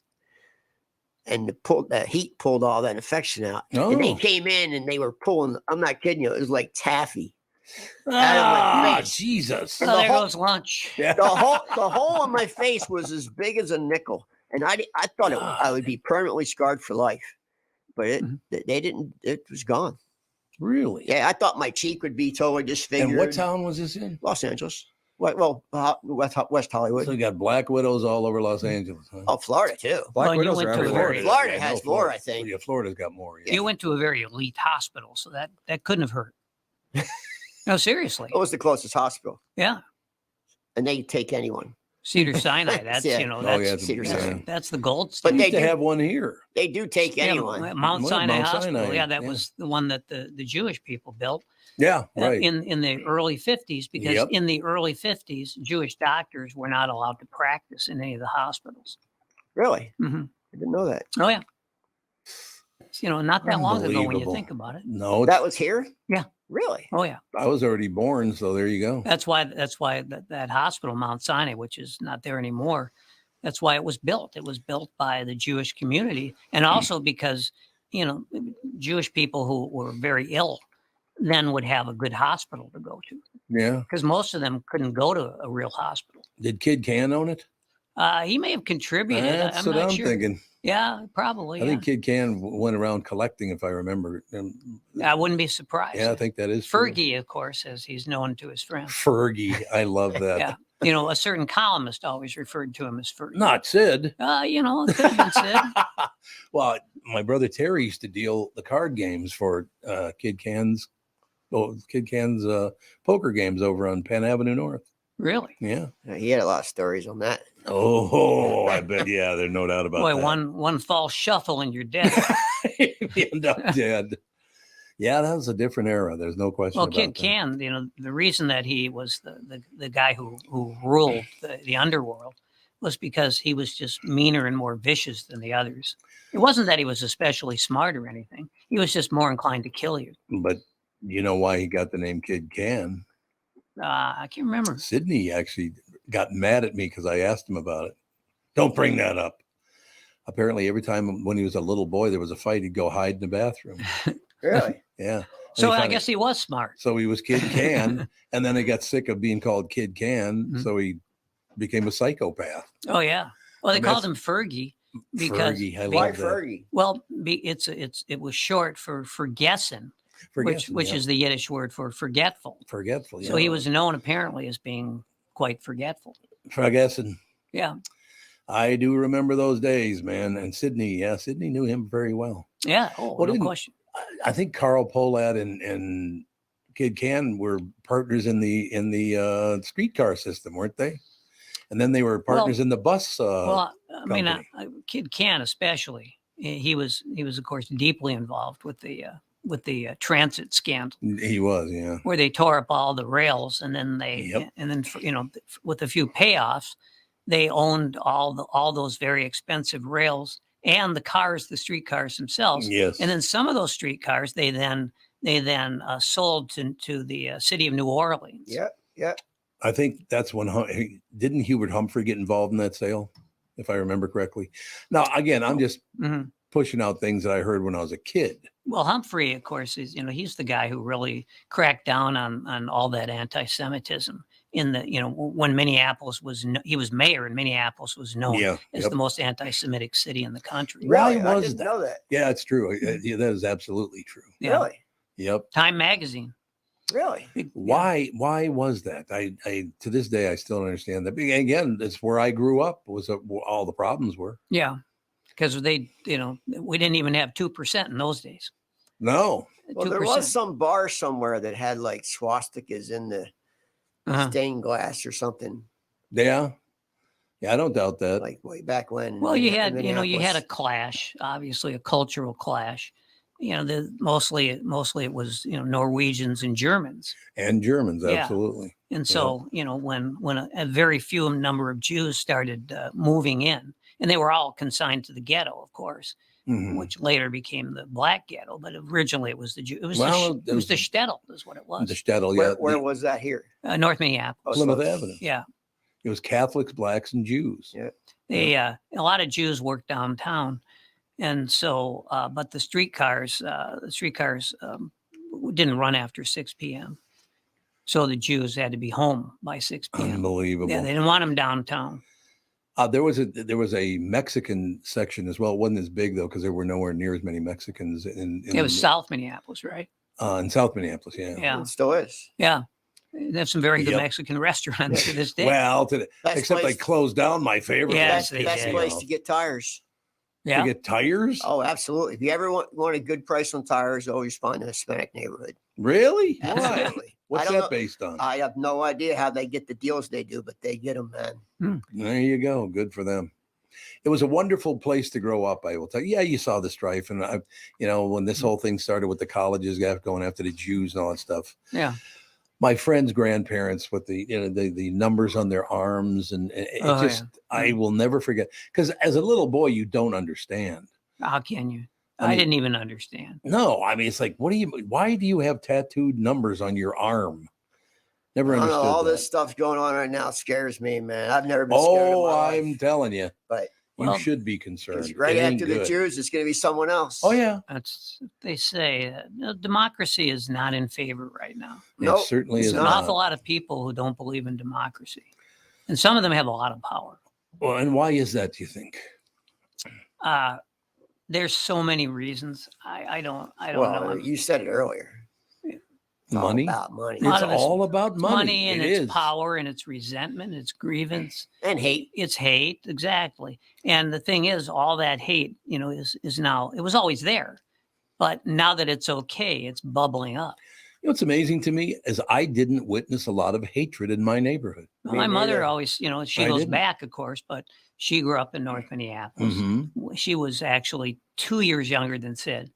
Yeah, And she yeah. she talks about it. She did talk about, her growing up in her neighborhood and going to North High School. Mhm. And she thought it was fantastic. Yeah, it was not in our neighborhood. It I was remember weird. derogatory terms for every race except Jews where I in Philly. No one called the Jews anything. But if you were Italian, you wop, dago, and they'd call Hispanic spicks. But I don't remember anyone ever calling Jews anything. No, I don't either. No, I was never called a kike until I was 13, and we moved from Cretin Avenue, where everybody seemed to get along. They may have hated each other, but they got along. Yeah. Because there were norms that had to be observed, and one of the norms was you didn't talk about religion. And as I've told you, my best friend was the son of a Methodist minister and a Methodist minister's wife, and they, those people, I mean, they were the best people I ever knew when I was a kid. And they were truly very good people. But it's, things start turning ugly when I moved to West Minneapolis, but it was close to St. Louis Park. So there, what you had was you had the classic problem, and it always is a problem, of you've got white people who are on the way down. And it could be Jews or blacks or any Hispanics who are on the way up. Yeah. And that's when things get ugly. That's when resentment occurs. That's why I said America is a complicated country, because a lot of countries are one race, right? One Oh, yeah, nationality that's true. countries. Yeah, they are. They're just hungry. Hungary's a perfect example. Everyone in Hungary is Hungarian. I didn't see anybody of color there, zero. So there's less of that social issues. Well, and there's a hell of a lot of anti-Semitism that goes right to the top there. Oh, absolutely. And where is this? Hungary. All those countries. Hungary. Well, Oh, any actually, I didn't know country that. that's ruled by a dictator or Well, a I strong suppose, man is going to be pretty ugly. Yeah, I did not understand when I was a little boy why calling someone a circle was an insult. I never heard that, but yeah, I see. Keikel. Yeah. I guess I got insulated from a lot of it because I went to private Catholic school. So I probably got insulated from a lot of the. I got to tell you, my favorite Italians. What's actually Sicilian? This friend of mine calls me. He goes, "Tommy, come and pick me up. Let's go. We're going to play a little baseball down at the park." I said, "Okay, I can pick him up." So I walk in. I'm like 9 or 10, something like that. I walk in and they're playing Tony Bennett on the phonograph. Right? Got Tony Bennett going on. And the dad comes out and he goes, "What's your name?" I said, "Tom." He goes, "Well, Tommy, welcome to the house." I said, "I really like you playing Tony Bennett." He goes, "What?" I said, "I love Tony Bennett." He goes, "In this house, it's Antonio de Benedetto." I was like, okay.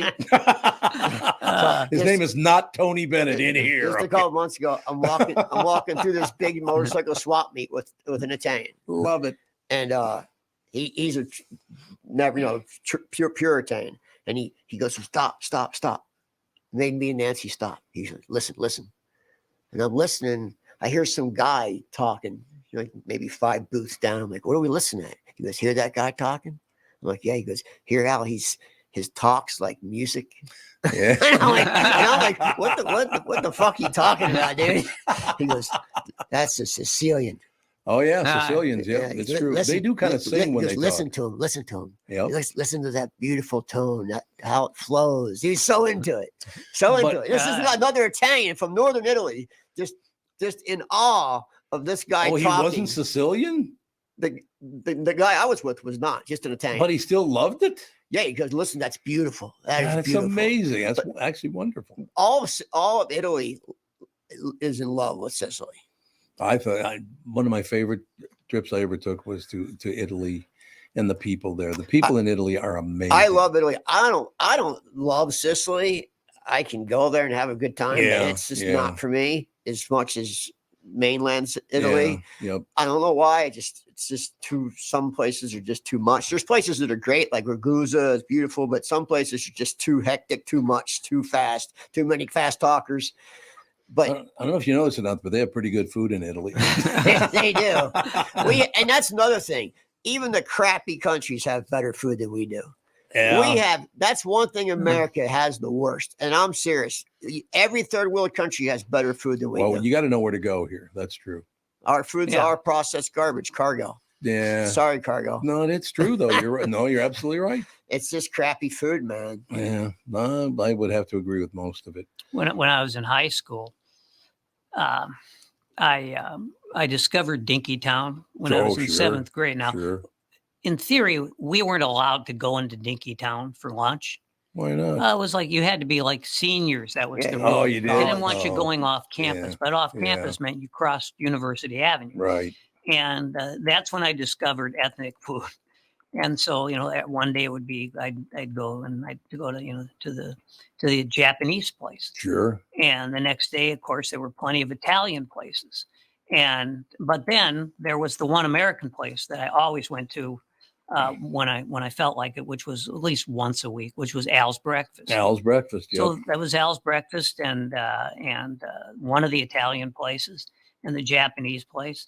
And I shot up from 65 pounds in seventh grade to almost 75 in eighth grade. Oh my God! I know. You building? I know, but it is true. There were great Sammy D's. Dinkytown still a town? It's not so much anymore. Shrinking, right? It's becoming another plastic. I mean, I know when I first moved here, people still called it Dinkytown, but I don't think they do so much anymore. No, I don't. Well, think they do the either. people who live around there do. But I don't think it's recognized like that the way it used to be. Once the Red Barn tried to come in there and destroy everything. Now they didn't achieve their goal, but they started tearing down buildings then. Mm-hmm. And I think that was really a shot in the ass there. I did not know this, but when they tore down the McDonald's at 15th and University, there's still a McDonald's in the new building. They Is that right? I didn't know that. Oh, that's not surprising, but I didn't know it. Oh, they had to close that place because there was a lot of problems there. At the McDonald's? Oh, yeah. Yeah. What, drug dealing? Oh, shootings. Shootings at the McDonald's? Yeah. I love that McDonald's McDonald's. in cities are pretty much known for shooting. The one in Uptown you talking about? It's 15th and University. Mm-hmm. Yeah, that was having a lot of problems. And that McDonald's came in very shortly before I went to University High School. So it was like a phenomenon. And a lot of the kids from U High whose parents would have been shocked and just saddened to know their kids were going to McDonald's. I suppose. And so they kind of flocked there. But I listened to my dad, and I to this day I haven't had a McDonald's hamburger. I'll tell you, there's a McDonald's in every major city in the world. Yeah. Oh, of course. I don't care what country you go to. Yeah. Doesn't matter. You go to China, there's a McDonald's. They might not sell the stuff that we know. Yep. Like they sell chicken Yeah. frog legs instead of chicken legs. Oh, right. Yeah, you were telling me about that. McDonald's is huge in Japan. Oh, everywhere. Actually, what's the biggest in Japan? 7-Eleven. 7-Eleven Is that right? Japanese company. That's hilarious. They're everywhere. Japanese company. 7-Eleven is now? It always has been. Oh, I didn't know that. Yeah. I did not Where know did all that. the 7-Elevens go in this country? That's a good question. Yeah, I know where they went. They went to Japan, I guess. No. What? Bankruptcy? No. 7-Eleven owns every what's Super America now? Speedway. They own every Speedway. I knew they had a piece of it, but no, that's 7-Eleven. And Circle K owns every holiday. Really? Mm-hmm. Yeah, really. I did not know that. Parent company. Now that you go to holidays now, they're wearing Circle K shirts. Huh. God, I haven't been in any of those places in about 5 decades. Well, you don't get gas? No, I drive an electric Of car. course, yeah. Well, I have to fill up my tank about every 4 months. Yeah, because you drive so much. Yeah, and I don't even know why I still have a car. It's my biggest expense. But Driving? I go Yes. into the local Farm. I go into the Yeah. closest speedway, and the first thing you have to do is find the pump that is not out of order. Oh, God, yes. That is a problem in Minnesota, It man. is. Yeah. Sure is. They don't have enough technicians to fix them. Nope. It's all about manpower. Have you guys seen this phenomenon going on in Minnesota? Of all these high-end, high-tech car washes on every corner? Yeah. Oh, yeah. Friggin' everywhere, man. Yeah, they Well, are. it's because we have like official car wash season right before and right after winter. Yeah, but they're building some elaborate car washes. These ain't Absolutely, like yeah. little That's what I've tiny seen, yeah. things. I can't They're take big footprints, man. I can't take my car to a car wash because it'll wind up when I'm done, and my car will be in 8 pieces. I can't take any of my cars to a car wash either. Yeah. You can't. Yeah, some of these Not car really. washes, it's like there's so many moving parts. I wouldn't trust taking my Mercedes to any mechanical car wash. Oh, I suppose And not. My Toyota Japanese fire truck, I think, is too tall. Probably is too Well, tough. the water pressure. That's the thing. I mean, it's like being in Birmingham and being black in the 1960s. Oh, they blew Being it. No, hosed down it's by the true. Marine They Corps. blew water pressure blew the pinstriping off my old Yeah, van. yeah. My God. It did. Yeah, but it got it clean, didn't it? But it literally blew the factory pinstriping. That's and not it good. peeled it. Yeah, it's too much for my This is car. still, it was pre-clear code, but I would because my car's being put. It's just staying together with duct tape, basically. Andy, I don't know. You and I might have talked about this, but I don't remember. But I had a guy walk up to me. As a matter of fact, in this parking lot, he said, "Why'd you buy an electric car?" I said, "A friend of mine got a job at a place. So I went over there, and they wanted me to buy an all-electric car, so I did." He goes, "They pollute every bit as much as a gas car. A gasoline car, they every bit as much pollution." It depends on how much you drive it. it depends. Well, I suppose that's true. Yeah, it depends. After about 300,000 miles, it evens out. I think it depends what state you live in too. That it depends on where your electricity comes from, right. because there's a lot of states where all It's of all the coal. electricity is all coal and oil. Yeah, So that's true. I mean, Depends what state you live in. yeah, it doesn't really like if you have an electric car and you're getting all of your electricity from coal, it's really not that different from just burning gas. Just burning gas. Yeah. Okay. So why didn't they do something? about For that? me personally, I have a thing that I want to be able to. I'm a fixer. I fix all my own stuff, so I want to be able to fix my own vehicle. You mean like football games and stuff like that? No. I heard about you Italians in sports. I want to be able to fix my car if it breaks. Oh, And you don't want me doing that. No, an electric car, I'm out of the picture. Yeah, Can't that's fix true. it. You got to be an can't fix it. electrician, not a mechanic. Yeah. It's more than an electrician. You got to be an electronics expert. Well, modern cars, you have to be an electronics expert too. 'Cause Yeah, everything yeah, is yeah. Everything's got its own main That's board why in there. That's why I drive all older stuff. Yeah, you do. Well, they're Good definitely car. building the battery plants. And I have a Yeah, thing they are. about buying stuff that's going to go up in value. I only buy stuff that's going to increase in value, not decrease in It's a value. good idea. So Very my nice. old Ford van, I bought my old Ford van. I paid very little money for it. I just sold it this last 2 weeks for 5 times profit than what I Oh, paid for it. excellent. And I drove Mm. it for 5 years. Little tip of the cap for Yeah, you. so anytime I buy a vehicle, I see what's on the rise in the collector's world. I buy that, drive it for 5 years, and the value goes up. So right now, there's a lot of luxury, older, big cars that are undervalued, that they're never going to make that nice again, like my Mercedes Mhm. W126 series. They're on the rise. Mhm. You can still buy them for 5, 7, 8 grand, but they're on the rise. And you go to the 70s Mercedes, they're 100 grand. Yeah. So yeah. the stuff's going, you have to watch. It's Yeah. like playing the market. And this is the time, probably a good time to sell. It's not like houses. You'll get 3 times for your house what you paid for it. But the problem is you got to buy another house. Yeah, In this we're case, you don't have to buy Right, another right. car. No, The problem that's is with true. me now, though, I'm at that age where I don't have the 10 years to wait. Well, I only have story. 10 years to wait. Well, that's why it's a great time to That's- sell. That's all I have is 10 years to wait, because you have to keep stuff that's going up in value for about 10 years. So I'm in my last dealings. We only got 2 minutes left, so I wanted to say I'll make a statement because you probably would understand this. I regret, because I always wanted to, as a young teenager, own a Jaguar XKE, and I never did. Never did, huh? Still time. I really. Oh, are that they was- even still around? I don't know, but you There can are pick them some? up for 40, 50 grand. Really? Yeah. I remember going back to I call them Snoopy back cars. to the 60s and 70s. That was everybody's dream car. It was absolutely Yeah. was. You know, that's how I met Pauly Shore and his mom. Oh, really? Yeah, she had 2 XKEs that she bought from a hooker that had to leave town because her From pimp a was going to hooker. kill her. She called me. I seen her at the comic store. She goes, "Hey, I hear you work on cars." I'm like, "Yeah, I work on cars." She goes, "I got 2 Jaguars that I got from a hooker." She had to tell you the hooker part. Yeah, and this I love that. she's just getting Parkinson's, so she was just starting to shake. Mm-hmm. And she goes, "Meet me up at the house tomorrow." And I go, "All right." That's how she talked, Nancy. So I go up to the house, and she came out. It was her, I think Andrew Dice Clay, maybe, sure. and Pauly and someone else. And I looking at the cars, and I'm like, "Yeah, I can get them running." I go, and I said, "Why do you want to get them running? You can't drive." And everyone's mouth dropped. And I think someone elbowed me in the ribs, like, "Shut the fuck up." And she walked up to me and she pushed me. And she goes, "I like you." And because I told her, the truth, because everyone was afraid, scared to death of Etsy. You know? Oh, I suppose. Oh, here we go. Hemmings, $40,000 for a 1969 for right around XKE. 40. A nice one. A 69 XKE is how much? $40,000, and it looks to be in pretty good shape. And where is it? It's in Beverly Hills. So what a shock! You know, but no, you can find them between 30 and 50 for a decent one.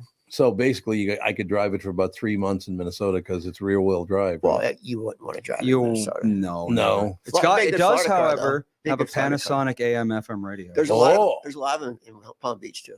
Oh, absolutely. Oh, I suppose yes. that's true. Yeah, that is probably 100%. true. Yeah, you go to those car dealers right off of West Palm. Holy Hannah, we blew through that hour in a heartbeat. Did we fix the world? I don't think so. I don't think so either. Nick's going thumbs up, like, "Yep, we did it again." There you And go. it's true. It is true. Talk to you tomorrow. See you guys.